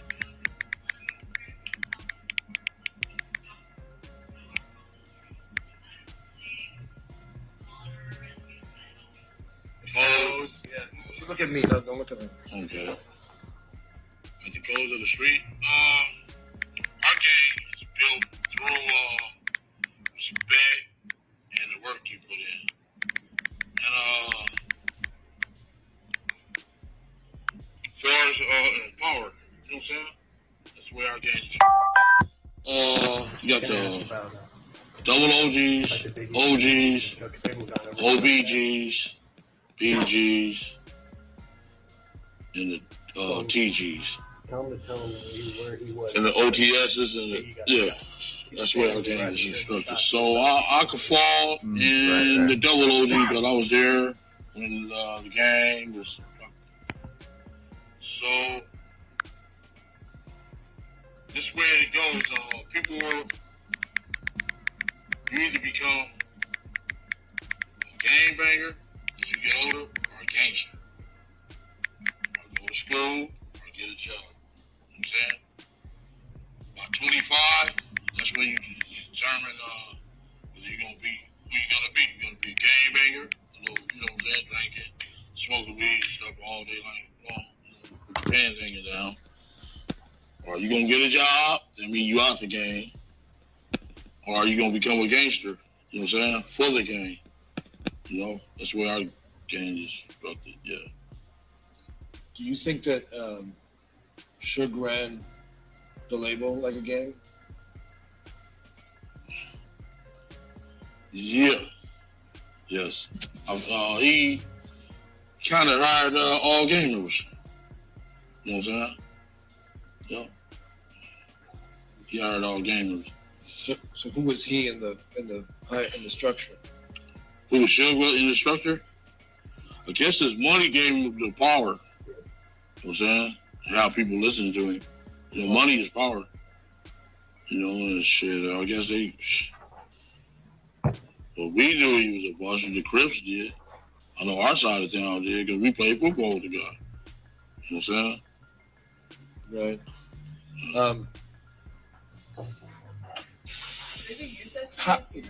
I want to go back to the Biggie night.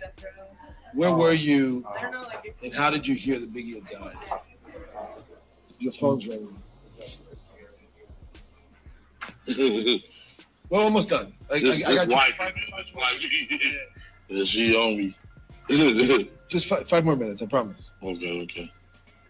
Where were you, and how did you hear that Biggie had died? I was under the parking garage, and everybody ran back in up under the parking garage and said, They just killed Beezy.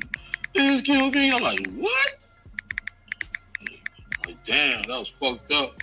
By then, all the LAPDs was there. And I was waiting on my car to get validated up out of there and shit. Validated up out of there. Then 3 days later, on Cass Compton police and crooked motherfuckers pulled nephew over and said,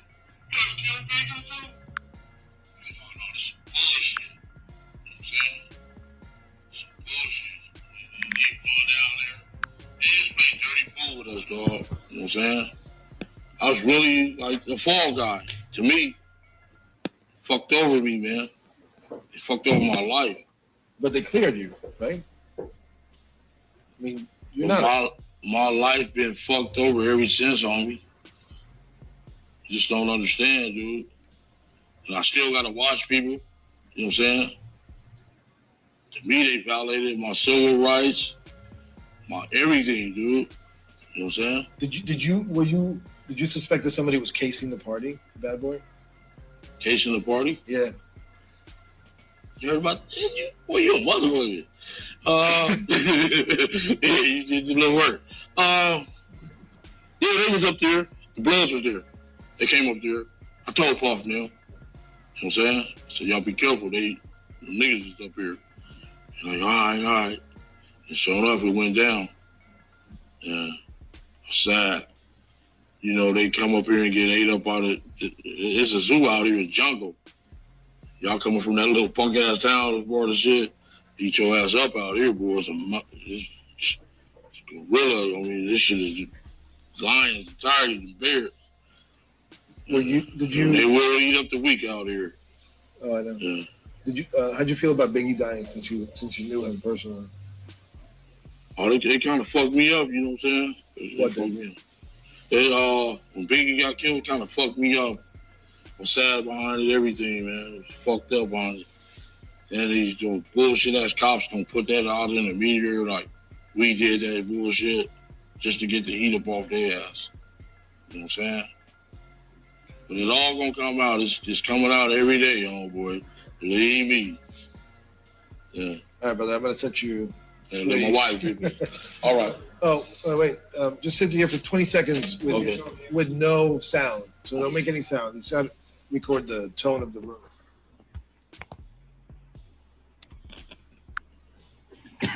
This is ringtone.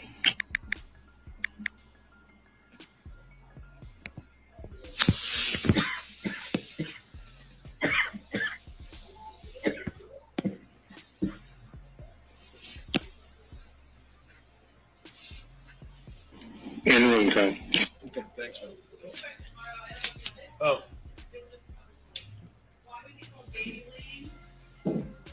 yeah, that's a good start. Because our street. Oh, wait, stay there. Yeah, sit back. Just this question real quick. Sorry, I thought you were done. That was your only question before. Okay.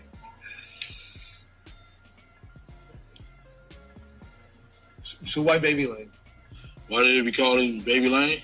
Why was Orlando? Yeah, tell me that. Because he was born on Burrs Lane. Sorry. Tell me the whole story, like the sentence. Orlando was called Baby Lane because Orlando was called Baby Lane because he was born on Burrs Lane, the street Burrs. And they just called him Lane, short for Orlando. So he took our street name. And his pops was real high in the echelon of our gang. The founding fathers. So. And the baby isn't because he had a baby face or anything like that. Baby Lane, short for our street. Right. And Keefe? Keefe? We had like 3 Keefes in our hood. So they just broke them down. And they just put Keefe D on it. So they gave you the initials so that Yeah. they separate you from the others. Others, yeah. And that shit just went like a wildflower. Blew up, got rich, had all the money, all the women. Don't put that on there. My wife's gonna kill me. Yeah. Yeah. You better have my wife deposit for that car too. This has got to be the last one. Okay. Original gangster, yeah. a double OG is a dude that's like been around a while. You know, the founding fathers and stuff. You know, founding fathers of the game. That's where our game stopped at, the double OG. And our youngest gang members is called TSs, Tiny Soldiers. But we got like about 6 different generations. Okay. Thank you. My wife wants that as a father for the car too. Because she is on my, she's great. So why don't you talk to, well, we gotta talk to you now. Call me. Let's talk on the phone. Right. And if you know, if things get heavy for you, maybe we can just talk about Orlando and then leave it at that. All right. But these guys are expecting details from that night. Okay. All right. Yeah. Yeah, you don't want that dude. I don't want to put you in the spot. He from the Justice Department in DC. Yeah. I swear to God on me. I hear you. They had some major players on me, dog. The other dude named Michael Terrell. Oh man. Yeah, he's a beast. He's head U.S. attorney of this area. We call his Goofy. That dude hate me on me, I swear to God. Yeah. No, like I said, I mean, come in the room like, y'all fucking deal with the fucking devil right now. They're wrapping up. Somebody's gonna wind up dead on this. Like, sir, I swear to God, I swear to God, man, I'll be nice. I'll be good. I'm not the devil. No, I mean, do what you got to do, and then can we set up a date, Nora? Like an actual date where like there's no misunderstanding. You're here for this, or we can go out to Vegas and what I wanted to do is for you to take us on the street. Why is that funny? Why is that funny? Yeah, right. Yeah. A little funny. Yeah. Hey, you know, they never, you know. Like the dude, I seen Rick Ross at the airport. He just couldn't put my face on it. You know what I'm saying? He was like, no, he said, bro, I know you from nowhere. I said, you don't want to know who I am, motherfucker. He's like, I know you. I'm like, yeah. You really want to know? Yeah. We'll figure it out. But the 20th, like my sister giving her, we giving her a 70th birthday party. Her milestone 70th. My sister. That's on the 29th. So I'm gonna be there about 4 days before then. For a whole week. Okay. Here, you mean? California. Yeah. California. The 29th of July. But if we just wanted to come out to Vegas, can we do that too? I mean, I'm not joking about the street stuff. Yeah. Then you can just tell me on the street. It'll be different than this. Yeah. It'll be less formal. Okay. Okay. All right.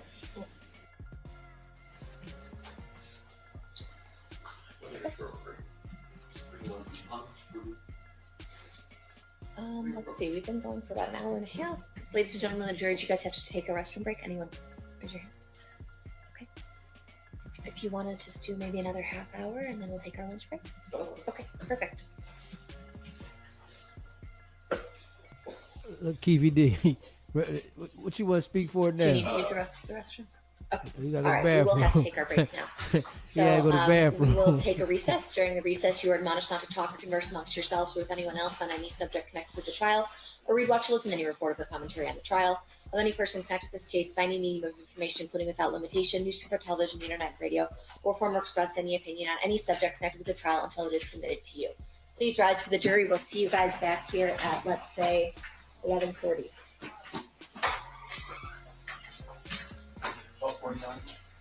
11:40. Keefe D gotta go to the bathroom. We're just gonna take a short. Motherfucker said, hold up. My stomach fucked up. I gotta go. Shit, the jury, they still wanted to keep hearing the shit. That nigga had to go. Shit.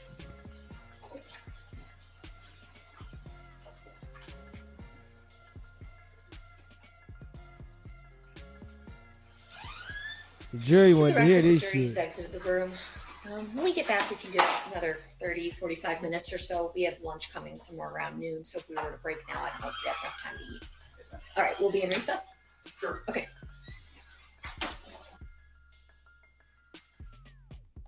I assume he's still back there with Okay. Smash that like button, hit that subscribe button. Keefe D's stomach was bubbling. And Judge, if you just You let hear us know me? when lunch shows up, we'll break.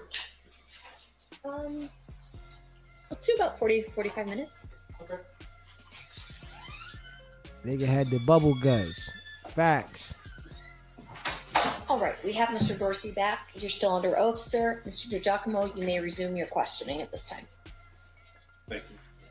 Mr. Dorsey, that was the July 17th, 2017 conversation that we just listened to, correct? It was the first interview, yes.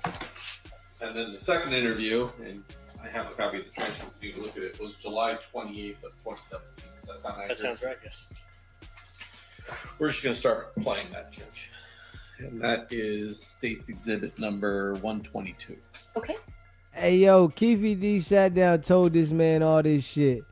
And the man sit right here and said, yeah, that was the interview. Yup. Yeah, he said all this. I believe everything. And I don't know how anybody think he gonna beat this shit. Yeah, Keefe D fried chicken. Fried chicken. 122 is now playing. Are you moving back, you think, anytime soon? You're gonna stay you don't I know you don't. But your wife's got that business of hers or whatever, right? Yeah. So she'd have to give it up for you to come back? Yeah. No, she with a corporation, so they'll move her around. Oh, that's Tell cool. her to say she won't come back.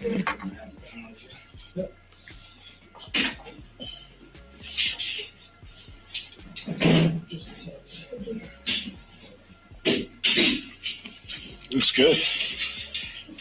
I mean, I see a white man in the background. Other than that, I'm gonna get out of here soon. yeah. Actually, I see a white man's torso in the background. Sorry.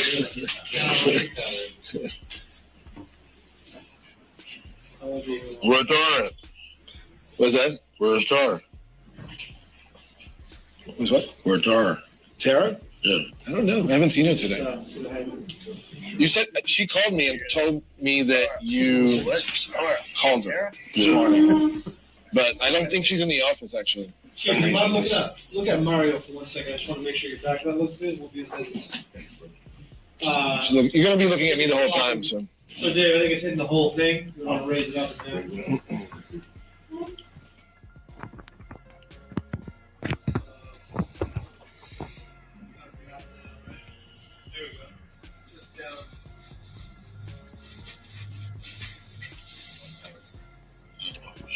Slide the shoulders there.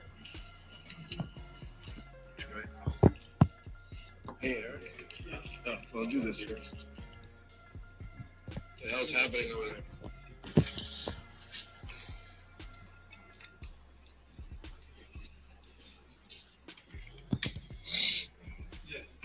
Did you get in touch with him?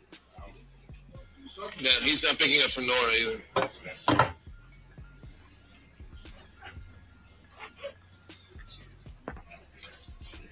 Yeah, exactly. Yeah. But that's all right, right, Keefe? You know what you're going to talk about, right? Do you need him here? He's not picking up. What? Night come, yeah. I do. Yeah. You know, we already discussed that. I don't know what the fuck you up. Me neither. Yeah. Sometime we want. Man. Where'd he go? I'm on before you start. I need wait. I'm ready to start. How you doing? Yeah. Yeah, I just didn't see you meeting here, dude. He's like, yeah, I do. That's all we got. You know, we're going to talk a little bit about the fight. I'm not talking about no fight stuff. You know what? Told her that we was in the office today. When we were arguing. I said, if you give me 2 weeks, She said, I gave you 6 months. And she said, Keefe, I got the people here, just shoot this, woo woo. So I was like, shit, you know what I'm saying? Right. Oh, you mean you gotta do the whole thing again? Yeah. Okay, we can do a little bit of that. Yeah, sure. I mean, but you look great. I have it already. You don't have to go through the entire story. I look great. You look fine. Yeah. Yeah. To you. To me. To everyone. To everyone who's seen it. Hey, don't release that shit on the internet like y'all did last time. No, of course not. Who released that shit? I wasn't even working here when I have no idea. Did you hear about that? Yeah. You weren't even working here? I'm here for 5 weeks. You sure? So he shot like a promo. He came in, before Mario got hired, and shot a promo, and then somebody like BET or somebody leaked it. On the internet. I so can we get, so let's Disaster. talk about the other stuff then. No, we'll get to that later. So I'm just gonna go back to the stuff that we talked about in the other. Yeah. Okay. And then we get to that. Yeah. Everybody ready to start? Yeah, that's bad. Can you give me a All right, here we go.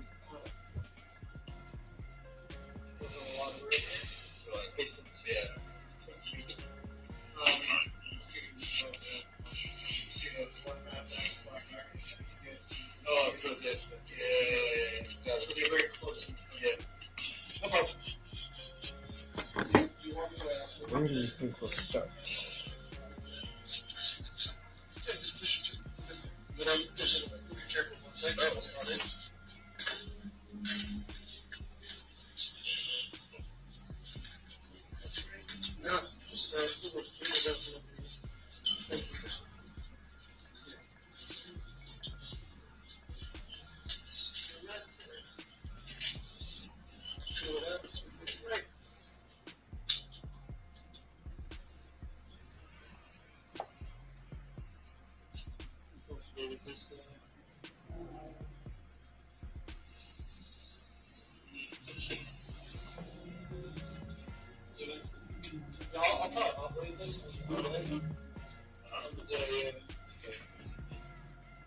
No, I didn't see it. Do anytime, thank you. Okay, that's ours. Okay, that one. I'm not seeing it. Oh, I just told them I thought it was fine. I see. I think the one good thing is on the 78. You're going to give me a lot of pushback.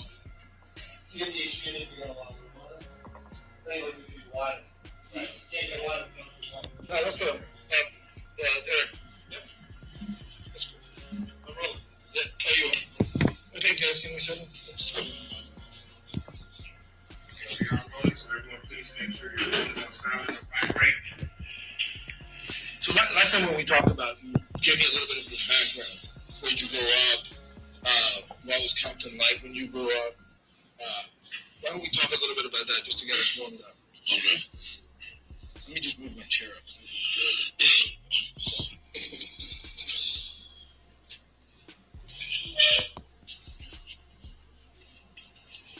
So remember, you're going to be looking at me. And remember to try to speak in full sentences, right? I'm going to always stop you if you don't do it. So, okay.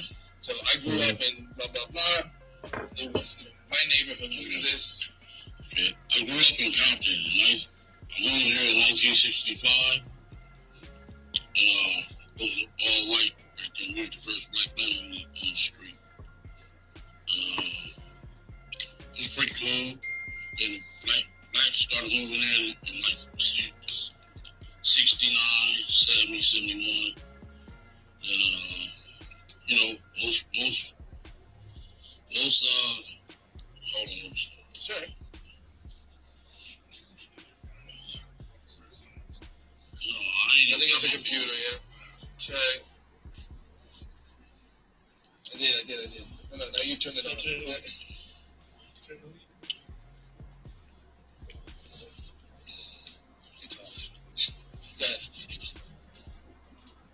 I grew up in Compton, 1965. Moved out there. We was the first black family on the street, literally in the neighborhood. So blacks started moving in about 69, 70, 71. Most families both of their parents, pops and moms and pops. The neighborhood was pretty nice, pretty green grass, all that. And the gangs came in about 70, 71. And our neighborhood started gang banging in 1972. And what affiliation was with the gangs? It was Crips and Bloods. And our neighborhood was U.S. at first. Then they turned Crips in 1972. You were a good kid, you were telling me, right? Yes. Like you were a good student and all that stuff. Good student, How did you go? Tell me that, and then tell me how you fell in with gang activity. I fell in with gangs. Yeah. Really, I fell in with gangs. It was a fad around our neighborhood. I was a good student, but I still was a gang member back then. I used to be like the ball boy for Compton College, so I knew older dudes and stuff like that. That gave me more wisdom, as You played ball with Sugar back, right? Yeah, I played Pop Warner football at Greater Compton with Sugar Money. His dad was a coach and stuff like that. Yeah. So you could do it? Yeah, he was cool with it back then. He was like a year younger than us. Him and his cousins played on our team. He was twin, Ronald Donald and Suge. All three of them played on the team. His dad was a coach. Oh, really? Yeah. So at some point, you guys were tight, right? We were just football teammates. Yeah, we used to go to his house. We win the games. Go to his house, go swimming. Just go to his other uncle house. Donald house too. We go swimming. We win and stuff like that. So, let me check my notes here. When did you first hear about Death Row? Death Row? Yeah, about the label and all that stuff. 1990. Just tell me the first sentence. I heard about Death Row in 1990. Before Suge was even involved. What was your impression? Like, what were you? Was it true that you were somewhat involved at the beginning with them? Yes. Can you explain what that was? Well, I did the footwork for the project. I really didn't think it was going to work. 2 years later, it came up. So what was that for? What was the footwork? Just the footwork, basic footwork. We have it on camera. You told me about delivering the money and all that stuff. Yeah. So can you expand on that? You say? Can you tell me about it? I just did the footwork with the money part. That's all. Yeah, but I can't tell you what I did for it.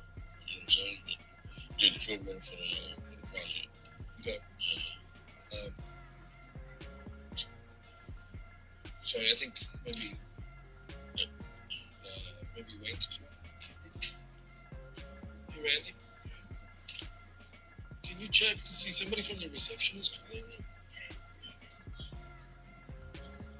Oh, he is. Okay.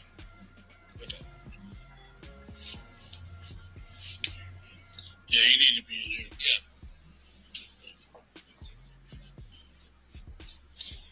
So,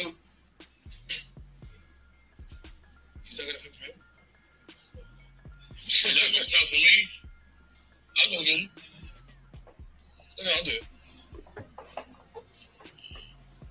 Let me just finish this thought before we forget it. Like, you can wait for a second. So without naming names, what kind of people did you do the footwork for? Without naming names, what kind of people did you do the footwork for? Bosses. Yeah, but just, tell me in a full sentence. I did the footwork for... I did the footwork for bosses. Me and Suge had the same boss, really. And was it drug money? Yes, that's what it was. In a full sentence. Yes, it was drug money. Yes. Let me get... we can stop now. Yeah, how much time do we have in that? Okay, let's just keep rolling.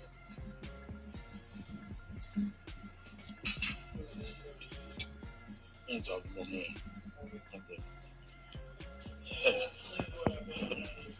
Okay, hey.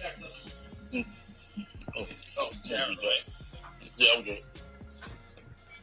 Good job. I feel everything jiggling.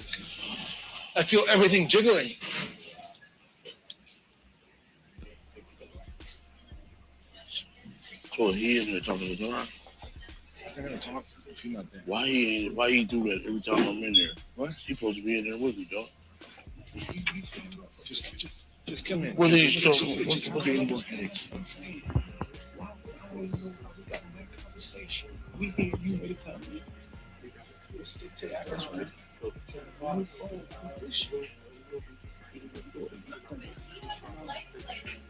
Some bullshit, man.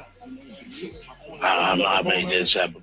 And he told my sister that, I swear to God, man. And she stressed me every motherfucking month with rent money. Because he told her that. Just please come in. Yeah. Yeah, I looked through what was doing. I said, Shawty, I've been there, man. It makes my life more difficult. Yeah, we're good.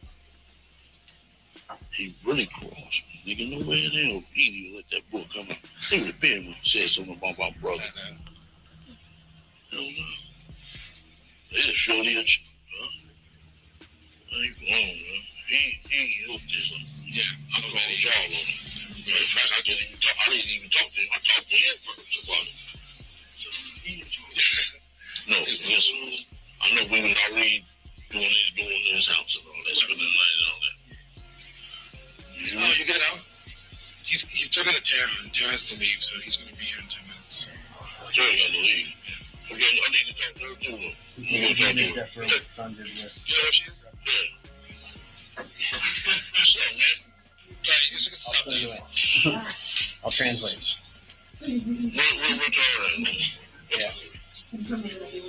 Right, basically, yeah. Yeah, just keep going. That's a huge admission from an OG from Compton with verifiable connections to say on camera, yes.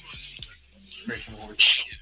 He's the go-between. You don't have to be so complicated. It's like a fucking marriage. Nobody's talking sure right now to be cut off, but no, they cut out. Certainly not after Tupac's here.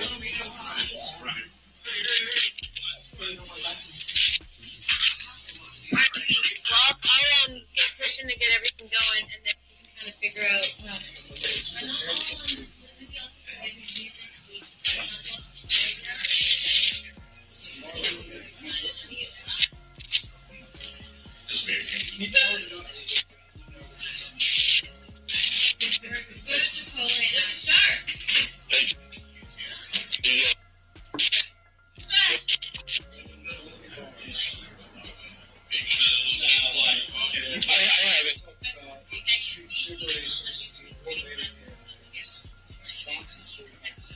So I'll give it to you after. Yeah. I mean, I have to get it from them, but I can give it to you. As soon as we get everything done today, we can probably. Well, I wanted to go to Vegas. And, yeah. Right after the hero shop.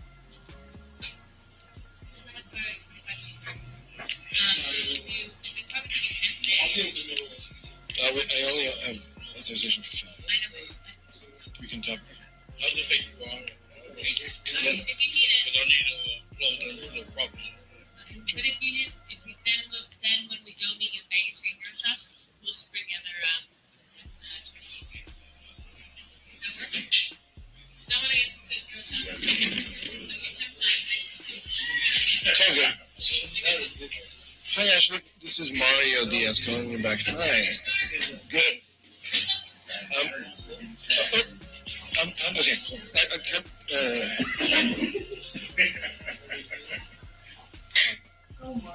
I don't know why they're taking a break.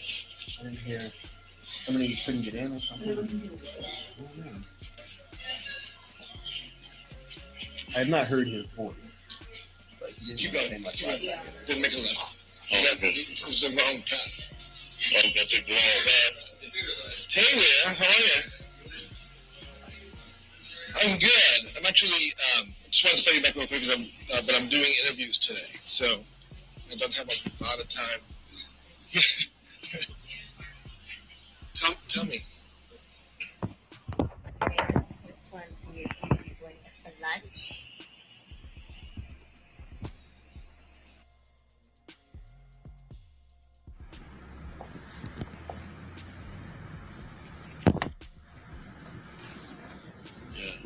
How did that get started?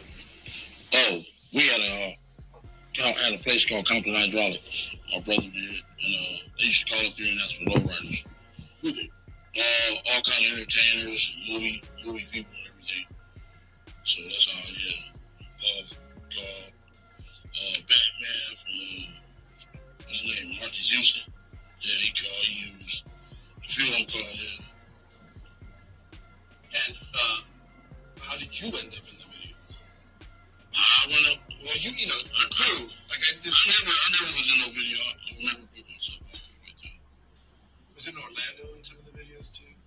I feel like I've seen his face in some of the videos. Not that I knew of. But you guys started, when you started hanging out with Puffy and going to concerts, and how did that relationship start? He called one night. Puff called one night and asked us was it cool to come out on the West Coast for his concerts. Yeah. And so Then he came. The first concert we went to was in Irvine at the Summer Jam. And then Suge was there. When I got off the stage, when Biggie performed, Suge asked me how did I know them guys. I seen he was kind of getting jealous because Biggie had a hot record back then. Had a One More Chance. And that was the hottest thing going on back then. So how did you get on stage with those guys? I knew some New York people that knew them. New York guys. Yeah. So you were on stage? Yeah. During the performance? Yes, I was on stage with them, yeah. I wanted to ask you how that works, because they call you guys up to see if it's okay to come to LA. What does that mean? For some of us who don't understand, No, you hold on. Yeah. No, he would call see if it was cool to come out of LA because he was scared of Suge. And, they had a beef. Some shit started in Atlanta or something. Yeah. So did you guys offer him security? Is that how it went down, or? No, we ain't no security guards. You know what I'm saying? No, we just went to the concerts with him. I guess he was trying to be Snake because we're Crips and his enemies are Bloods. You know what I'm saying? I guess he was being smart. But me and Suge were friends, so I used to go to parties. Everything was Suge. Meet Suge at parties and all the clubs, all that. So at that point, it was still cool. Yeah, you still talked to Suge, no problem. You still talked to, you hung out with Puffy's people, no problem. Yeah, no problem. Yeah. When did it become a problem? I guess when that guy, Big J, got killed in Atlanta. Tell me about that. The word on the street was his Puffy bodyguard killed him. Yeah, out there in Atlanta at a party or something. And then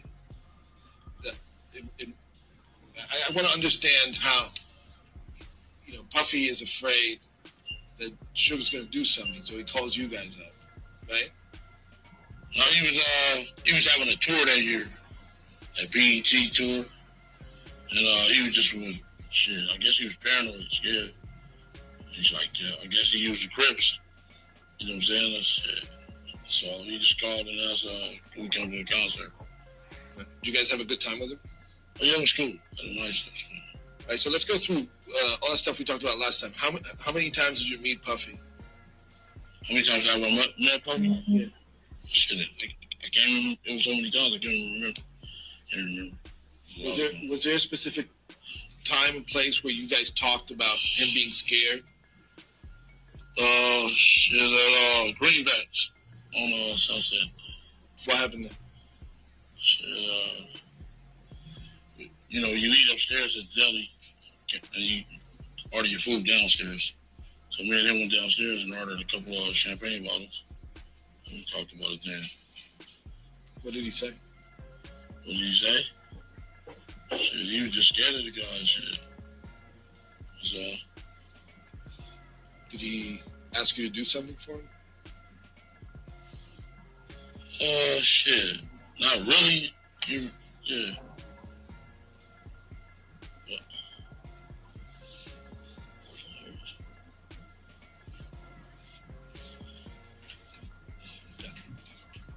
He's nodding. He's saying yes. Okay. Yes, he asked us to do something. Can you tell me what that is? I guess he wanted the big guy taken care of. Shit. That's all in shit. I'm not no killer, so shit, I don't know why he was asking me. You know? Right. Yeah. Shit. That ain't my line of work. Yeah. So, how did you meet Puffy initially? Was it through Zip? We talked about who Zip was. Let's dig in a little bit. Who's Zip and how did you meet him? I meet Zip. We played a baseball game at our park. It was a different neighborhood, and he happened to be their pitcher. Happened to be their pitcher, yeah. And what was his line of work? His line of work? Well, he was a pimp, you know, and he get money in the streets. Yeah. So what? Were you guys in business together? No, not really. You just tell me what he did for you in terms of the Puffy relationship. Did he connect you to him? Is that who introduced you? Yeah, that's who introduced. Yeah. So please say that in the computer. Yeah. Von Zip introduced me to Puff. So I met Puff. Yeah. Right. Let me just keep checking my notes here.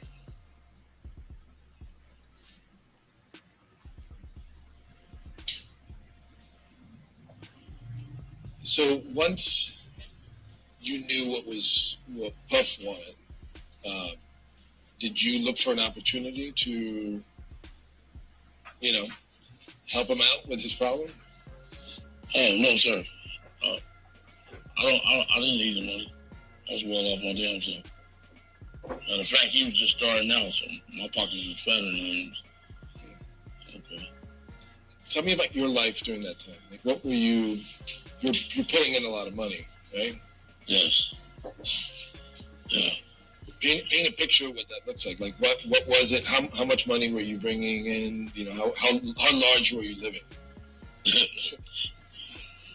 Do I have to say that? You can give an idea. You don't have to be like super specific to the dollar amount. Just give me a sense of it. About 4.2 or million every month. Yeah. Wasn't honest though. Yeah. How much did you keep? About 20%.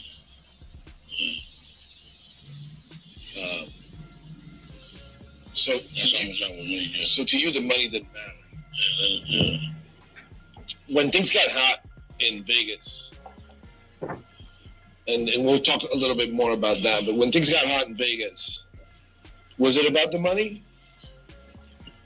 When you guys went after Suge and Tupac? Really, it seemed like they came after us. Jumped on my nephew with the, yeah. Seemed like they was targeting us. Yes. No, that's cool. Okay. So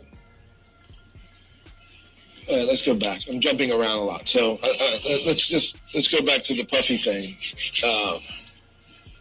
After you met with him at Greenblatt's, when did you see him again? The candy? Yeah. That's all right. He can hear the candy going. Hold on. All right, He's gonna swallow it or spit it out.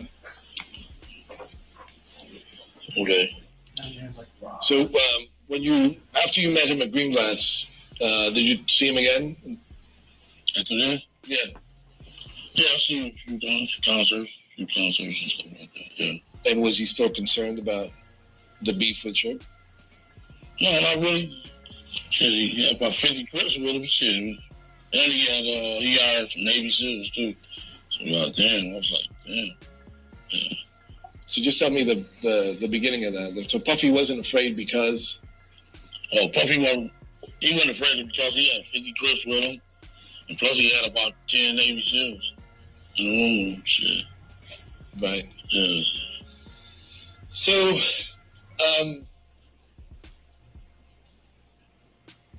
let's talk about Orlando. Who's Orlando Anderson? Orlando Anderson is my nephew. My nephew, my best friend, my son, everything. He's everything to me. You guys did a lot of stuff together, hung out, chilled out? He was a youngster, just graduated from high school. And, they jumped on him, 20-year-old kid, some grown men jumped on the kid. That's my nephew. You know what I'm saying? Seemed like he always picking on some kids. Yeah. Did he become part of your crew? No, not really. I would never put my nephew in a position like that to be part of no crew like that. But he's affiliated with gangs, right? He's affiliated with the Crips. He's not. I've seen pictures of him flashing gang signs. Well, shit, he grew up over there. That's a culture, Yeah, it's culture over there. Yeah, he went to school. That's our neighborhood. Period. So what happened? I want to set the stage for what happened at the lobby of the MGM, right? Somebody saw him and said, "That's the guy who stole my chain," right? Yeah. There had been a previous incident at the Lakewood Mall. Yeah. Can you tell me what you know about that stuff? Well, it was this football player. It was a guy, one of my little homeboys named Marcus. He was playing football he was going to play football for Arizona State. And we was up there to buy him some stuff to go play football with. Like shoes, go off to college with, send him off right. You were there? No, I wasn't there. Okay. But they was there to send him off right, give him support so he could be all right when he go to college. It just so happened he rented 3 of the death row guys, and he was there by himself. And they was bird dogging him, talking shit to him. Death row, mob, pyro, and all that. So shit, he jumped off. Marcus, he wasn't no punk. He could fight good, and he was a football player, so he athletic. So he grabbed, he knocked the guy out, grabbed his chains. That's all. We ain't got no bounty on no chain. We don't want that little punk ass chain. You know what I'm saying? The little changes. Yeah. Worth shit. So they started it. They started it, yeah. And who's Marcus? Marcus, he was a football player from our neighborhood. He was just graduated from Dominguez High School, so he can play football. And he was there that day with. He was there at the mall by himself. Then it was 3 guys from Death Row there, from Mob Pyro. They was bird dogging, talking shit to him, because he had on a little S hat that represent our neighborhood. So they was, bird dogging him, just so my nephew knew happened to come up to the mall. So he got involved because he saw what was happening, or how did he get there? Or like my nephew get there? No, they was going to meet him up there so he can buy some stuff. Send him off right to Arizona State. You know, good athlete. You know, play strong safety. Yeah, I'm just trying to get straight.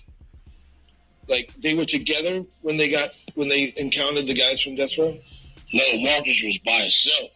How did Orlando get involved there? Orlando and his Marcus friend, they just graduated from high school. They all friends, played sports together. They came up to the mall to meet Marcus so they could help him send him off right to college. No, I understand that, but when the shit started happening, where was Orlando? He was walking into the mall, walking into the Foot Locker.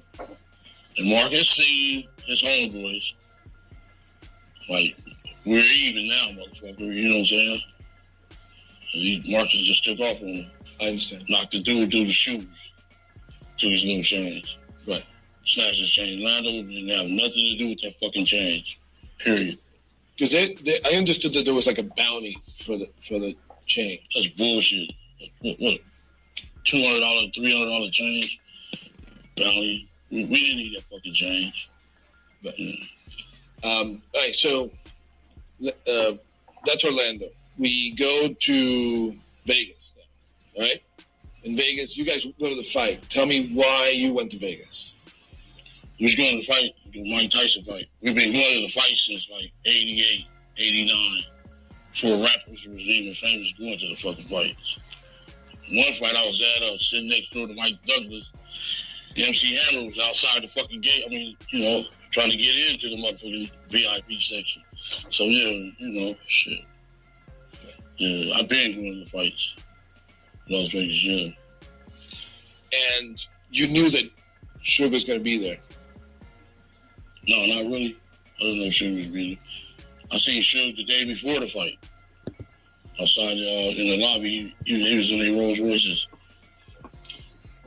And then, shit. You know, I seen him there. He spoke to me and everything. If he had beef, he should have said something there. So who were you with? Who were I with? Yeah. Shit, he was my homeboys. Yeah, he seen me the day before the fight. Pulled up in this Rolls Royce. Yeah. In Orlando, obviously. Yeah, Orlando, I think Orlando was with us too, yeah. All right. So the next thing is you guys went to the fight. Yes, right? The fight ended quickly. Yes.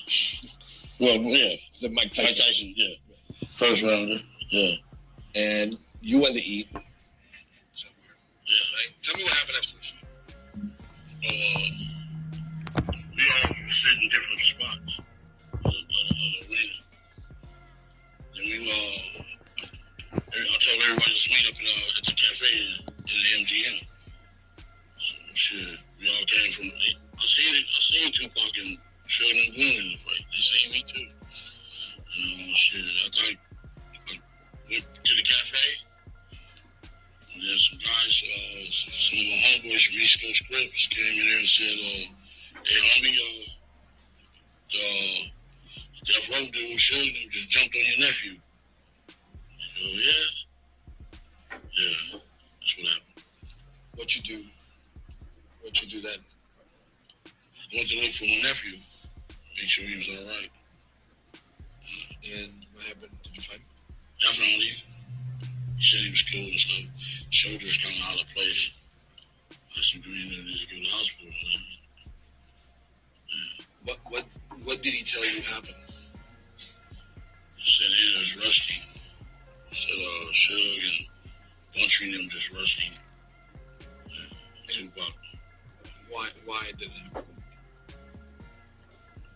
We had no idea why it happened. I guess when Lakewood Mall, but they seen us the day before. The fuck, you know. So the day before, you're saying that Tupac and Shook both saw you and Orlando? I don't think Tupac was winning. No, but there you go. Because what happened is, I mean, the way I understand this, Tupac had a hot head and just, trying to take over somebody, trying to be a gangster. I don't know. I guess he got a hot head for a crazy dude. Well, he claims that the stupid necklace, That's the guy who grabbed the necklace off of his friend. Yeah. That was a $300 necklace. I know it's funny, right? Like this shit is all over. About a stupid necklace. You know, people die. So,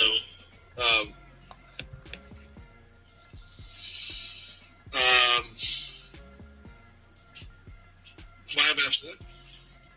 What happened after that? Yeah. Shit, went to the parking lot. Got on cars.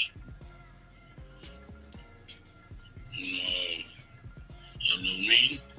And our little homie said they're gonna have a concert at the 662 Club.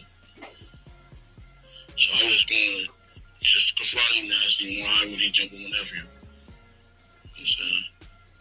I understand. And then what was the just tell me what the little conference was about. You had a little meeting. You said you had a little meeting. What was that meeting about? No, we were going to the 662 Club to see to Pop want to get out. You know what I'm saying? Since we're friends, man, sure friends, I just want to see if Pop want to get out. Because I'm quite sure my nephew would knock his ass out. So my nephew athlete, really. Okay. And then what happened? You guys went off. Tell me, with as much detail as you can remember, what happened after that? Yeah, it was like this has been like what, 20 years ago almost. I'll tell you as much as I can. So we went to the store. We went to the 662 Club. Waited there about an hour. They never show up. So we left. Started going to go party. So we went and brought some champagne, case of champagne. Wait, let's take it step by step. So you went to 662 to look for them, and they never showed. No, we went to see what it was about. You know what I'm saying? I wanted to talk to shit. Because, you know, I've been knowing him since I was 9 years old, shit. Plus, I helped him get his record business going, shit. You know what I'm saying? You gonna bite the hand and feed you? You know? Shit. But so you went into the club, and he wasn't there. No, I never went into the club. I just went in the back where they was gonna come in.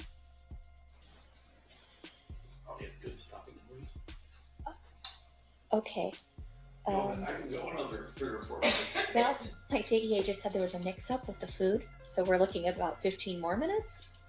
But I can also give them their break and then bring it in 15 minutes. Get you just a natural stopping point and we'll break. So this is it?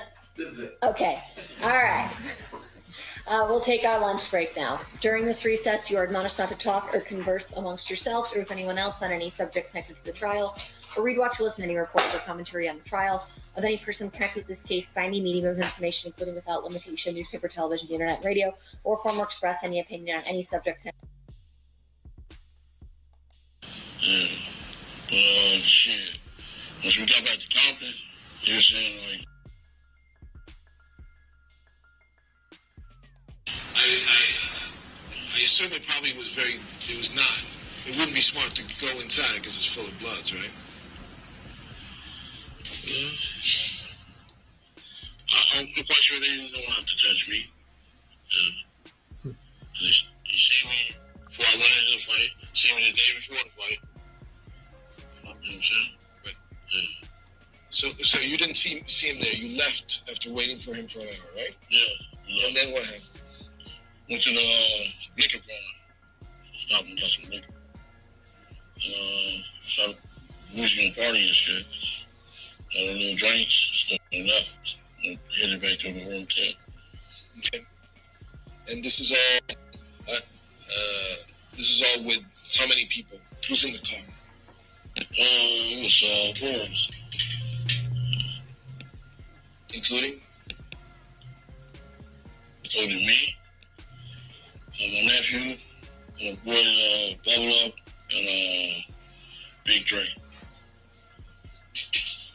So we going up Amigo. Got to Las Vegas Boulevard. Shit. We ain't there for the bustle out. Happened to see my friends. Sure, Tupac was hanging out the window. There they go, right there. So my partner busted you. Went by there. Got up there by there where he was. Shit. Pop looked like he got a gun. Got the buzzing. Shit. I got the duck. Shit. Got the busting back. Duck. Hit the corner. Made it right. So a white car got the chasing us. Still busting. We dished them out.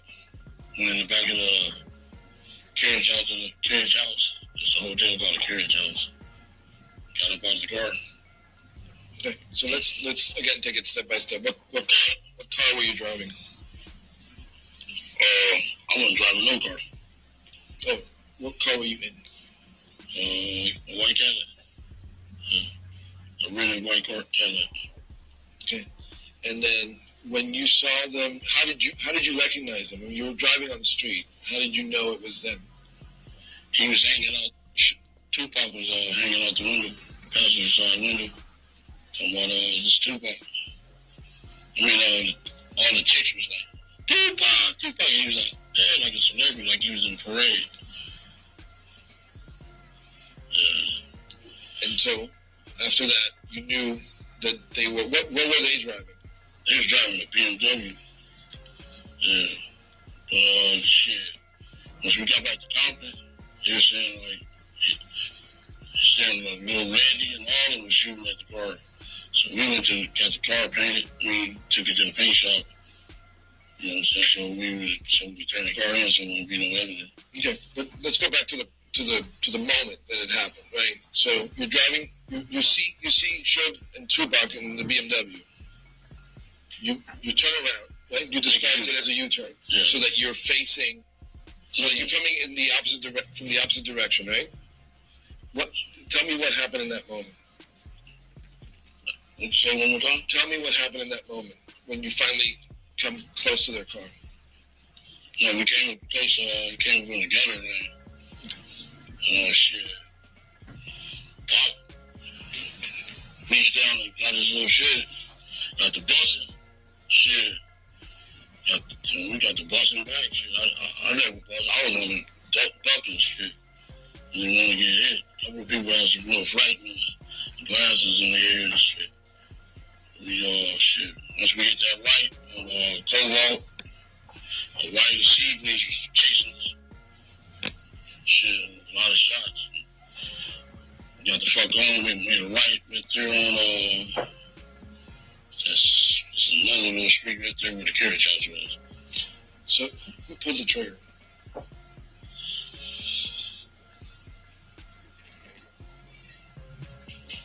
Who pulled the what? Who pulled the trigger?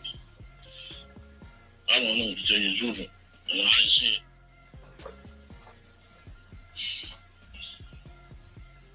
Did Orlando pull the trigger?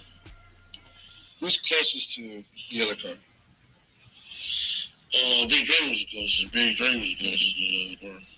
And I was ducking, shit. The dude was crazy. I said, this dude really coming to get a reputation. He was jumping around, like, damn. So you I want to make this really clear. You mean to tell me that even though you were in the car with those three guys, and you talked to them a bunch afterwards, you don't know who shot the shots? That would be including myself.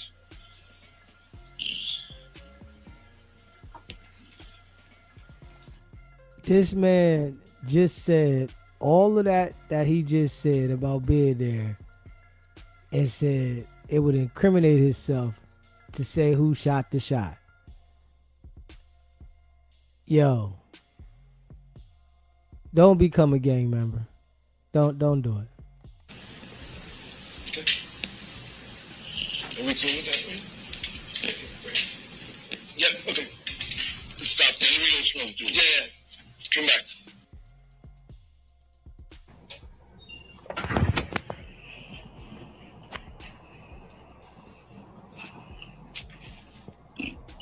Just give me one quick second.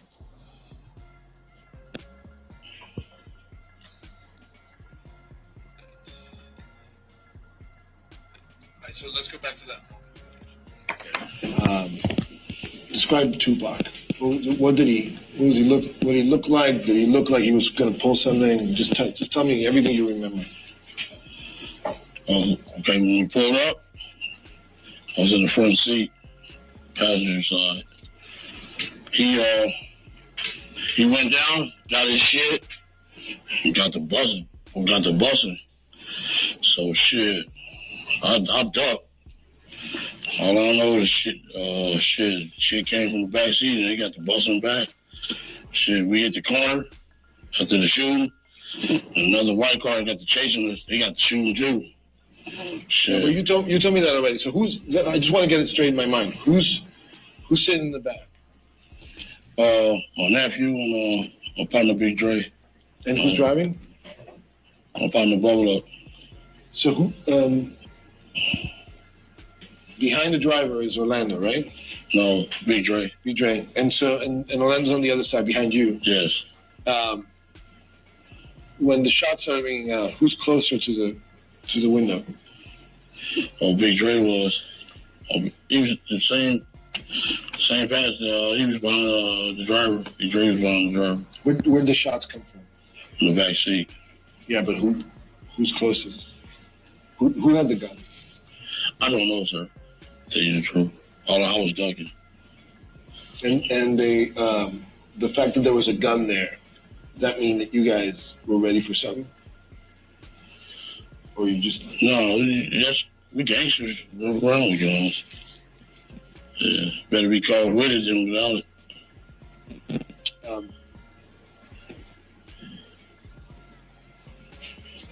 Do you remember anything else about that moment where the two cars met? Oh, I'm so sorry.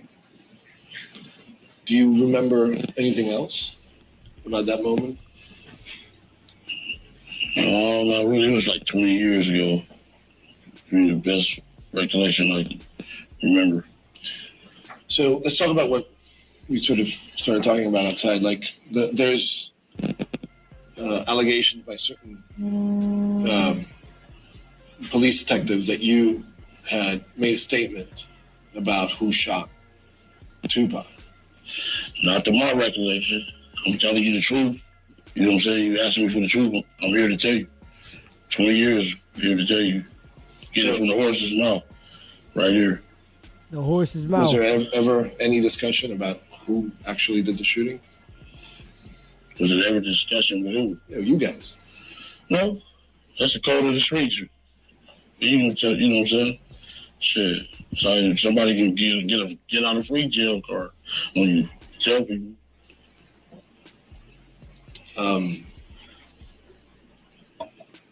What are your thoughts about Greg Kading and his investigation and all the stuff that's been out there? How I feel about it? Yeah. Well, I felt I was railroad. Felt I was railroad, cross. Endangered my life. Put me in a bad fucking situation, bad spot. Life been fucked up ever since. Don't nobody trust me. You know what I'm saying? It's fucked up. Why don't they trust you? Because they think you snitched? Yeah. Yeah. So can you tell me now whether what he published is true or false? Is there some truth to it? Not some of it is true, some of it is false? Shit, I think he's just trying to make $1. You know what I'm saying? He got fired. Trying to make $1 off a motherfucker. Yeah, that's what I figured. He's just trying to use me so he can't use me no more. Shit, I'm fucking used up, man. Shit, he fucked over me. That's what I feel. Yeah. And do you feel like the information that he has is completely false? Like, oh, sorry.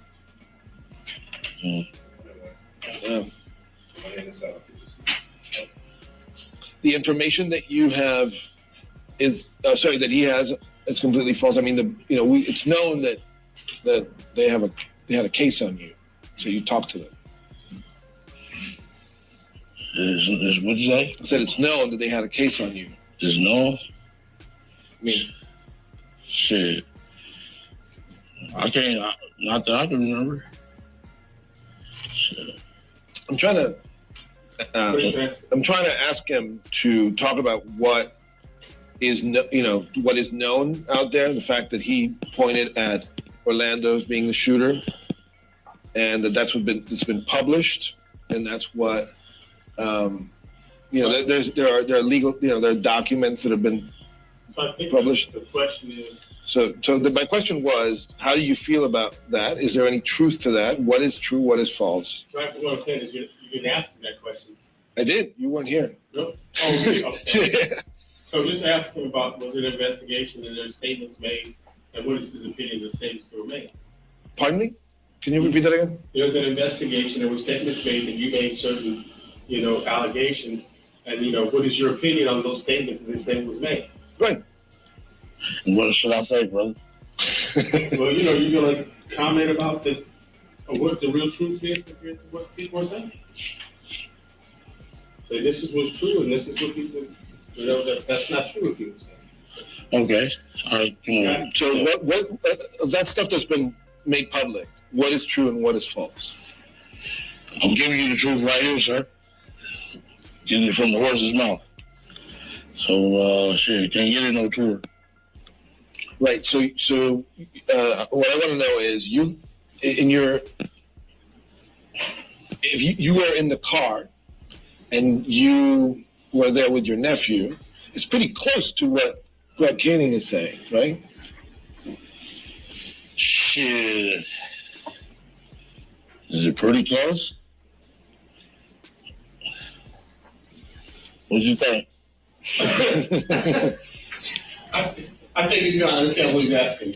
In your own words, in those tapes that were made public, in this book Murder Rap, there's a film called Murder Rap. You, in your own words, we heard you say Orlando was the shooter. You heard me say it? Yeah. Shit, I never had been. Ain't nobody ever had no tape recorder with me, not to my knowledge. You know what I'm saying? I don't know where the fuck he gets some tape recorders. That shit maybe was made up or something. So you're denying that you ever said that Orlando was the shooter? Yes, I'm denying it. And your statement now is that you were in the car, shots rang out from your car, but you don't know who did it. Exactly. Okay. Came from the back seat. Okay. Is there any reason why you wouldn't be forthcoming about this information? In other words, is there a deal that you have in place? Dumb as a brick. That would not allow you to say with any detail about that. Boy, straight dumb. Straight dumb. You want me to jump in? I mean, yeah. The way he's asking the question, the way that you want to answer the question is you want to explain to him that one, you don't have a recollection of making reporting, which is what you said, and secondly, if the circumstances which police officers try to investigate is not consistent with what the truth is. So you have no reason, what they're saying is different than what you're saying right now, which is you're really telling the truth because the police don't have any motive for you to tell the whole story except the feds and what really happened. They just want to get what they need to get to, you know what I'm saying? Yeah. So you can explain. You can be more detailed like that. Like that's how you're gonna do it. Okay. Yeah, and you might want to mention, that you really don't recall how dealing with Katie that way. You did do it free. Remember you dealt with free, so you might want to, the only person that you remember. Well, let's start there. Because it just feels like a big. It gets getting confusing. Let's start there.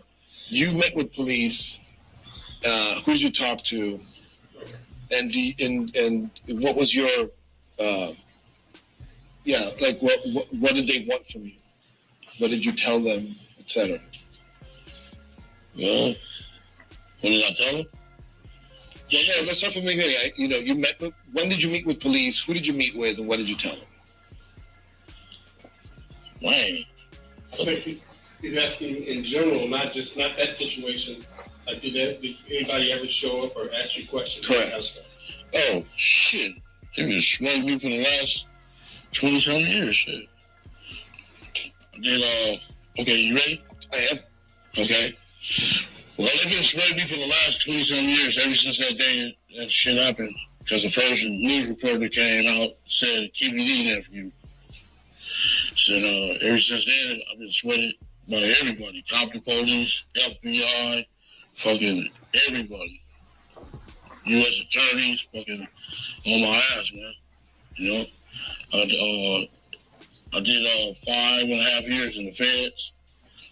Every other month, they was up there saying, this is a rapper killer. You know what I'm saying? I just been targeted. Just been on my ass ever since. And there's some truth to that, right? I mean, you were in the car. Yes. Some truth. Yes. I was in the car. And then what statements did you give police? What statement I gave police? Shit. In general.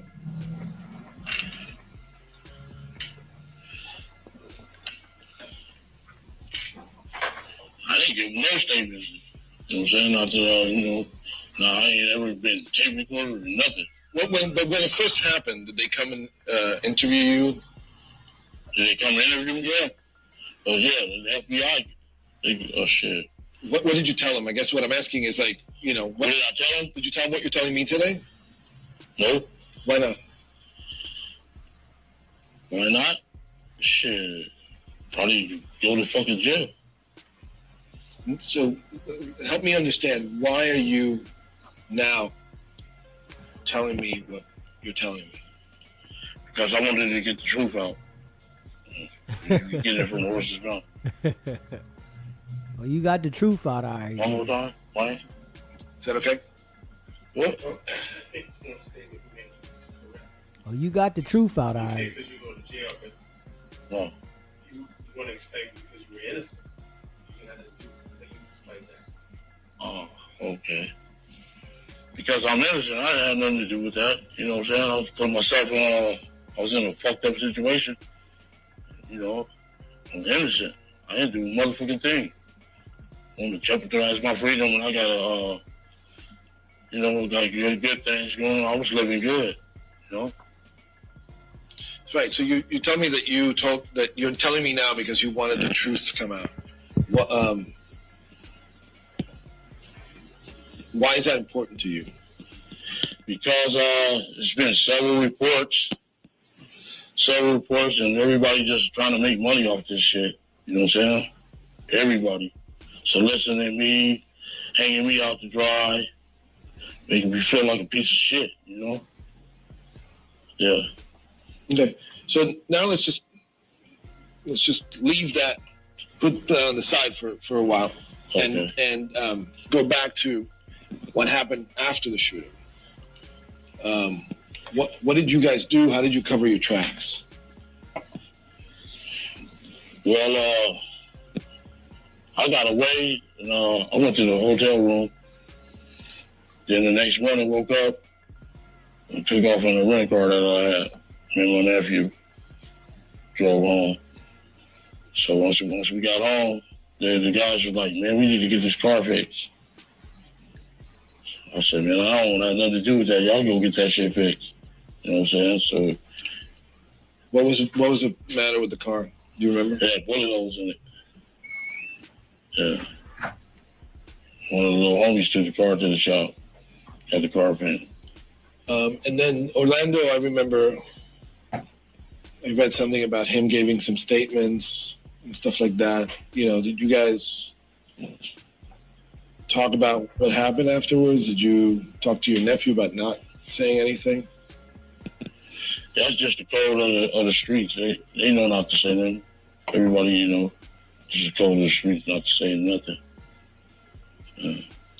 When Suge had his parole hearing, Orlando testified on his behalf. Why did he do that? Damn. He paid us.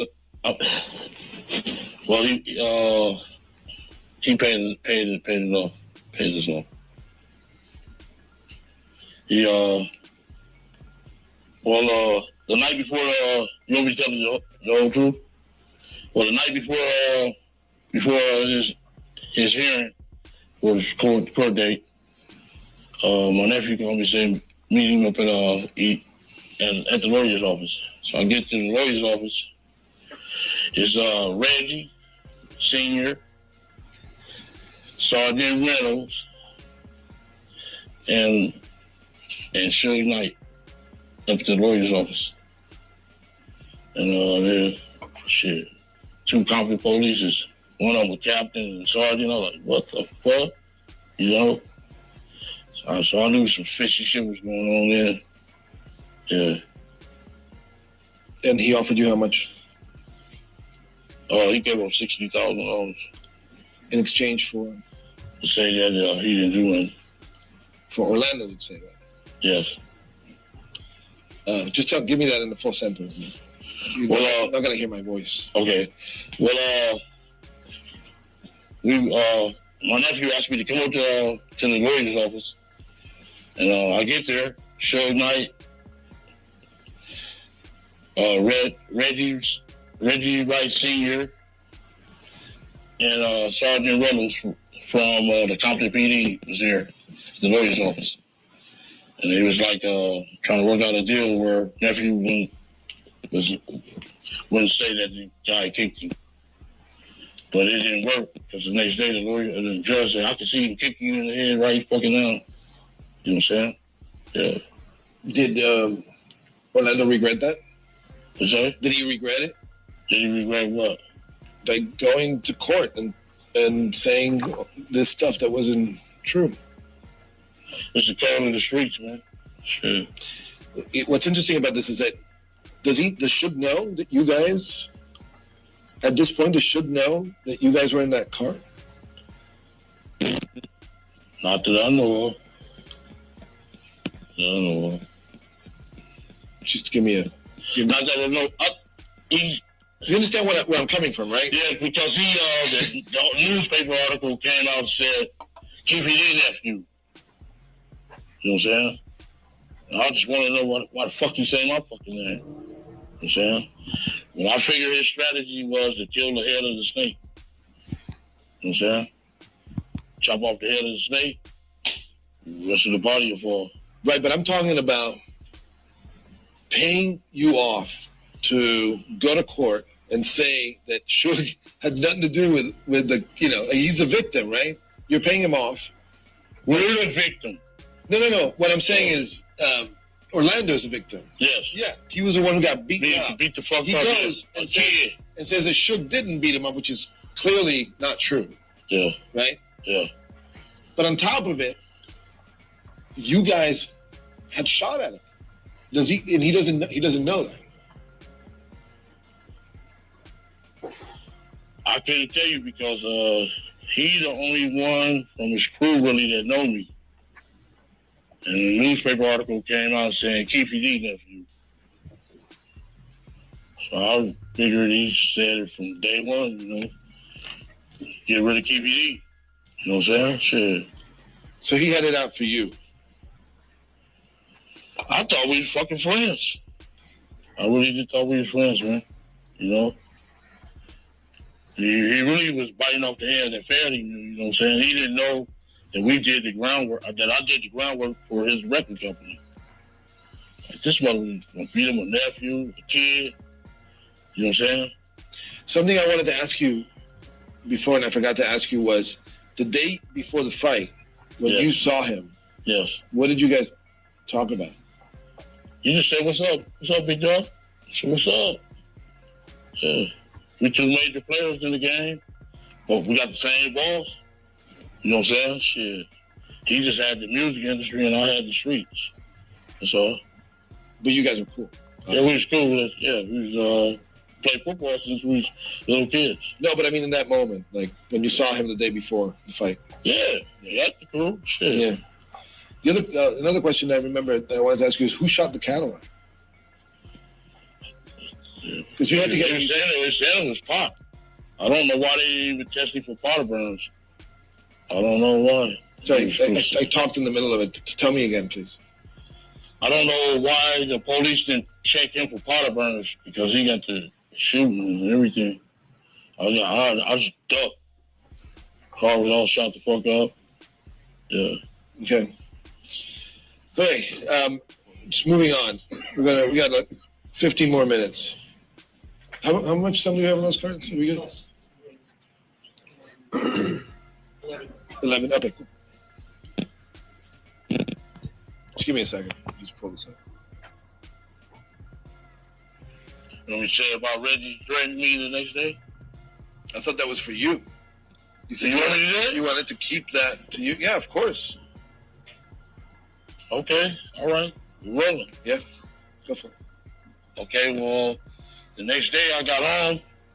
I was in my front yard. At 4:15, here come Reggie Sr. Flying up, coming up from Greenleaf on Burris. Ran the stop sign and everything, parked on the wrong side of the street. Jumped out the car and talking about, "Hey, Keefe, let me tell you something, motherfucker." I said, "What's up?" He's like, "If you kill my motherfucking son, bail's coming off. You get your motherfucking ass." I said, "What the fuck is you talking about?" Said, "I'm just letting your ass know, motherfucker." Like, oh, I just looked at him crazy. What the fuck is you talking about? Reggie Sr., so it was bad. They was the mayor, and everybody was against us, man. Yeah, everybody, the whole town. And can you explain who? Because I don't know that a lot of people know who Reggie Sr. is a Compton police. He's a captain. They had another guy, Reynolds. They was all under the Death Row banner. Even the mayor, Omar Bradley, was all up under that shit. Can you tell me what? Because I think we touched on that before, but I didn't really get a good picture. It's like how affiliated was Suge with LAPD? LAPD and Compton Police. And Compton Police, yeah. He was shit. Most of the guys is from his neighborhood. A lot of the guys from like David Mack, Reggie Sr., Reggie Jr., Patterson, Reynolds, all of them was from his neighborhood. So that's how you got that plug with them. You know, shit. It was really, really dangerous for us. You know what I'm saying? So we really try to stay out of the city of Compton. Because when you go against Suge, you're going against... Yes. Can you tell me that in a sentence? Oh, when you're going against Suge, you're really going up against the police. Compton Police, Rampart, all that, all his neighborhood friends. So, yeah, he kind of had a winning bout, you know. Who else better to have on your team is the police. So we was kind of fighting a losing battle with them guys. Raid our little spots, take all our guns. Yes. So that's cool because I wanted to establish that connection because a lot of people don't know that he was protected. Yeah, he's protected by the mayor, city councilmen, the Compton PD, big rank and files. Who he was paying off? Shit, he was buying police cars and stuff like that, and you know, giving out turkey drives for the city, all that shit. So he was really protected. He was in there, you know. So when he was he was giving out turkeys to people, or like having you know shit like in the park, whatever, free food for people. That's to pay off cops. And no, they had very nice cars that they shouldn't have on the police salaries. Very nice cars. It's crazy that the record business paid for that. Yeah, I paid for that. Yeah, I started them off. Yeah, no, I hear you. So I wanted to establish that connection. I also want to ask you, what's the connection between Puffy and Zip? Because you never told me that. You told me that he introduced you to Puffy, but I don't know what their relationship is. I don't really, I didn't really know that. I didn't get deep into that. He was just shit. I was a major player. I had the bread. Right. Yeah. So it's just that Zip came to you, and then that's how you ended up meeting Puffy. Yes. Okay.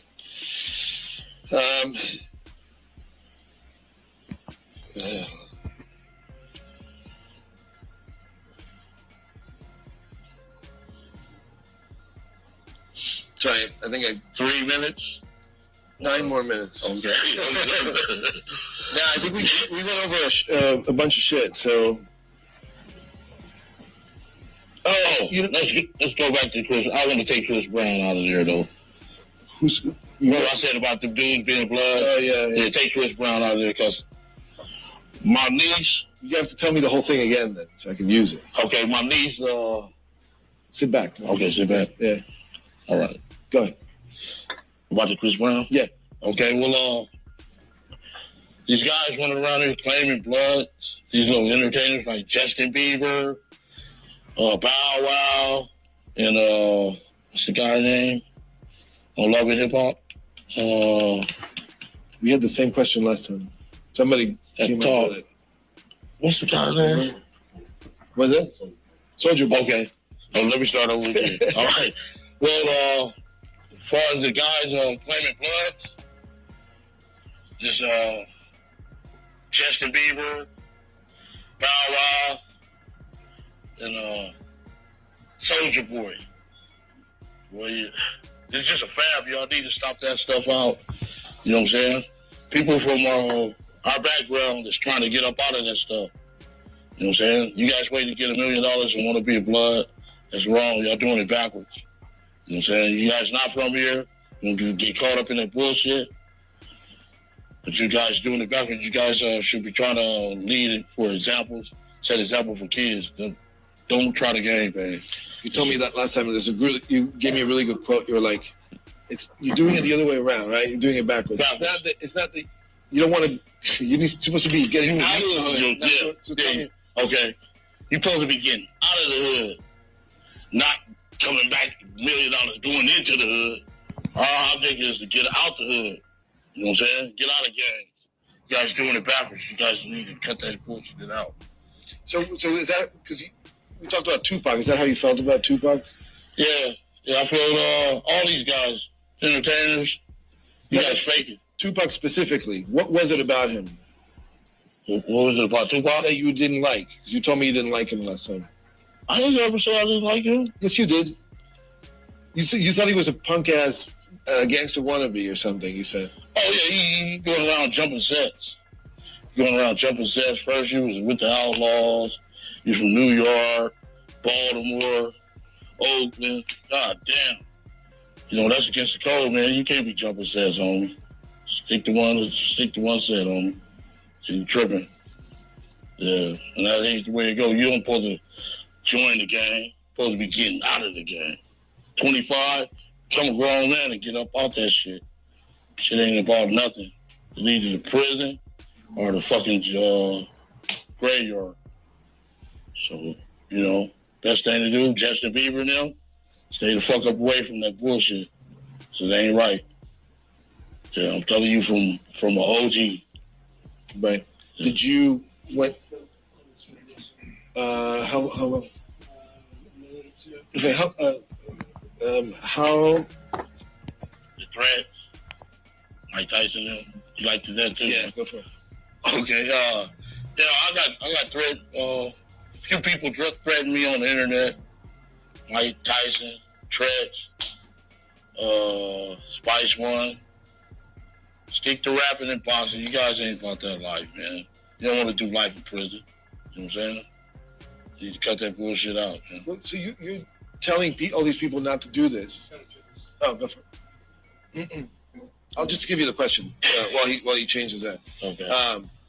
I'm telling all these people not to do this, and I'm the fucking leader. Well, but also, I quit though. Yeah, oh, good. So you say that, because that's part of like why you're talking to me now. Because you're out of the game. Yeah, I'm 50-some years old, grandkids. Right.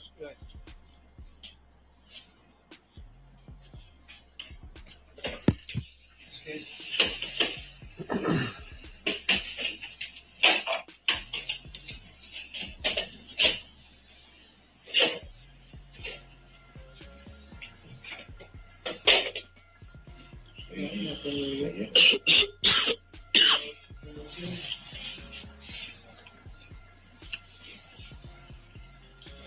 have to say, I think the tie and the suit, the penguin shirt.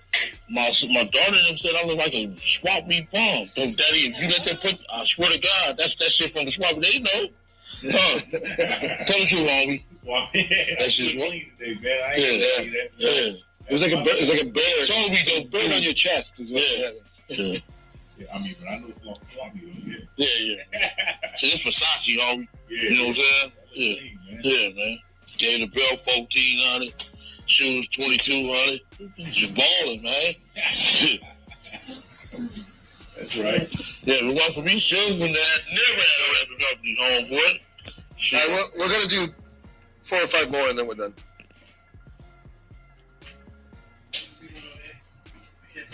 Yeah, you're seeing it completely on a. Yeah, you're good.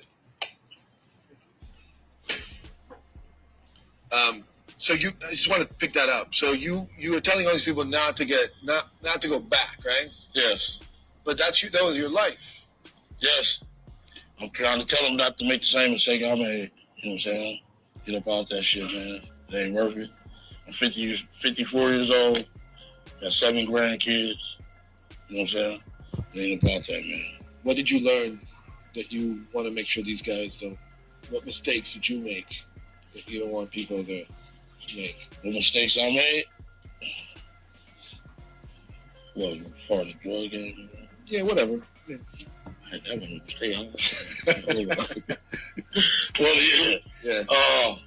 Mistakes I made with trusting people. You know what I'm saying? Everybody ain't your homeboys. You know what I'm saying? Just ain't right, man. A lot of people folded chairs on me. Well, you didn't leave. I mean, were you ever afraid? Like, I'm sure getting out of the game makes it better to live with some peace of mind. Like, nobody's going to jump you all of a sudden. Yeah. Is that true? I don't care. I was just messing with you. Hey, we gonna go over this stuff before you put it on the air, ain't you? Yeah. She said we gonna chop it up. Yeah, of course. We're gonna make it look good. Okay. All right. So, a couple of serious questions. Tupac dies. How do you feel about it? I mean, this is a guy who was a major rap star, movie star. You're telling how me I feel about it. You're telling me now that people shouldn't act like gangsters. You feel sad about it at all? How do I feel about it? Well, I hate the brother. We got himself in that. Put himself in a predicament, stuff like that. Just taking off. I hate the way it go. Life don't go like that. Just taking off on innocent people. My nephew was young, 20 years old. Just take off on him. He didn't do nothing to you. He didn't do nothing. So you think it was deserved? No, I don't think it was deserved. Brother should have kept his hands to himself, and I hated that to go right away because it really fucked up my life. Period. Yeah. Do you think about his family? Yes. What do you think about? I hated that to beat it. I hated that to go right away. You know what I'm saying? Lord be with you guys. That's what I feel. Since you said it ruined your life, do you have concerns about revealing all this stuff to me now? Oh, shit. The Lord got me. I'm protected by the Lord, the hand of the Lord. Got a shield over me. He helped me through cancer and everything, Kept a shield on me from being killed by the Compton police, just Rampart, all that. Because when I was in, shit. Yeah. Trying to tell. Since you told us about what happened that night in Vegas, do you feel bad? Do you feel like you want to apologize to Tupac's family? Yes, I hated that to happen, bro. You know what I'm saying? He was a good guy. I mean, I hated that to happen. He was a good rapper and stuff. He was a good role model for the people. I just hate he had that bad side in him. You know what I'm saying? So I always want to take off. Do you want to apologize to his family? No, No, I didn't do nothing. I didn't do nothing to his family. Yeah. Okay. One last time. You said the shots came from the back. Big Dre, Orlando. Who shot Tupac? The keeper for the code of the streets. It just came from the back seat, bro. So can you just tell me it was either one or the other? Can't tell you that. It was in the back seat. This is not. Wayne, this is not something that we don't know already. You told me who was seated in the back, and you're saying the shots came from the back. So I'm asking you to tell me, in your own words, it either was one or the other. I don't know who it was. It just came from the back seat. They're both dead. Yeah. What's your concern? What's my concern? Yeah. Honestly, just right now, I just want to. The Lord is protecting me, so I really don't have no concern. I'm in the hands of the Lord. Yeah. All my people is religious. No, you're concerned in revealing who shot Tupac. What's my concern? Yeah. I don't have no concern. I just want to be saying I'm a fucking rat and running around like that, dude. So this is about your code, right? What you are. Yes. Can you tell me that? I guess the Lord is answering you now. Oh, this is about the code. I'm saying it came from the back seat on, I'm tired of everybody trying to extort money. You know what I'm saying? Everybody just out for the money, being greedy. You know what I'm saying? It's a bunch of bullshit. Okay. Soliciting us. They've been soliciting us for years, man. Yeah. All right, I've done all I can. One more question. You know how I do my little research? I read that a Glock 40 was found in Corey's yard. Hey, yo, Keefe D. Is that true? Corey Edwards? Is a straight bozo. Well, they said Corey was the first one who made statements about the situation. And I never gave Corey no gun. And nobody from that car never gave Corey no gun. Can you tell me how the gun ended up in the car? I ain't had no gun. I don't know who had a gun. Okay. What happened to the gun after the murder? What'd you do with it? I have no recollection of what happened to that gun. So. Okay. So you know about Corey snitching me out like that? No, I just read that. I didn't know about the snitching. I knew that the gun was found in his backyard. Yeah, his neighbor got killed. This shit ain't going on the thing. It is? No. His neighbor got killed. He got scared. Right. Called Suge. You know what I'm saying? Oh, man. Yeah. So, all right, man. Well, do you think somebody tossed a gun to frame him?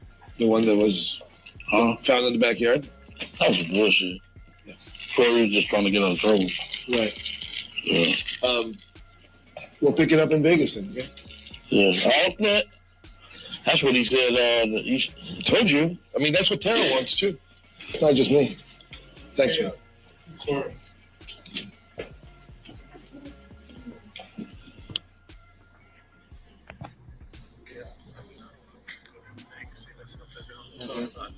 But I would think, maybe you might want to ask some steady questions now.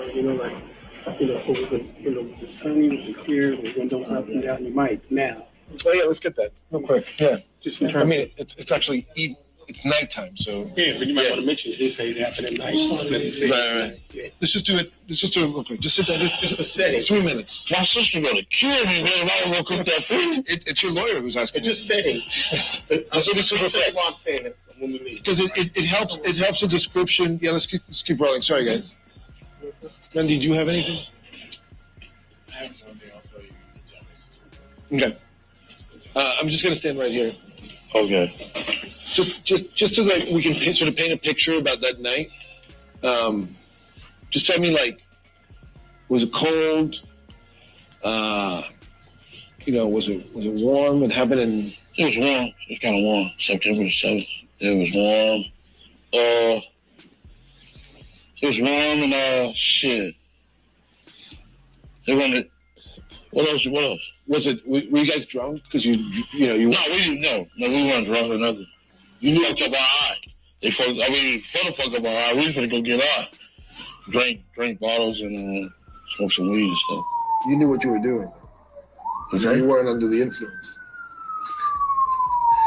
Never mind. Were you driving fast? How fast were you driving? How slow were you driving? I was never driving. I was in the passenger. You were in the car. So. We took it. We know not to burn rubber. That put us on. From being in Compton, you know not to burn rubber and stuff like that. Shit. How long were you driving around till you saw them? How long did you drive around until you saw them? Oh, well, no. We just left the liquor store. It took about 5-10 minutes. You seen them.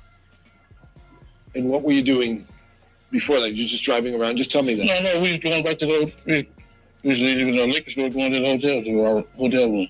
So you were not out there looking for them specifically? No. You just happened to see them? Just happened to see them. So it was a bad luck? Yeah, it was bad luck. If he hadn't even been out the window, we would have never seen him. He was hanging out the window like he was in the parade. Tupac, the ladies was out of Tupac, something like this, hanging out the window. Okay. Any other details that are important? Oh, yeah. Did you see? Well, you just told me. It was dark. Nighttime. What time was it? About 9 o'clock? At nighttime, yeah. Dang, cool, where you, man? Did you guys have the windows down? Was the radio playing? Yeah, the radio playing. We should go get out and have some fun. So. Okay, Randy, what you got? You can ask him. Well, I just think there was. Yeah. I got you. There was word on the street that Orlando, after the shooting, was taking credit for it. No. Can you speak to that, react to those sentiments? Orlando would never go around bragging about no stuff like that. Why would he incriminate himself? You know what I'm saying? If he did some stuff like that. Orlando would never do no stuff like that. You know what I'm saying? Never in his life. Only person to do that is you, huh? There was no chatter in the streets. Only person that'll do that is Keefe D. No, not to my knowledge. I heard they had a hit out on me for $100,000. So I'm worried about that. Describe that. What did you hear about this hit? What's that? What did you hear about this hit? That was they had a meeting at Lucas Park and they said they had a hit out on me. I just started laughing. Who had a hit out? The fucking Death Row, Pyros. Maybe the police. That's the only person I was worried about was the police. Because they can handcuff you and pull you over and kill your ass. You know what I'm saying? Shit. Yeah. You good? Yeah. Can everyone sit still for 15 seconds? We got a room.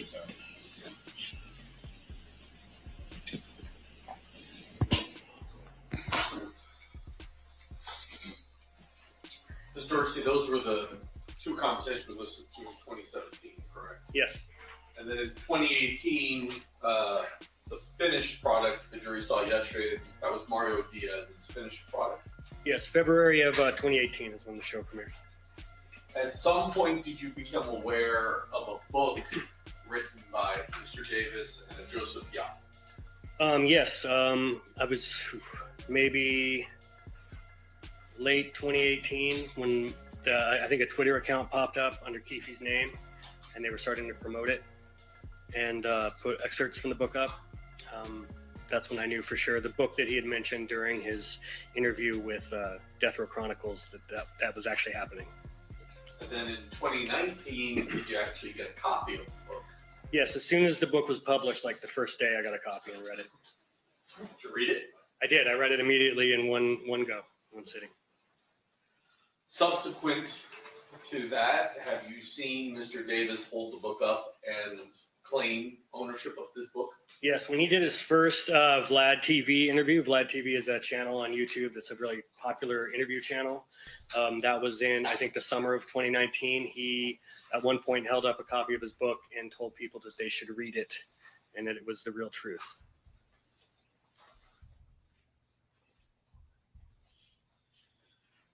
First, I'm going to show you State's Proposed Exhibit 67 and 68.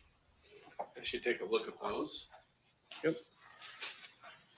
Do those appear to be the front and back cover of that book that Mr. Davis was displaying and taking ownership of? Yes, they do. Move to admit. Any objection? No objection. So admitted. Showing you what's been marked as 127. Just briefly flip through that. That's the Kindle version because there is a redaction in there. While he's doing that, I'm going to put 167 in. Or 67.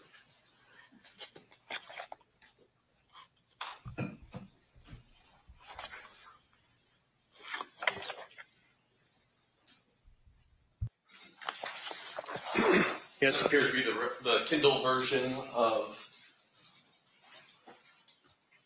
that particular book. Yes, sir. I don't want to go through the entire book with you, but I do have some questions. Does Mr. Davis in the first chapter describe his purpose in writing this book? I don't recall exactly what he says at the beginning of the book. Okay, I'm sure you'll have it back. Yeah, thank you. I guess, Judge, I'll move to admit, what is that, 127? Is that the book? So Kindle excerpts of the book. It's the Kindle book with the court's redaction. Okay. Any objection that hasn't previously been litigated? You may.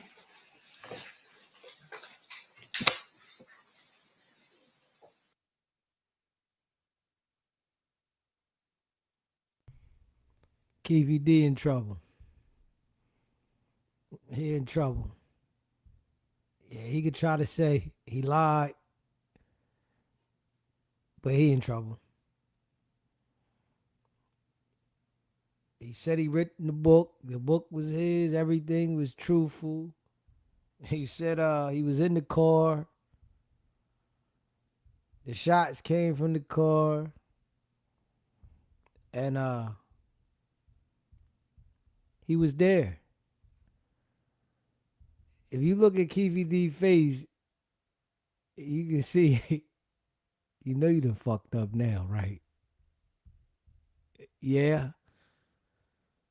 Oh, yeah. Good telling nigga, man. Yeah, man. Good telling nigga.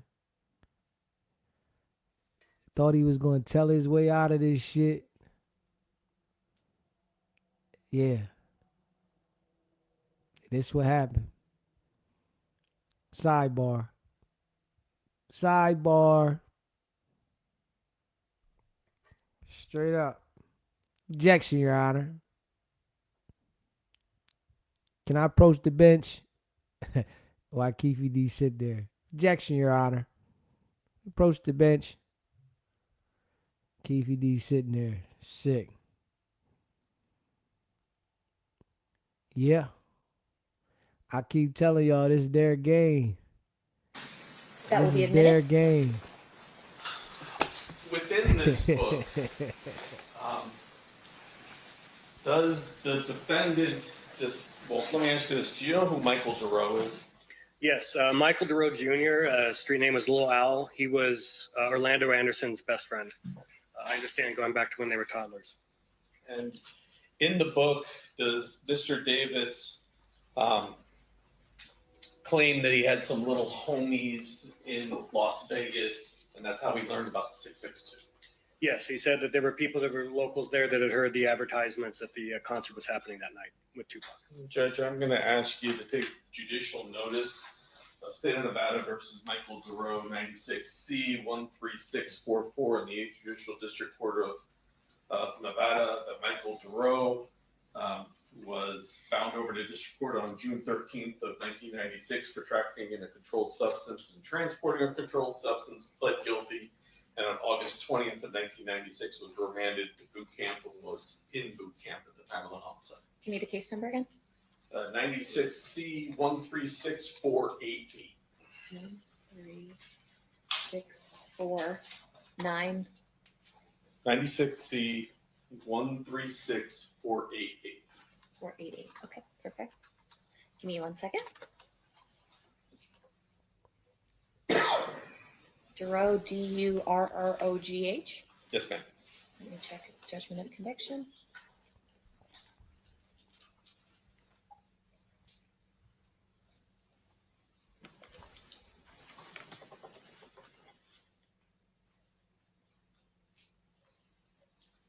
There is a judgment of conviction from a plea on 2397 showing that. Judicial notice is taken. Thank you. And specifically that he was remanded to the custody of NBOC on August 20th, 1996 and remained there through the time of the homicide. August 20th, there was a hearing, status check on 120-day evaluation. And then he was ordered committed. The order of commitment was 8/22/96. Okay, I'll take that judicial notice then. Thank you. Thank you. I'm sorry, did you give Michael Duro's moniker? Yeah, it's called Little Owl. Little Owl on the street. Owl like the bird. Within the book, does Mr. Davis use a different moniker for Little Owl? Yes, he calls him the Reaper. We just heard Mr. Davis talk about Corey Edwards in that second interview. Right. Do you know who Corey Edwards is? Yes, he was at the time a close associate of Keefe D's. I think he referred to him as a lieutenant in his organization. And the moniker, he uses the real moniker in his book, correct? His name was C-Ray. At the end of, well, before I get to the end of this book, early on, does the defendant describe his early criminal career that ultimately resulted in some convictions that sent him to prison? Yes. And Judge, I have marked as State Proposed Exhibit number 73 and 74, a felony conviction for possession of a controlled substance in Municipal Court of Compton, Judicial Court, County of Los Angeles, State of California, in case number A636901, as well as same charge, case A637226. Any objection? Or you're asking to admit those? Yes. No, Any objection, Mr. Stamp? No objection, Your Honor. So admitted? Mr. Davis also describes going to prison for 3 or 4 years in the late 80s. Yes, he refers to it as Gladiator School. Now, at the back of the book, he calls out some people that he's upset with. Yes. One of those people is... Objection, Your Honor, so he... Okay, will you rephrase? Do you know, well, who's Uchi's? Uchi? Yeah. Uchi, I think we believe, is Win Prince, who was a very good friend of his that he believed had snitched him at some point. Your Honor, I'm going to object to this as speculation. What's your response, State? Well, I'll lay a little more foundation. Okay, so it's sustained at this time. You may attempt to lay more foundation. What does Mr. Davis say about Uchi's in the book? He says that Uchi has been a good friend of his since they were before children. he answers the questions, may I approach? Yes. Your Honor, can we approach? Can we approach, Your Honor? Objection. Yeah. Keefe D sick. Look at him. He's sick. Hey, yo. He's sick. The joke's on Keefe D right now. Sick. Oh, yeah, it's over. Objection, Your Honor. Can we approach? Yeah. Hey, you can approach the bench as much as you want, nigga. It's over. Yeah. Oh, yeah. It's over. Everybody else in the room doing them. Keefe D, the only one in there sweating. Shit's crazy. You know, it's their game, though. Everybody in the room doing them. Keefe D and this motherfucker sweating. Straight up. Sick. Sitting there, the bubble guts, gas. They look, everybody in there, they just talking, doing them, doing whatever they got to do to get through this case. Look at Keefe D face. He look like he got to take a shit. Straight up. You look at him right now, he look like, man, I just got a shit. Shit get real. I'm telling you. You look at Keefe D face, look like he got to take a straight shit. Man, is it over yet? I gotta go.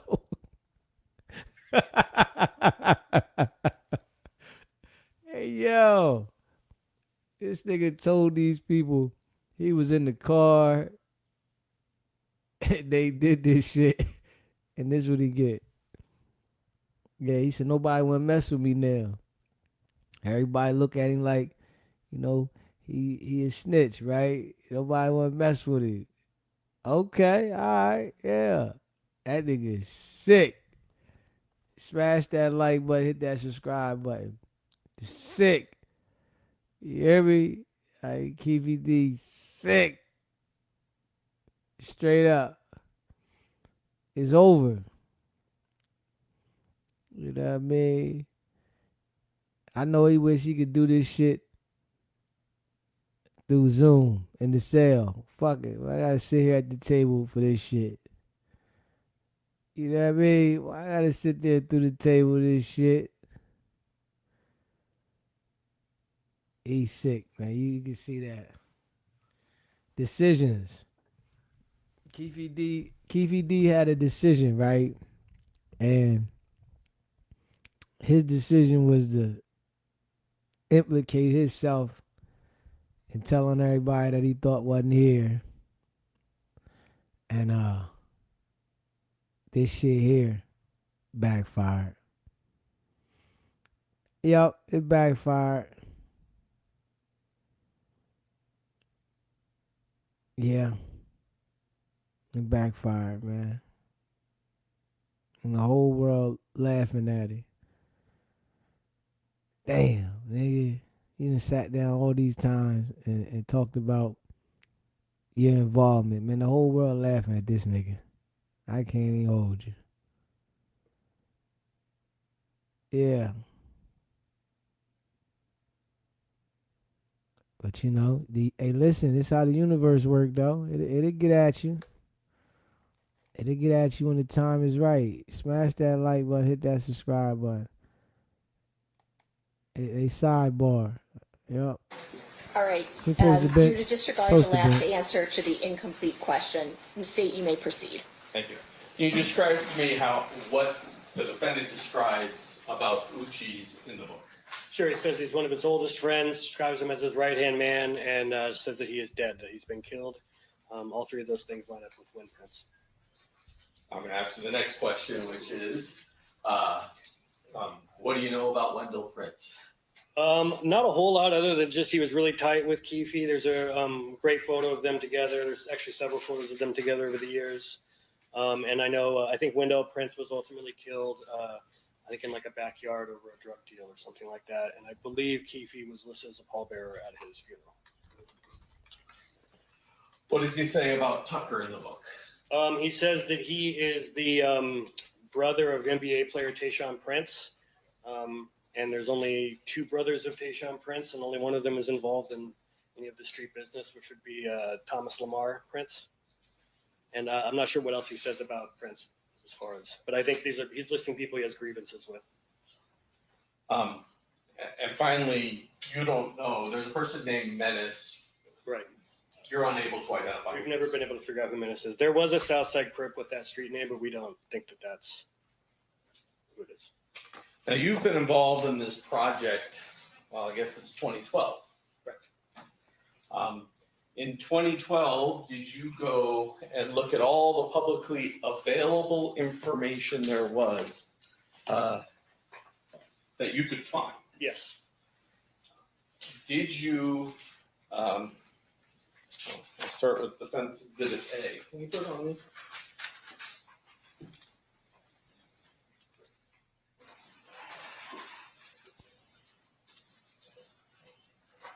I would do this actually like this, but Mr. Davis in 2008 said that the girls. Objection, Your Honor, to leading. I'll rephrase. Okay. What did Mr. Davis say in 2008 about girls on the corner? He said that after the shooting happened, that they drove forward and hit the right turn on the Cobalt, just like he was in the white Cadillac, and that they almost collided with each other. He referred to them as stupid bitches and said that they shot back at them and the girls stopped. As of 2000. Man, listen.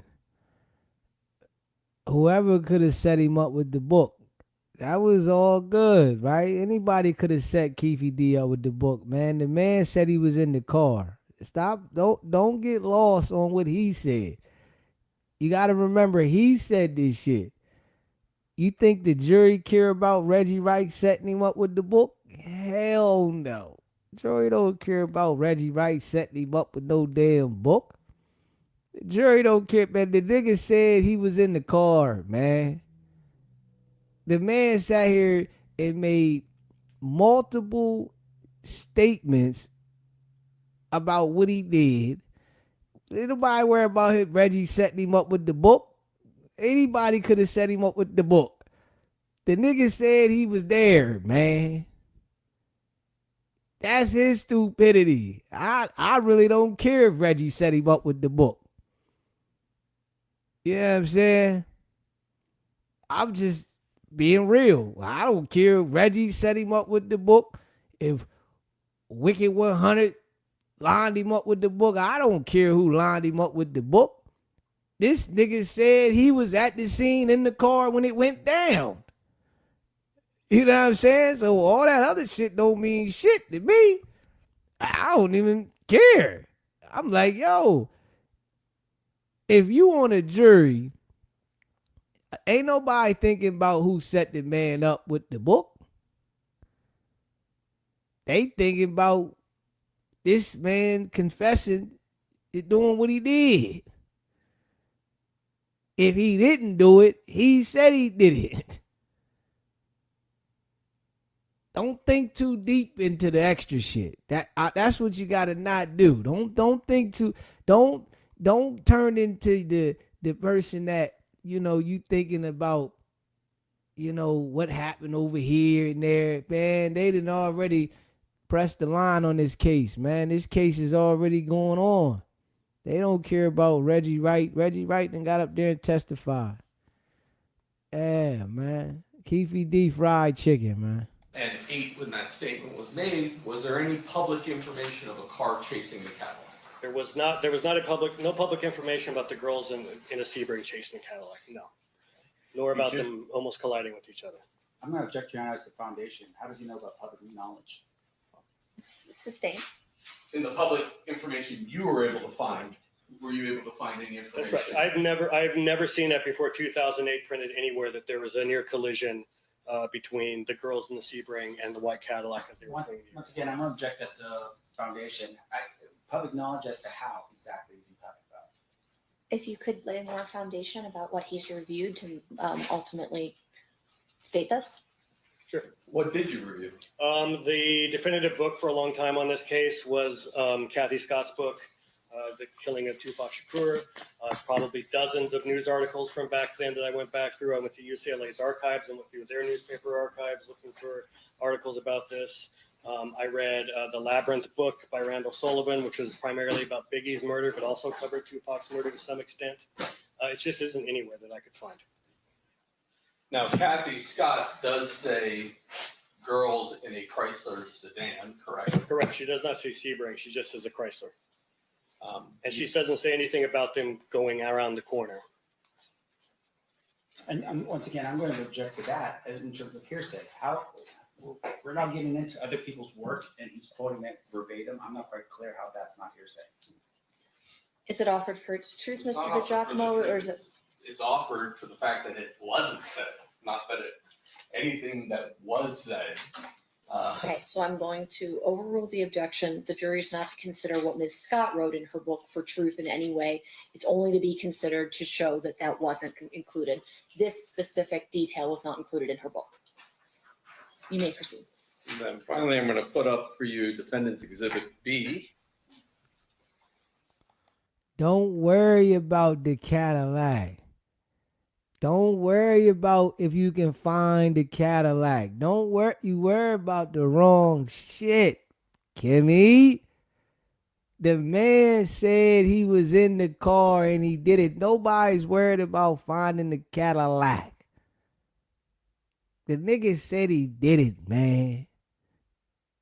They don't care about that, man. Do you think that the jury is trying to be the investigator of where the Cadillac went and who didn't find the Cadillac, man? The nigga said he did the crime. He said he was in the car.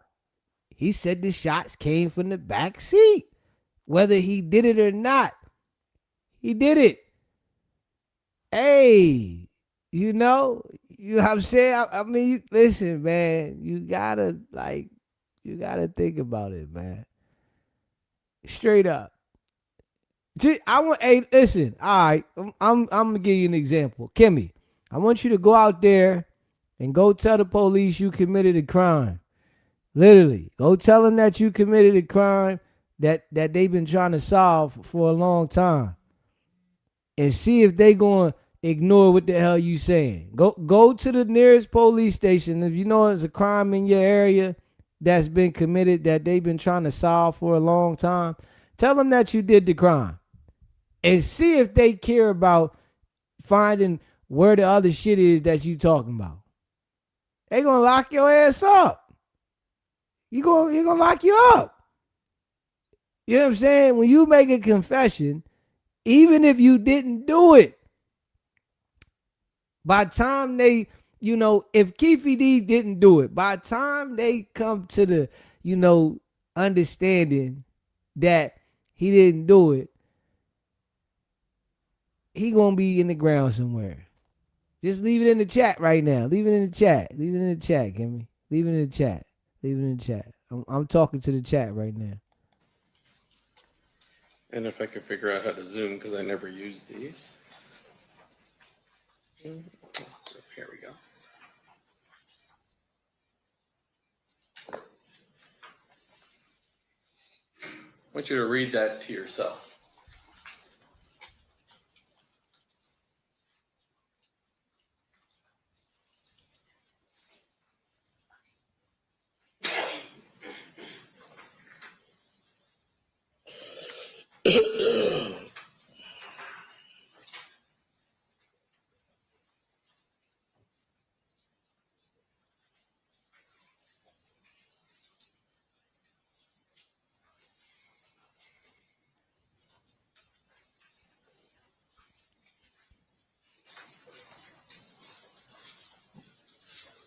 They ain't finding the Cadillac nowhere, man. It's been 30 Prior years. to, Damn. I can't remember what day, sometime last week, when this report became public, are you aware of any public information that Mr. Anderson was trying to get into the Coyote Cafe? I've never heard of that. Thank you, sir. I'll pass the witness.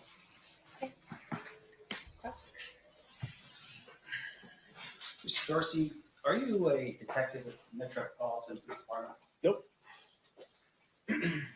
And your testimony here today is really based upon your work for this, let me make sure I got the right book here. Murder Rap? No, I had nothing to do with the writing of that book. I don't care about the writing of the book, but you're here because of the Chronicles, the Death Row Chronicles thing that you did, right? Let's make sure we're talking about the correct things. I did not write that book. I had nothing to do with it. I made the Murder Rap documentary that came a few years later that was based on that book.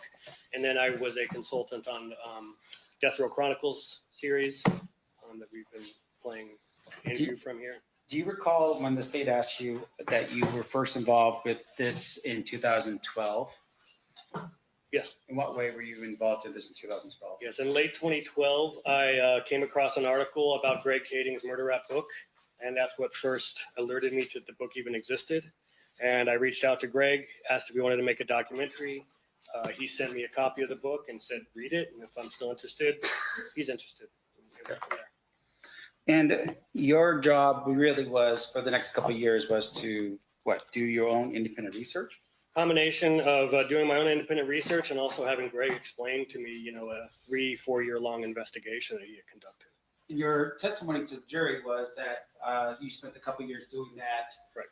And in terms of the books that you had mentioned that you used was Murder Rap, which is this book right here, right? Yes.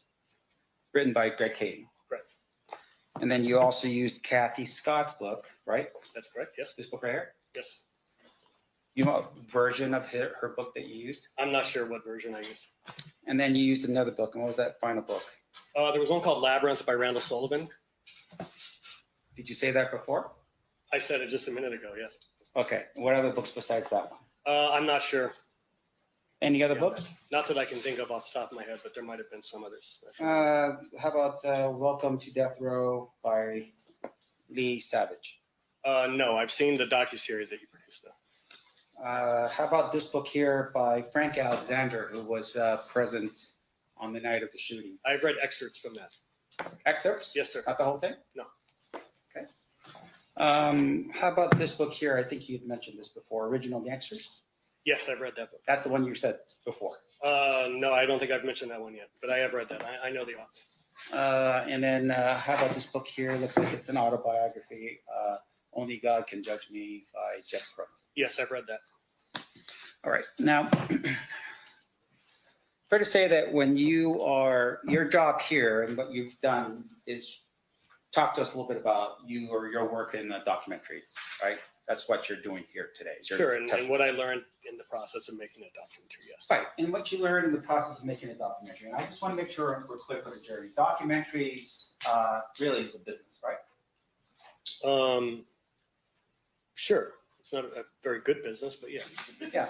In fact, you can do a lot better than sitting up here today talking about or testifying about a murder that took place 30 years ago, right? I could do better, business-wise? Yeah. Sure. If I was running a show for Discovery like I do in the past, yes, that pays very well. Sure. And with regard to what you do with the business, and I want to make sure the jury understands, there is a project, there is a sort of an idea that's out there that's formulated, and then at some point there is a discussion as to whether or not it's marketable or not, right? Correct. And then maybe you go out and you farm it out for people to invest in the project and maybe provide money and funding for the project. Sometimes you do, and sometimes you just do it yourself. Right. And the idea behind it at some point is because you want to be able to sell your product to the viewers, right? That's part of the idea, but that's not the only reason I make it. Sure. Now, in this case, though, when you are looking through your documentary, you're doing a documentary here on the Death Row Chronicles, right? Death Row Chronicles meaning death row, or what was it? No, I'm focused mainly on the murders of both Tupac and Biggie. All right. And you team up with Greg Kading. I do. And Greg Kading, I would imagine in your work over the 2 years that you did the research, you were looking through all the details of what you could find with the Tupac murder. Yes, but he also turned over his case files from the LAPD to me. So can you describe for us what those case files look like? Absolutely. They were digitized case files. It was over 2,700 PDF reports going back to 97 or so. Probably over 100 hours of audio of interviews with witnesses and potential suspects, photos, crime scene photos, mainly of the Biggie case. that kind of thing. Anything else? Off the top of my head, that's mainly it. You got, there was some video of from the Biggie shooting. There was some home video that was entered into as evidence. All right. And when you were doing your research, the 2 years of research you did on this particular project, you interviewed detectives? I did. I interviewed Greg Kading. I interviewed Kelly Cooper, who was one of the original detectives out of Wilshire Homicide on the Biggie case. I interviewed, well, those are the two main detectives I interviewed for the case. All right. I just want to hear something to do with Las Vegas Metro. Did you interview any detectives in Las Vegas Metro? I did not. You do understand that the homicide of Tupac Shakur was the responsibility of Las Vegas Metro? 100%. And as of right now, you're telling us you interviewed a guy by the name of Greg Kading, who's from California, and some girl from California as well. No, Kelly Cooper's a man, but yes. Oh, fine. Kelly Cooper's a man. Yes. But both of those people are in California. Yes. All right. Now, in addition to that, can you tell us, for instance, who the detectives were that were the lead detectives from Las Vegas Metropolitan Police Department that handled this investigation? Sure. Please don't interrupt. Okay. Go ahead. You're done now? Okay. Sergeant Manning, there was I believe a Detective Becker, a Detective Long. Anybody else? That's all I'm aware of off the top of my head. Okay. Are you aware of a Detective Mott? Yes, the current or most recent detective, yes. Now, when you finally put this project together, I'm assuming at some point you called Metro and said, hey, we got the guy who's confessed now to the crime, right? I do once Death Row Chronicles airs. I'm sorry, what? After Death Row Chronicles airs, I reach out to Metro Police, yes. Yes, you reach out to Metro Police. Who was it that you spoke to at Las Vegas Metro? Well, first I got on their website and just emailed their general info@homicide email address. And a while later, Detective Mogg responded to me, and we started going from there. So you know who Detective Mogg is? I do, yes. Now, in fact, you were given an interview at some point in the future by the Sun from England. You recall meeting with a reporter? Yes. James Desborough? Desborough, yes. Okay. And in that interview, you had told Mr. Desborough that you had to send out 100 emails to Metro. Eventually, once we're going back and forth, yes. Okay, those emails were all concerning the Tupac case. Yes, correct. Now, and that was over the course of several years. Fine. Okay. But once again, you had said, hey, we have information. Please look at my documentary, right? Something along those lines. No, that's not what I said. I said watch Death Row Chronicles. Oh, I apologize. So you keep conflating my documentary with the series Death Row Chronicles. I did not make Death Row Chronicles. I was just a consultant on it. Okay. But that's the one where Keefe first went public with his interview, which made it noteworthy enough for me to be like, you should look at this. This is new information for your case. And when you sat down to actually start working on the project Death Row Chronicles, yes, we are listening to audio of those two interviews that happened, right? Correct. Now, up until that point, fair to say, Mr. Davis had never spoken about this publicly. To my knowledge, he'd never spoken publicly about this case. No, that's what made it significant. Right, and you had been aware, of course, that according to your understanding of the proffer of 2008, if he didn't say anything to, like, say, a media source, then the proffer would still be protecting him. That's how I understood it, yes. So, in essence, when you were sitting down with Mr. Davis, you were pushing him to violate the proffer. I'm not pushing him. I'm not even in the room with him.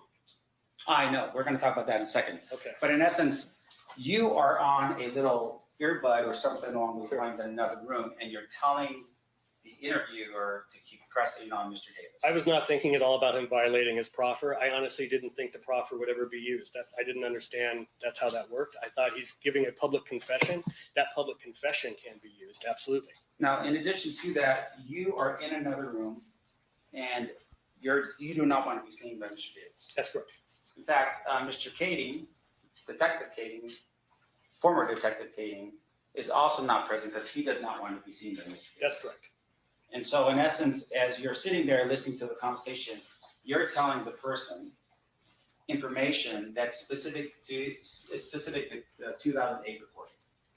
Yes, I'm going. I know when that he knows more to a question that he hasn't answered yet, or if there's another way to phrase a question that might help.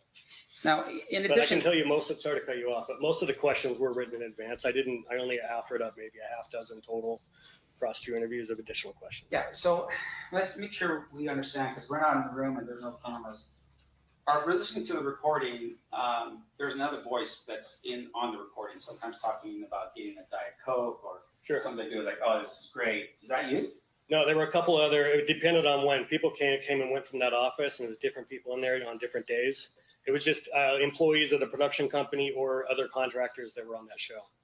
And in addition to that, while you're sitting there, you're having these conversations about Mr. Davis, and you are, is it typing? Because I'm hearing like little knocks on something. Is that you texting? That's me texting, yes. And so you're texting the individual that's listening? I'm texting Mario Diaz, yes, sir. Now, as you're doing that, of course, Mr. Davis does not know that you're doing that. Correct. And you are working at that particular point for which company? I was a contractor for Entertainment One / Creature Films, the production company. So you are not an employee, you're an independent contractor? Correct. All right. Technically working for yourself? Sure. All right. And the contract that was between Mr. Davis and whoever on the show would have been with you? No, it would have been with the production company. All right. So the production company meaning who? Again, Entertainment One or Creature Films. I'm not sure who he dealt with. Okay. So Mr. Davis has a contract with regards to the production. And during the time period that we are listening to your recording, fair to say though that you have basically taken your phone and placed it by the speaker. Yes, that's correct. And you're basically recording the entire conversation. That's right. Including the parts that technically was never ever either produced in a BET production or anything like that. There were some extra bits in there, sure. Sure. And once again, you didn't have the permission of either BET to do that, right? Again, I didn't have to seek their permission to do it. You're an independent contractor. You don't have a contract with Mr. Davis. So tell me how you believe you could report that without Mr. Davis's permission. Absolutely. I have a technical. calls for a legal conclusion. I'm asking for his contract, Your Honor. Overruled. I think he can answer the question as asked. A couple of things. First of all, contract does not outline every single duty that a contract that a crew member is going to do on a shoot. It's not like you have to constantly keep getting permission to do stuff in order to do your job. My job there was primarily centered on his interview. So once I realized that when he showed up that first day and was kind of giving them the runaround, and he was dressed in shorts and a t-shirt and was acting like he didn't know why he was supposed to be there and that the interview wasn't supposed to be that day, I sat in that office for quite a while before they got started. And then when we've learned that basically, look, we're gonna have to interview this guy twice. We're gonna try to get him in now and get something, but he's gonna have to come back later. I thought, okay, well, then I'm gonna record it so that in between these interviews, I don't know how long it's gonna be before we get him back again, I have a record of what he said so that when we come back for round 2, I know proper questions that should be in there, what has already been answered thoroughly and what we need to ask him again. That is why I made that recording. Never in a million years did I think that recording was going to be playing in court. And of course, you turned over that recording to BET because once again, it's part of their work, right? No, of course not. You kept that recording. Yes. And you do understand, though, that in the state of California, if you are recording someone without their permission, that is a crime. This calls for a legal conclusion again. I'm asking for his understanding of the laws, Owner. Calls for a legal Sustained. conclusion. Sure, I'll okay. It's sustained. Hang on. You can, if you want to rephrase without asking him about a specific California law. That's all right. He's ready to do it. Let me ask you this question, though, sir.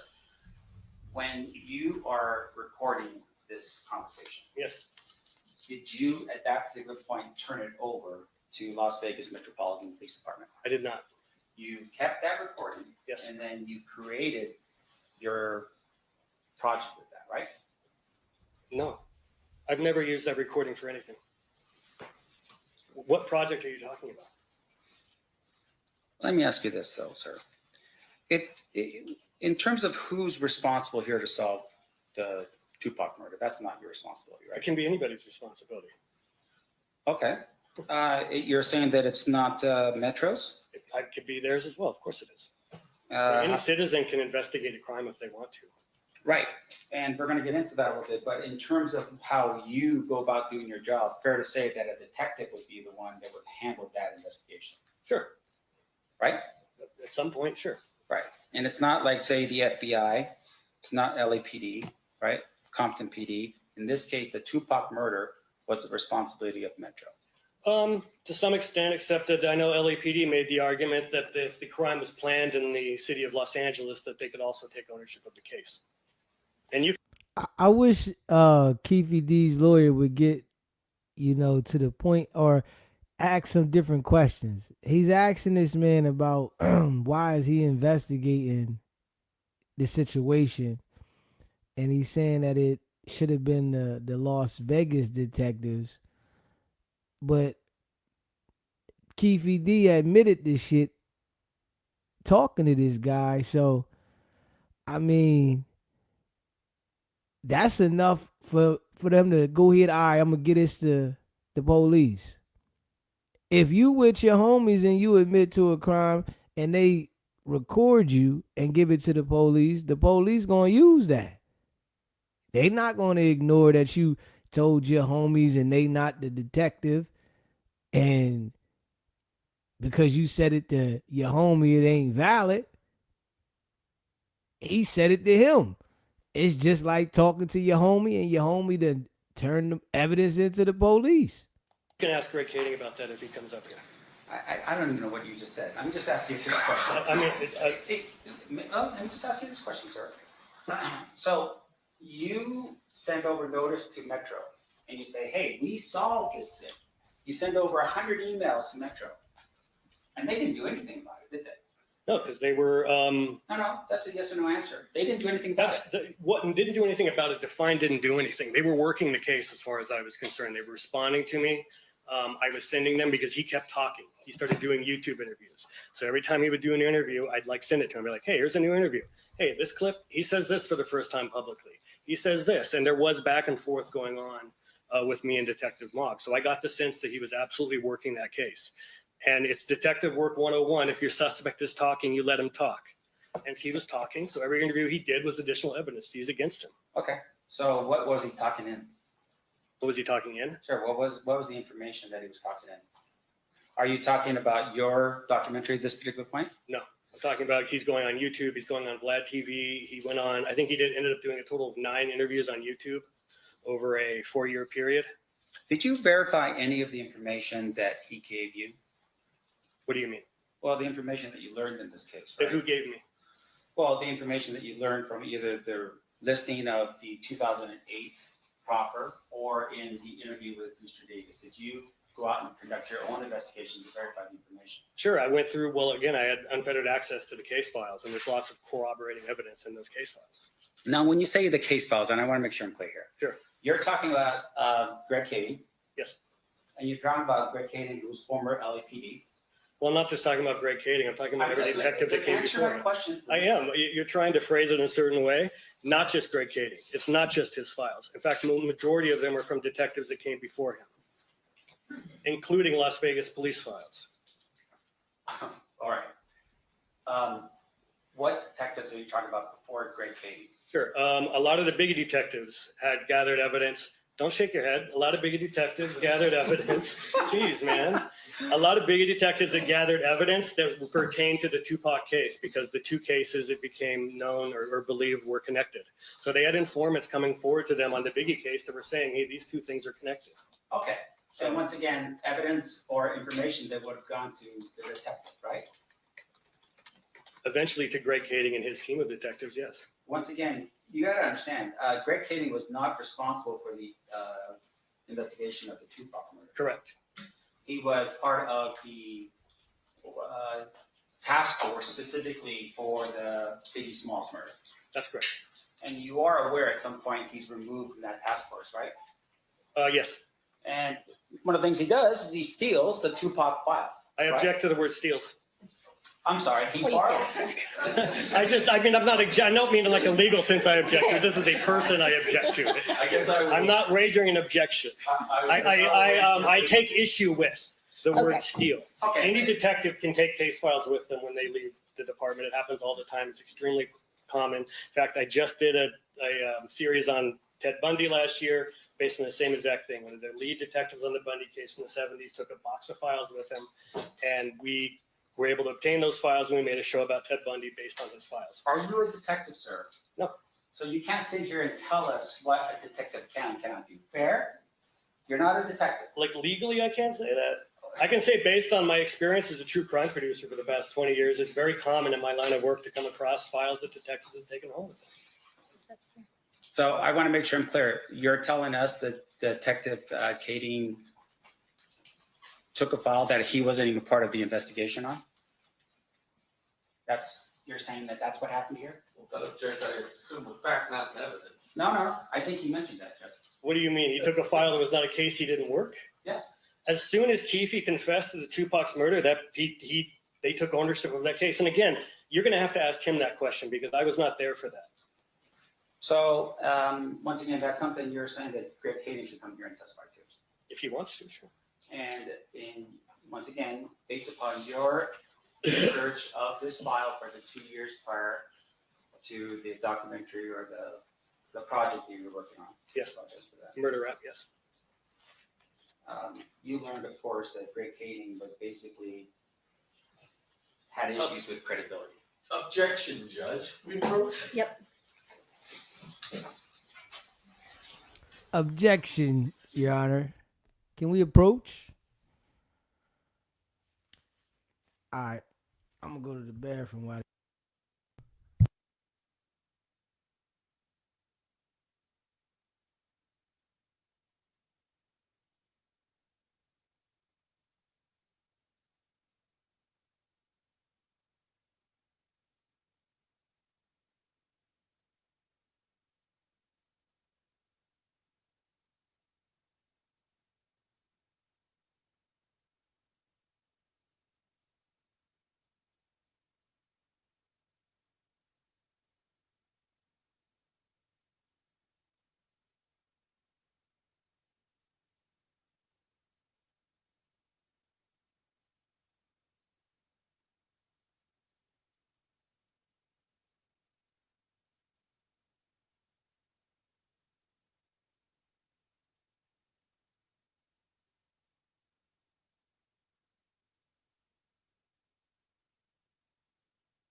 All right, we're going to take a recess at this time. During this recess, you are admonished not to talk or converse amongst yourselves or with anyone else on any subject connected to the trial, or read, watch, or listen to any report or commentary on the trial of any person connected with this case by any medium of information, including without limitation, newspaper, television, and... All right, okay. All right, let's call Kimmy back. We're gonna call Kimmy back, and then we're gonna call B. But I don't want y'all to take too long, so I can finish playing this joint. Yeah, 'cause I gotta cook dinner too. I'm hungry. You hear me? I gotta cook dinner too, so I don't want y'all to take too long on this one. Smash that like button, hit that subscribe button. All right, let's get Kimmy on here, and then we're gonna get B on there. Yeah, a brother hungry. I ain't gonna hold you.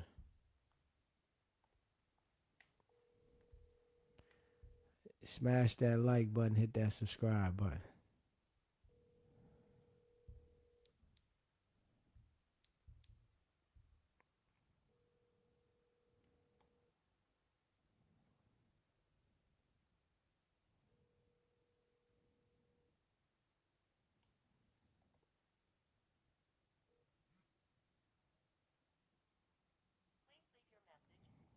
All right.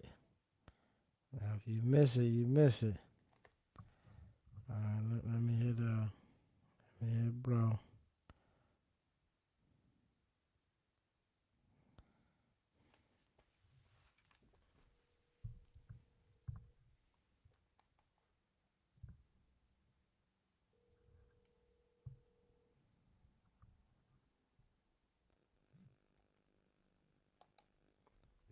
SBGB TV live calling. What's up, bro? What's happening with you, man? What's good with you? Same old, same old. I was hoping you already ate, because you know I'm long-winded. Nah, just I ain't eat yet, so don't be long with it on this one. Just get straight to the point. Check it out. Now with the Keefe D thing, I got a issue with some evidence that ain't even came out yet, but it's out there. Okay. And this evidence shows Keefe D getting railroaded. Now, I don't know exactly how things playing out, with who did what, how the money was exchanged or whatever, but you hip to the officer Kading, right? Okay. Okay. What if I told you I seen video of him talking to Orlando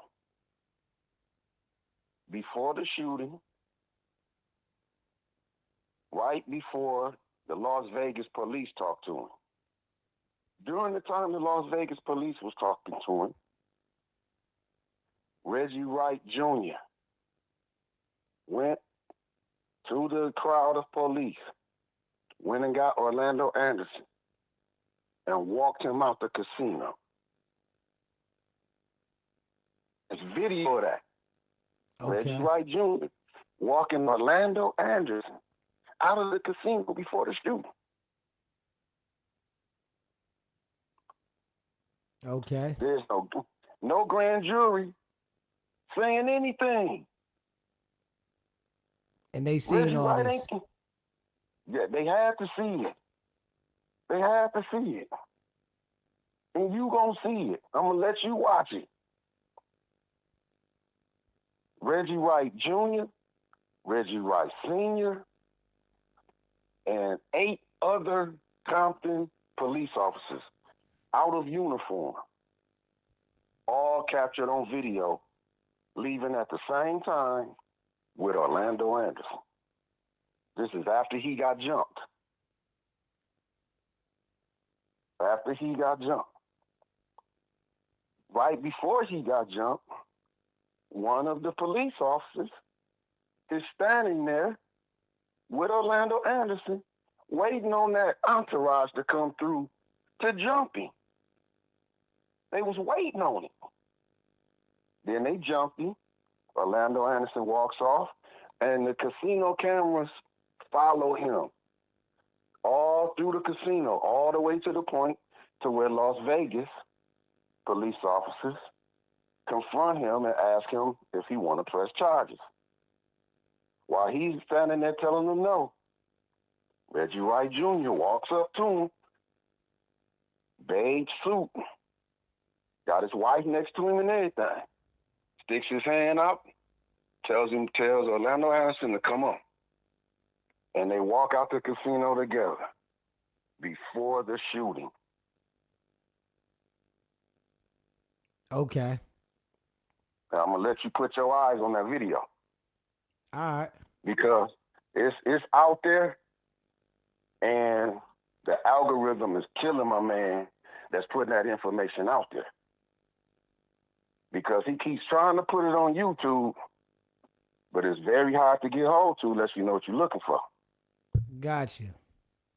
You know what I'm saying? And then as far as Keefe D, guilty or not guilty, if I was on that jury, I would have to say not guilty. Because this idiot done talked himself into this situation, but I can't find him guilty till you put him there. I don't care what he knows. He could have sat with anybody, you could sit with any killer and get the whole story and know all the evidence and not be the killer. Once they put him in Las Vegas, then you can change my mind. But you gotta put him there. I don't care what he knows. I mean, even if he's saying he was there. I mean, he's saying he was there, but if he's lying, I mean, let's just say this. Let's say I said I committed a murder to you, and I consistently say it, and then you find out I didn't do it. Am I still guilty just because I said I did it? It's a lot of people that didn't happen to. It's a lot of people that done said they did something that they didn't, you know, and sat in jail 20, 30 years, and then they get out. If Keefe D sit down for 20, 30, he coming out in the box. Oh, yeah, for sure. I think if Keefe D sit there 5, he coming out in the box. It's definitely a great possibility. You know what I'm saying? He's sitting there. They calling him Coffee D because he's coughing the whole whole trial. You know what I'm saying? They say he's sick, so 5 years probably do him in. Yeah. But he talked himself into this situation, but I don't think he did it. And think he did it. He might not have did it. It's just the fact that he was so consistent, and he's said this multiple times. Whereas though, I think that's gonna bite him. Yeah, it just depends on that jury. Yeah. On what they feel is real evidence. You know what I'm saying? Because right now they don't have real evidence. How many times have we ever heard in our lifetime of someone telling a story and being convicted of just the story? I've never seen it. You gotta have something. They ain't got nothing. Car, gun, his picture, receipt he was there. They ain't got nothing but his lie, his story. I've never heard of someone convicted of that. This right here, this gonna be history. We're gonna see how this one goes. It's history. But it's up to that jury. If they got somebody like me on the jury, they got problems. Yeah, that's all they need is one person. Yeah, that's all they need, one person. Yeah. And then the way Nevada set up, the jury can ask questions. Yeah. You keep that? Yeah. Okay. That's something new. That's something new to me. Yeah, something new to me too. So the questions that they asking is leaning towards what I'm thinking. If you listen to their questions, these people already know about all the conspiracy theories and everything that was out there. They asking questions about stuff that wasn't in evidence. So I know they know about them rumors. And they can't wait for something to come up about Diddy and Reggie Wright. But I'm gonna get off here, man. Let you get to your meal. Then I'm gonna shoot you them links. Let you check them out. Yes, sir. I appreciate you calling in. For sure, for sure.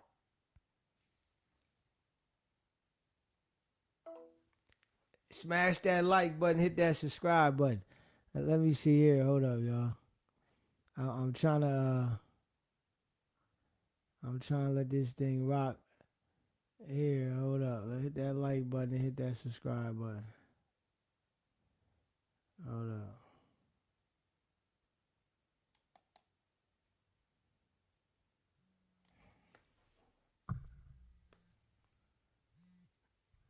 SBGB TV live call-in show. SB, I love you. I respect you. I'm so proud of you being able to get yourself off that paper. But I really want to touch a base with you. Keefe D was a pawn. He may be found guilty about a lot of things, but as far as the murder of him killing Tupac, nah, absolutely not. He had Reggie in his backpack. They did the book. Greg Canyon did the book when he did the proper agreement, and the book was already in place. Again, I've been outside. I can tell you about Haitian Jack, Manhattan Proper, and a lot of different things. I'm not taking up for KVD. I'm not taking up for nobody. But I have a question for you. What would it profit a man that has issues and problems, and you don't think he flopped to it? He did it because he thought Reggie was his friend? I don't understand your question. Okay, the question is this. WICKED100, he was trying to get him out of jail. Keefe D said that he locked eyes with Suge.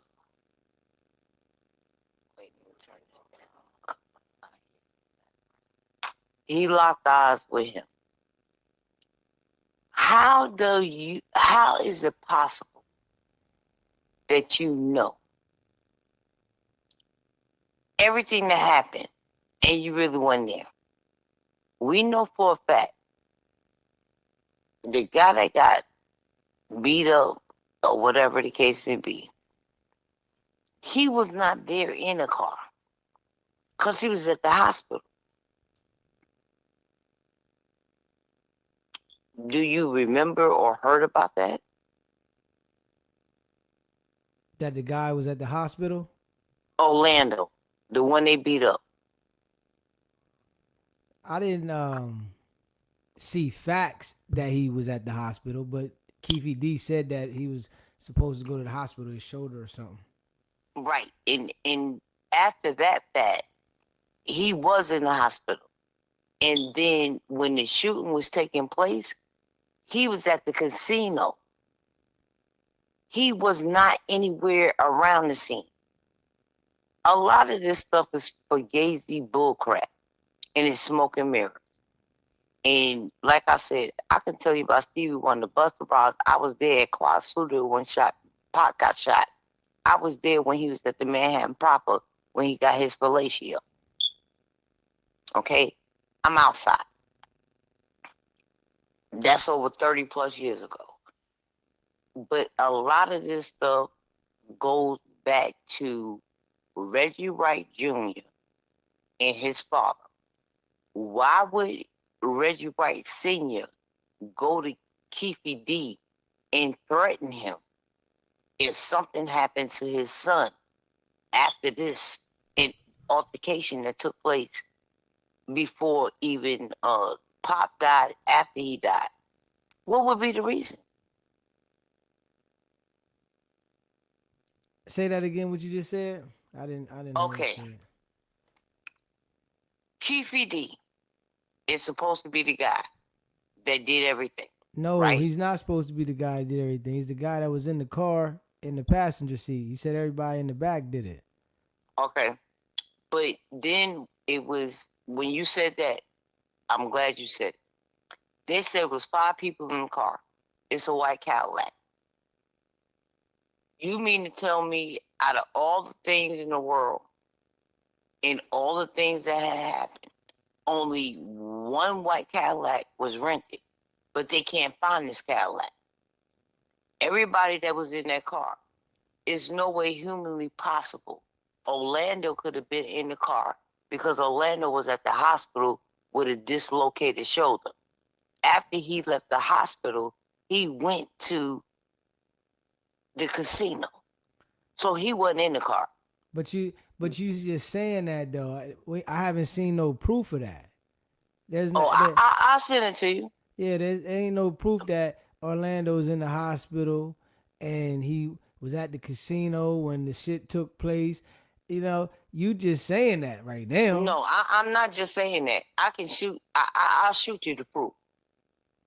I will shoot you the proof. Yeah, well, shoot it to me. I'm gonna shoot it to you, and then another question I have for you: is Vegas the one place that they have video everywhere, inside, outside? Yeah, but at the out there on the street, this was in '96. Oh, I know about it was in '96. I'm sure they didn't have Vegas, cameras outside. They had cameras in yes, the they casino. did. I was there in '96, '94, and '93. They have video surveillance inside the casinos, outside the casinos, and around the surrounding areas of the casino, because there's too much money. If they had cameras out there, they would have got the camera footage that was out there. They would have been able to get the footage though. I gotta disagree with that, because if it was cameras out there, they would have went and got the footage. Just how they went and got the footage from the casino. Okay, did you see the first footage they put out of the casino? And it was like real unclear.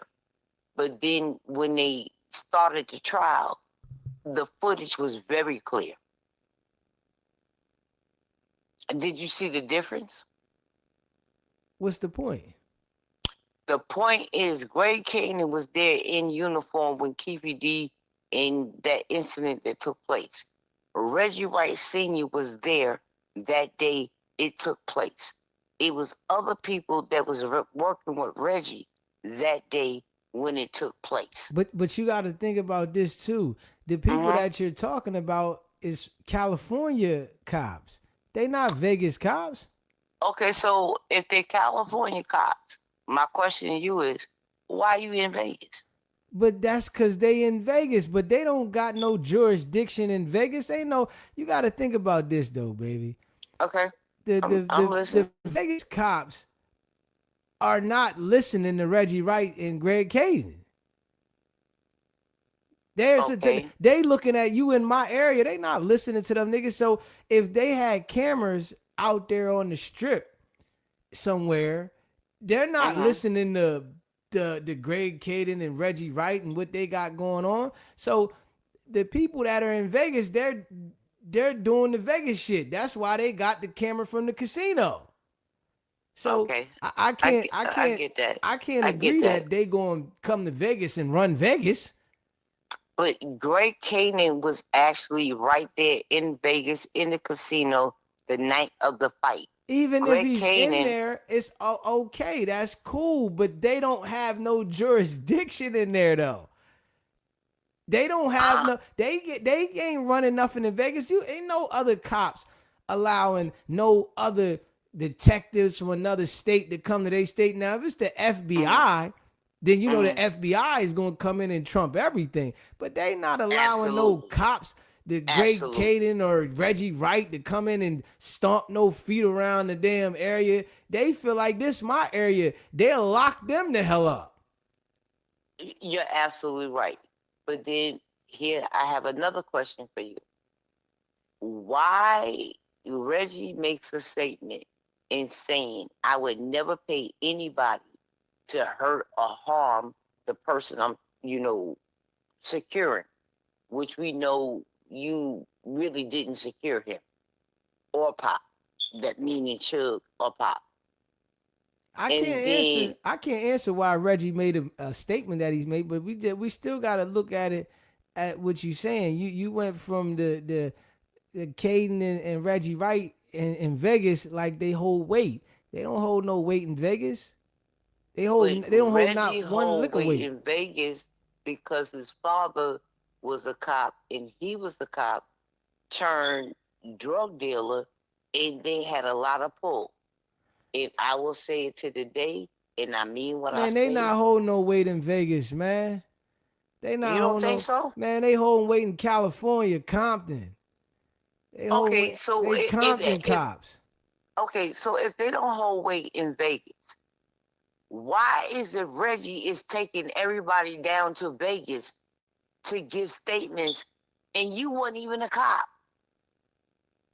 But you asking me about why Reggie is doing stuff like, I don't know what Reggie's mind is. I'm just saying realistically though.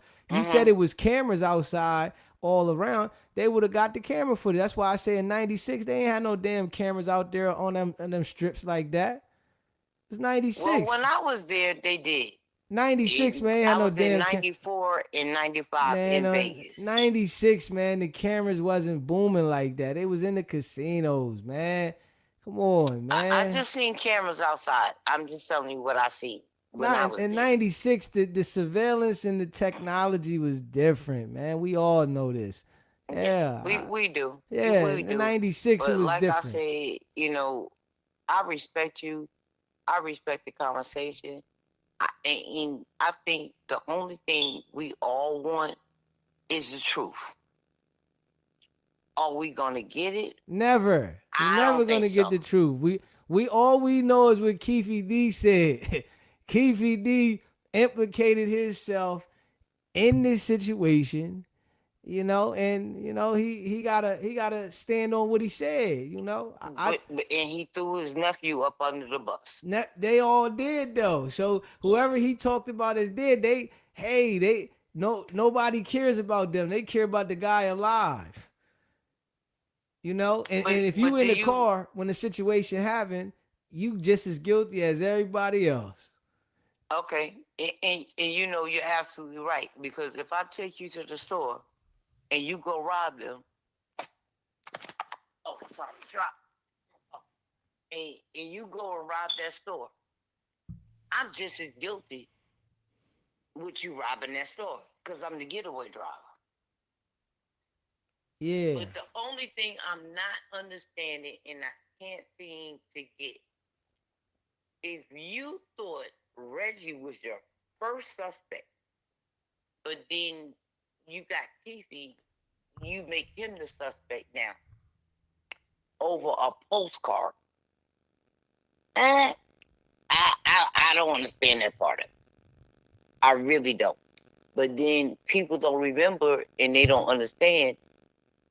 Reggie Wright's father went and threatened Keefe D after the shooting and said, if anything comes back to my son, I'm coming for you. Yeah, I mean, I think at this point right now, Keefe D wouldn't care, to throw Reggie right under a bus. I think he would have threw Reggie right under the bus rather than put himself in the crime. So I don't know, but we're gonna get this thing back. Crack, I'm gonna finish playing this one out. Okay, and I just want you to remember one thing. Don't forget, Keefe can't get anything cracking when he has the law enforcement and Keefe D had parents or mother or whoever it was had a relationship with Reggie Wright Jr. father. It's a lot of things. And like I said, I'm going to hit you up. I got the shirt. I got everything done. I got your water bottle done. Oh, we on this. I'm going to get back in the chat, but I know I got to get up at like 2:30 to go back to work and do my 16 hours. I appreciate you calling in. I respect you, but can you please ask your chat to try to help me to get and do what is it, the gifts, and do because I know I sent you something by Zelle, but I'm trying to figure out how to do it when you're live. Okay. All right. All right. So hopefully the chat can help me out with that. Respect you, love you, there for it. I'm with it. I love the discussion, the debate, and it's not an argument. But let's do this. Appreciate you calling in. All right. Have a good one. Nothing but respect. One. Smash that like button and hit that subscribe button. Let me see here. Hit the like button and hit that subscribe button. Hold up. Hold up. All right.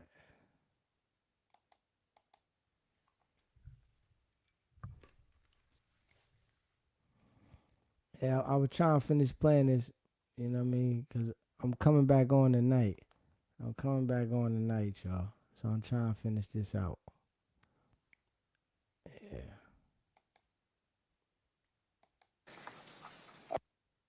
Hit the like button. That recording.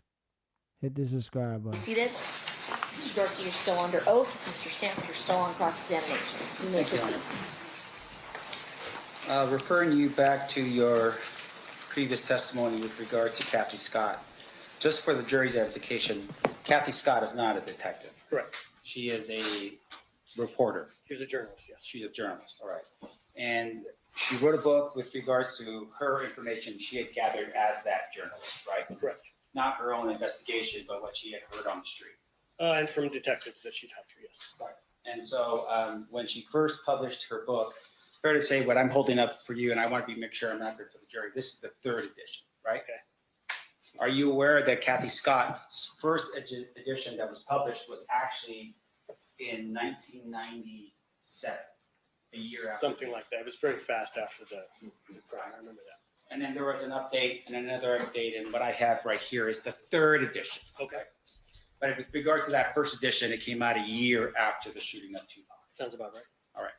Now, your testimony has been around your research, and you had testified that you had listened to the recording of 2008. Yes. That recording was given to you by Greg Keefe. Correct. Did you ever compare the 2008 recording to the 2009 recording in this case? I did not have the 2009 recording. Right, because Mr. Kading did not give you a 2009 recording. That's correct. And that was not information that was public, right? Correct. Now, with regards to your 2008 recording, did you compare that against the 1998 recording in this case? Was that like a federal no, I did not. And once again, Greg Kading did not give that to you because he did not have that information. I don't know if he had it or not, but he didn't give it to me. Okay. So the proffer that you have, or at least the 2008, is a interview in which Mr. Kading is in the room. Correct. Along with Mr. Dupree, or Detective Dupree from the LAPD. Yes. As well as an FBI agent. I believe so, yes. As well as a United States Attorney. I believe so. And as well as maybe somebody from the DEA. I don't know. Okay. And his attorney. And his attorney, yes. Fine. In terms of those other individuals there, do you have any reports that you can share with the jury about what any of those other agencies did after the 2008 proffer? Not that I can recall now. All right. And once again, that wasn't in the information that Mr. Kading had given to you. Again, it might have been, but I don't recall. Okay. Now, let me ask you this next question. You had gone through and said that you had done some research on this case. Are you aware that there was a lawsuit by the Tupac estate against Death Row Records? I'm not sure. A civil lawsuit for breach of contract for royalties? I mean, there's lots of lawsuits like that. I don't know. I can't recall.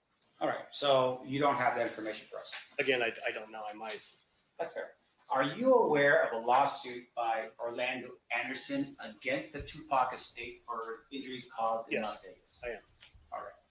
Are you aware that there was a settlement in that case? No.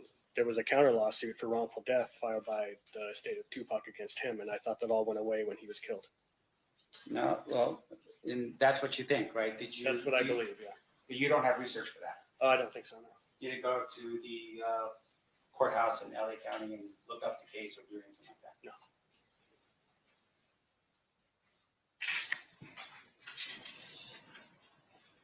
No. Now, fair to say, though, of course, that with the civil lawsuit, there would have been what's called discovery propounded during the course of that case, right? Meaning information. Again, I wouldn't know.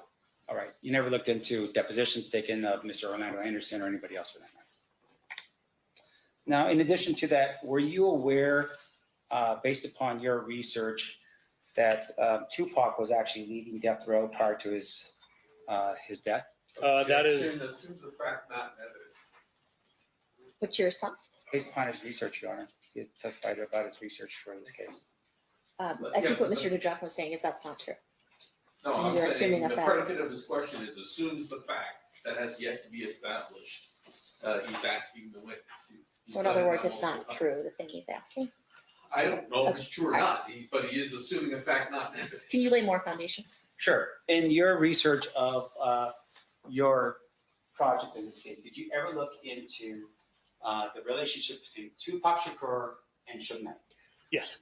And during the time that you looked through that relationship, did you learn that Tupac was not happy with Suge Knight? I did not. There's conflicting accounts about what was going on at that time, whether or not Tupac was going to leave death row because he was unhappy, or whether the idea was that he was going to set up his own label that would then be distributed through death row, and that is what Suge Knight wanted his big superstar artists to do, was to branch out, start their own companies, but with death row continuing to be the central company that it all flows through. And that information you're providing to us, is that in some document somewhere? I don't remember where I got that from. And regarding Tupac's position here, he had finalized his 3 album in terms of his obligations to death row. As I understand it, yes. And he had also at some point started to create his own label, Macadine. Correct, I just said that. And thank you. And with regards to that label, he actually had a book of music that he was going to take with him into that label, right? I'm not aware of that. And with regards to the information here, it looks like not only did Tupac fire death row, but safe to say that he also Objection fired. assumes a fact, not an evidence. You guys approach. So page 96, we're looking at page 96 of the book that you read, refresh your recollection. The page numbers might be different here because this is the Kindle version, but let me see. Can you just wait until I'm done with my questions, sir? Can you stop saying that to me, man? Jeez, dude. Just having a normal conversation with you. You don't have to keep cutting me off and making me sound like I'm eager. The page numbers are going to be significantly different between the Kindle and the book, so he's going to have to just approach them with the book to show him when it's fine, because the Kindle completely repeats. Nobody else has a copy of this book? Keefe, there you didn't is. bring one? No, just kidding. Sorry. Sorry, I think we have another copy. I'll bring another copy. May I approach you? Yes. Whose phone?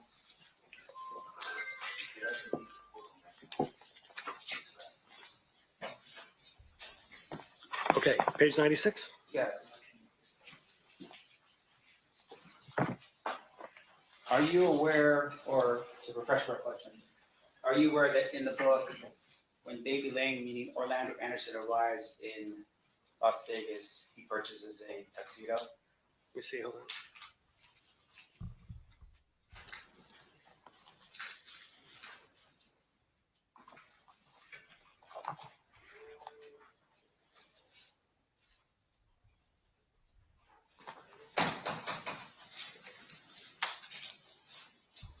Yes, I see that here.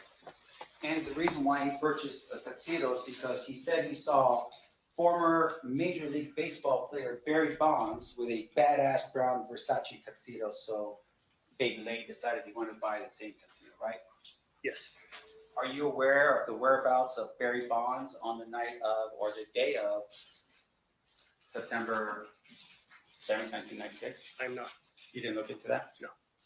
Now, in addition to that, on that same page, sir, are you aware that in the book, Mr. Davis says he rents 3 rooms on the same floor at the Caesar's Palace? Yes. Did you ever verify whether or not he had actually rented any rooms at all at the Caesar's Palace on September 7th, 1996? There would be no way to verify that. That's a yes or no answer. No. Okay. Now, in addition to that, he mentions his purchase. We'll keep it on the same page. You're fine. I got it. Page 96.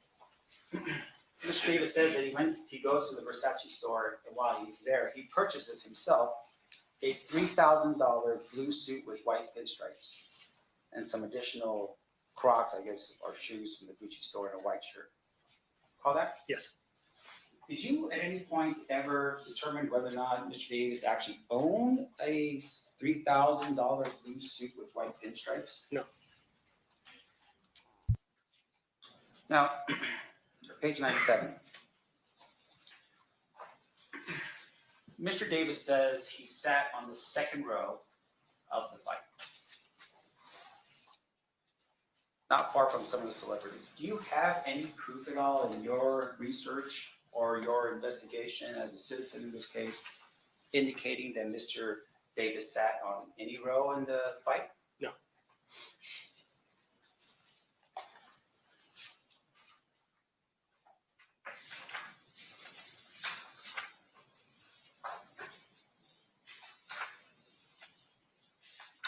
Turn with me, if you could, page 92.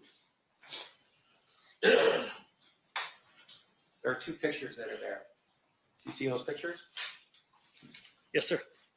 The picture to the left there, underneath the caption reads, "Me and my sister at the fight." Do you know who it is that's standing next to what proposes to be Mr. Davis? I don't. Do you know when that picture was taken? I don't. And do you know where that picture was taken? I don't. Right. Now over to the right, you have another picture underneath that says, "Me and my nephew, Baby Lane." You see that picture? Do you know when that picture was taken? No.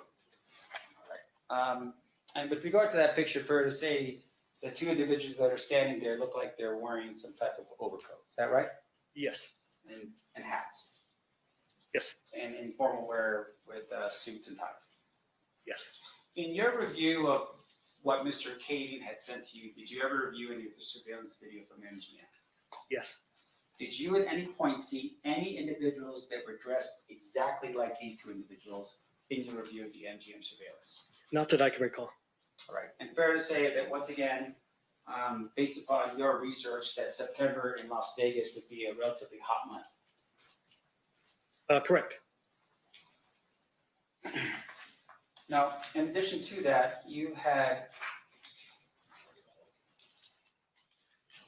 Can I say that this is not, he does not claim that this is a picture of him at the fight on September 7th, does he?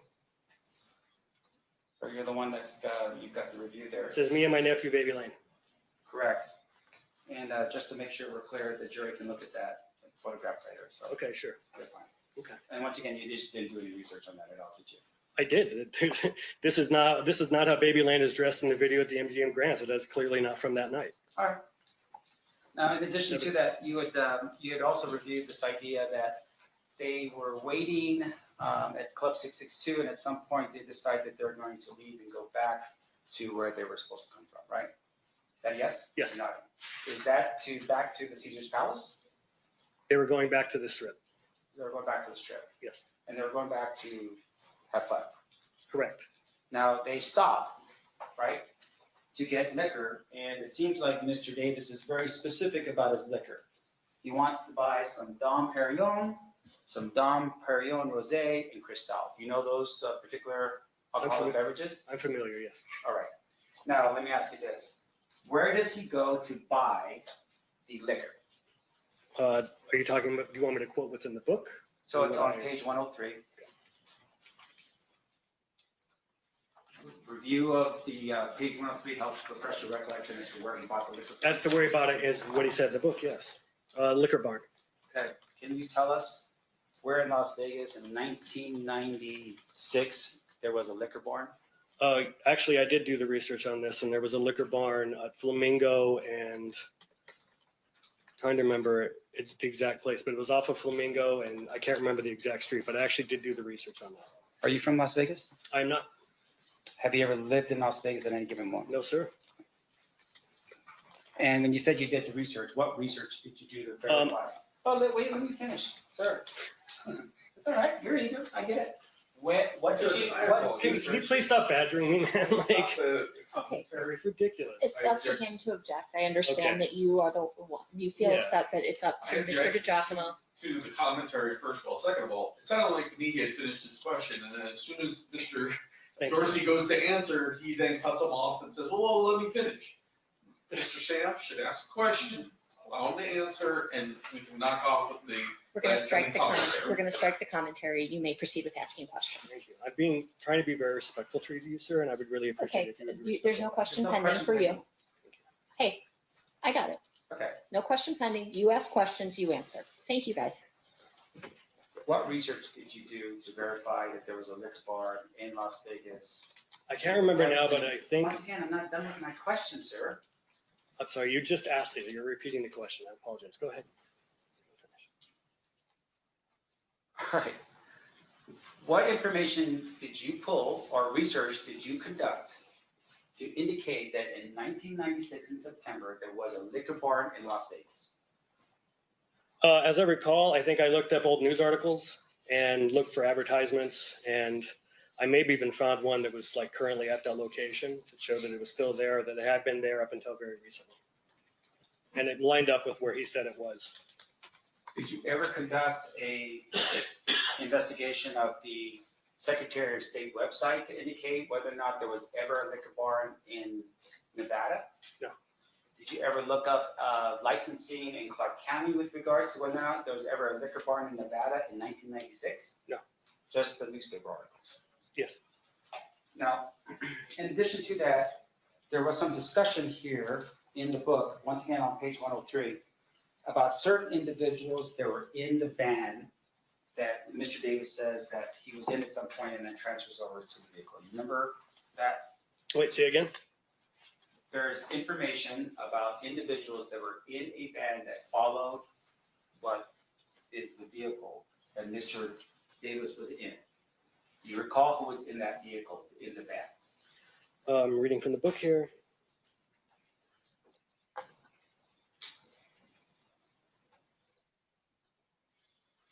Yeah, he wrote C. Ray, who's Corey Edwards, who he lists as one of his top salesmen. His cousin Trey and BMF's Big Meech out of Detroit. Are you aware that BMF's Big Meech out of Detroit is still residing in Detroit? I'm not familiar with where he's located. Did you at any point do any type of research or private investigation on your own to interview Mr. Meech, Big Meech out of Detroit to see if this was true? No.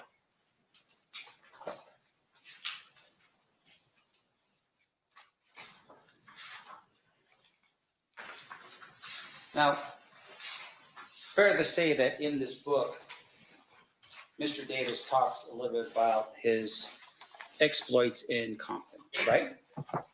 Yes. And he talks about his work that he was doing as a drug dealer. Yes. Now, during the time period of your research, are you aware that shortly after the shooting of Tupac Shakur in September of 1996, that there were search warrants executed throughout Compton of different houses in Compton? Yes. And those houses included Mr. Davis's house, right? Yes. And it's his family house as well as another house that he resided in as well, right? I believe there were two houses next door to each other, yes. There was a third house on California Street. Are you aware of that house? I'm not aware of the entire list of addresses that they raided. Okay, but once again, we're just relying on your research here. Now, in terms of your research, fair to say that in the searches of those houses, we don't ever find a .40 caliber gun, right? I actually don't know that for a fact. Okay. And in terms of the searches of those houses, we don't find any information that would say that Mr. Davis was actually in Las Vegas on the night of September 7th, 1990. I'm not aware. That would be something for another detective, right? Sure. Do you know who the detective would be that would testify to that? I don't. One of the Compton police detectives, but I'm not sure. Now, are you aware that Mr. Davis says at some point that he was moving about 300 kilos a month of cocaine out of Compton? Yes. In your research at all about the search warrants that were executed in Compton, was there any indication at all of money found in Mr. Davis's home or any of the houses that he was associated with? I can't recall that. You can't recall it because you don't know? I don't know.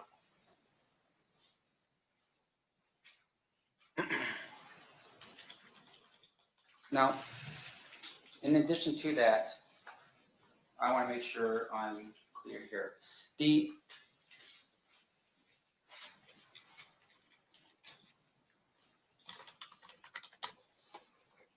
There's a picture here that's on page 30.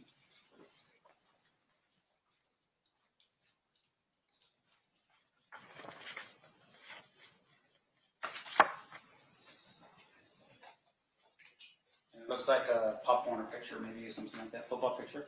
Yes. Okay. Is this true?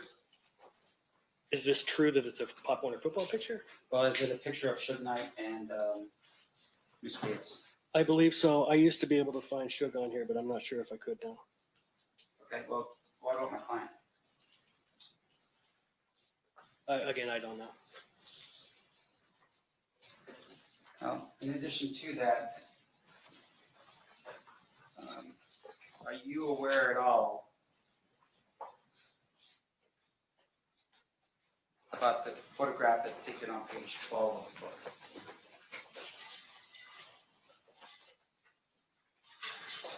Only in that it's in the book. Okay.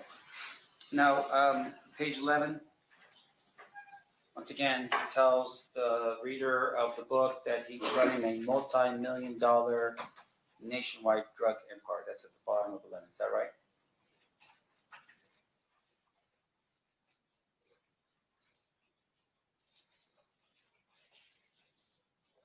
Yes.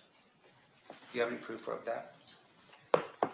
Actually, yes. I've interviewed 3 former Compton gang unit detectives, and across the board, they told me that Keefe D was a high-level drug trafficker, and that basically by the 90s, they rarely saw him on the streets anymore because he was effectively too big for them. They were only running into his soldiers at that point.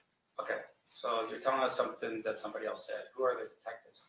I interviewed Bobby Ladd and Reggie Wright Sr. and Ray Richardson. Are you aware that Reggie Wright Sr. was a member of the Compton Police Department? Yes, sir. And are you aware that in 2000, the Compton Police Department was dissolved because it was corrupt? Objection. That's assumed the fact, not evidence. Can you rephrase? Are you aware that they were dissolved? Well, yes, Your Honor. Let me ask you this way then. With regards to the Compton Police Department, are they currently Compton Police Department as of today? No, sir. Why not? Well, there's conflicting accounts of why it was shut down. And I believe it may have been 2002. I don't know if it was 2000. But the city said that it was corrupt and they were shutting it down for corrupt reasons. Of course, if you talk to the police that were there, it was their contention that City Hall was corrupt and they didn't want the police department investigating them. And then once they shut down, the Las Vegas Sheriff's Department took over policing for the city of Compton. They took over the contract. And I know that many of those Compton police officers were just immediately hired by the Yella Sheriff's Department and continued to work in Compton. Now, in terms of your evidence here today, or the things that you have, fair to say that what you're telling us is basically based upon what other people have told you? Sure. Do you have any physical evidence that we can look at to help us determine whether or not Mr. Davis was actually in Las Vegas on the night of the fight? Physical evidence? No, I don't. And with regards to the raids in this case, and I want to make sure I did not miss this point, were there any indication at all of very expensive $6,000 suits in any of his homes? So I can't recall because the search warrant and the return on the search warrant is literally dozens and dozens of pages long, just lists after lists after lists of guns, ammunition, jewelry that were seized from these. I mean, it was something like 30 some addresses, I think. Like 2/3 of them, I think, were actually Piru blood addresses. The other third were Crips. I can't recall from memory. I don't have a photographic memory of every single item that was recovered, so I can't answer that question. All right, but fair enough. Your research is targeting towards Mr. Davis, but in terms of your recollection, you don't recall what was actually in his homes. Off the top of my head, I don't recall that, no. And that information would be better served by a member of Compton Police Department? Sure, they could probably do that. But again, it was 30 years ago. They would probably need to be given a heads up so they can look it up before they come here to testify. And just one final point, and then I'll just let you go. Your testimony here is that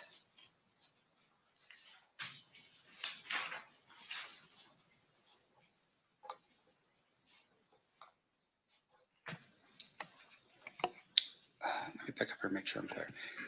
In your review of the Death Row Chronicles book, is there anything at all in your reading of the book? And once again, you tell me, you read every page of that book, right? Death Row Chronicles book? Yeah.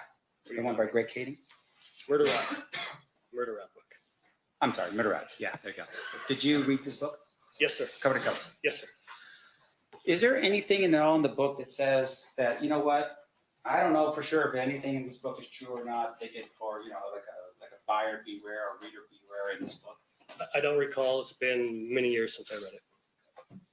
Now, what about the Kathy Scott book and any of its editions? Did you ever recall anything in here that says buyer beware, reader beware of what's in this book? Same answer. It's been years since I read it. I don't know. Okay. How about the Compton Street Legend book? Do you have anything at all in here that would indicate to the reader that, hey, we can't verify the information in this book? I don't recall. Okay. If you turn with me inside this book to the table of contents, see that? And on the left-hand side, there is a portion that's in there, correct? Yes. And in that portion, does it say that even though the authors and publishers have made every effort to ensure the accuracy and completeness of the information contained in this book, we assume no responsibilities for errors, inaccuracies, omissions, or any inconsistency herein? Yes, sir. And you didn't read that in any of those other books, right? Again, I don't recall. It's just typical legalese disclaimer. Do you know how much Mr. Davis was paid for his interviews with the project that you were on? Death Row Chronicles? Yes. No, sir. And fair to say that would have been a contract between himself and the company that you were working for as an independent contractor? It could have been a contract between him and BET. Typically, talent contracts are with the channel, not necessarily the production company. So I don't know. Your Honor, I have no further questions. Redirect Mr. Tajapla. Just briefly, Mr. Sanft started out talking about you providing your recordings to us. Did somebody have to authorize that for you to release those to us? Yes. And who had to authorize it? So a attorney at Paramount Pictures, which owns BET Network, authorized it. And then the head of Preacher Films, which is the production company, also authorized it, both to me in writing and in email. Now, Mr. Sanft asked you a bunch of questions about the liquor barn at Maryland and Flamingo, or you said Flamingo, you can remember the street. Were you aware if Lee's Liquor used to call itself Lee's Liquor Barn before they got a trademark infringement? I'm not sure. How would he be aware? I'm just wondering. Mr. Sanft's allowed to ask every question on earth. Just add this. Were you? I can't remember if that's how I discovered that or not. Are you aware that even today, if there's a liquor locker at Flamingo in Maryland? Yes, I think that's how I first tipped onto the fact that there was a liquor store in the region or the area where Keefe had described. Now, Mr. Sanft asked you if you had ever tried to confirm that Foxy Brown was in Vegas. Correct. Are you aware if Foxy Brown's real name is Inga Marchand? Yes. Are you aware if Inga Marchand was even present at Biggie Smalls' murder? She was, yes. Objection as to relevance, Your Honor, and leading. What's your response, Mr. DiGiacomo? I don't think it was. I said, "Are you aware if?" So of course it's not leading by definition. Okay, so it's not leading. What about the relevance?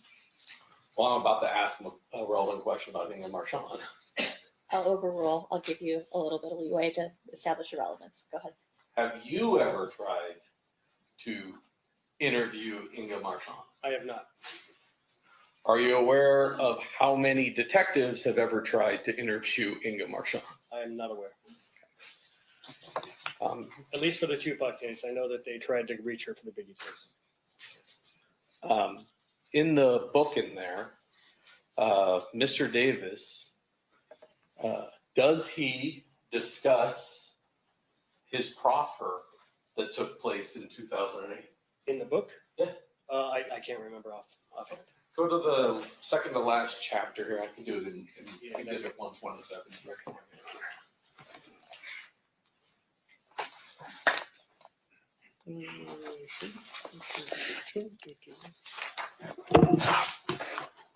Sorry, we gotta get to the pages.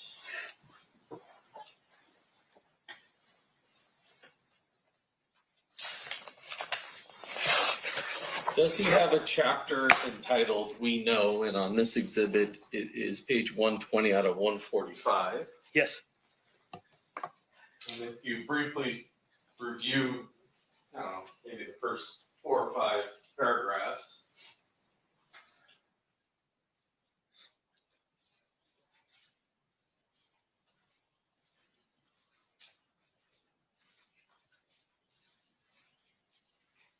Yes, sir. Have you got to the part yet where he talks about the decision to go down and speak with the police about this event? Not quite yet. 1 second.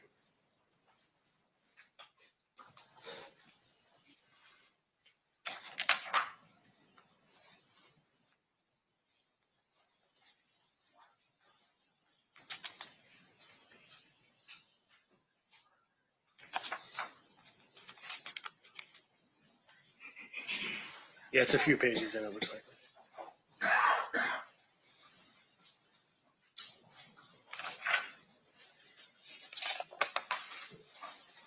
Yeah, you can keep reading, but that paragraph is talking about that subject matter. Is that fair? Yes. Or that chapter, I should say. Correct, yes. The task force and how they got him.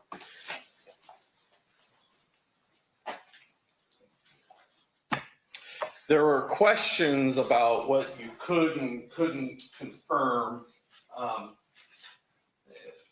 from Mr. Davis's story with the file that you had. Do you remember those questions?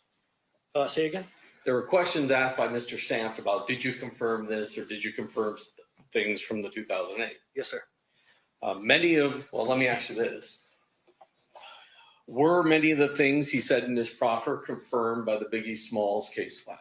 Yes. In fact, had Corey Edwards in 2006 given a statement to police? Correct. He gave a statement to Detectives Greg Kading and Tim Brennan. Finally, going back to that 2008 statement, I just want to make sure we're clear that as far as you know, the first time the word "sea breeze" or "sea bring" the girls in the car, the actual model of the car came from Mr. Davis. Objection, Your Honor. Say yes or no. Overruled. In the 2008 proffer? Yes. Yes. Thank you very much. Recross. Sir, just based upon your investigation as a civil investigator in this case, did you ever speak with Suge Knight? No. No further questions. Anything further based on that, Mr. DiGiacomo? Ladies and gentlemen of the jury, any questions for this witness? Okay.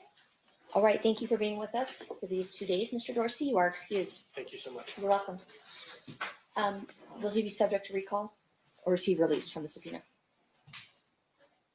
No, let's keep them subject to recall, Your Honor. Okay. All right. Anybody else to present today, Mr. DiGiacomo?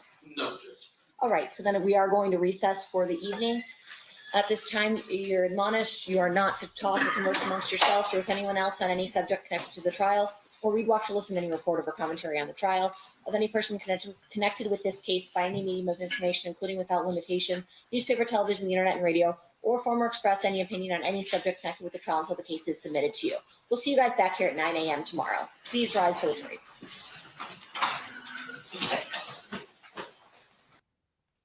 Keefe D sick though. Yeah, he's sick. Yeah, smash that like button. Hit that subscribe button. Keefe D is sick. Yes, sir. He done stepped in some shit. You know, but we gonna see how the case go. You know what I mean? They say you're innocent until proven guilty. We gonna see how the case go. I'm about to make something to eat, man. I'm hungry. I'm starving.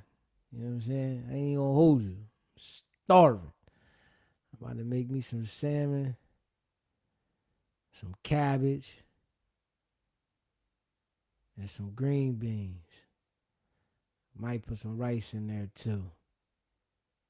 Yeah. Smash that like button, hit that subscribe button. I might get back on live. Those damn weeks. You hear me? I might get back on live while I'm cooking. I'm going to let y'all know in a second, though. Yeah, hit that like button, hit that subscribe button, man. Yeah.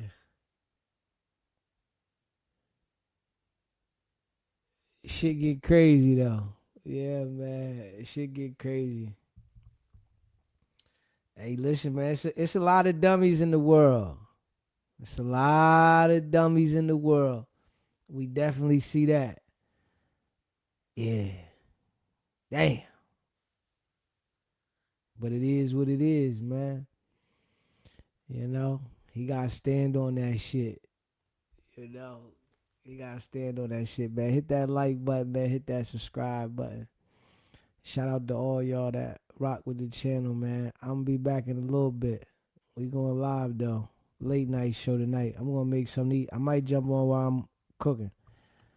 You know what I mean? But I'm making something to eat. That's a fact. Hit that like button. Hit that subscribe button, man. Shout out to all y'all that rock with the channel, man. I appreciate all y'all, man. Go check out the merch, sbgbtv.com. It's your boy DZ. Y'all know what it is, man. It's not about the setback. It's about the get back. Now.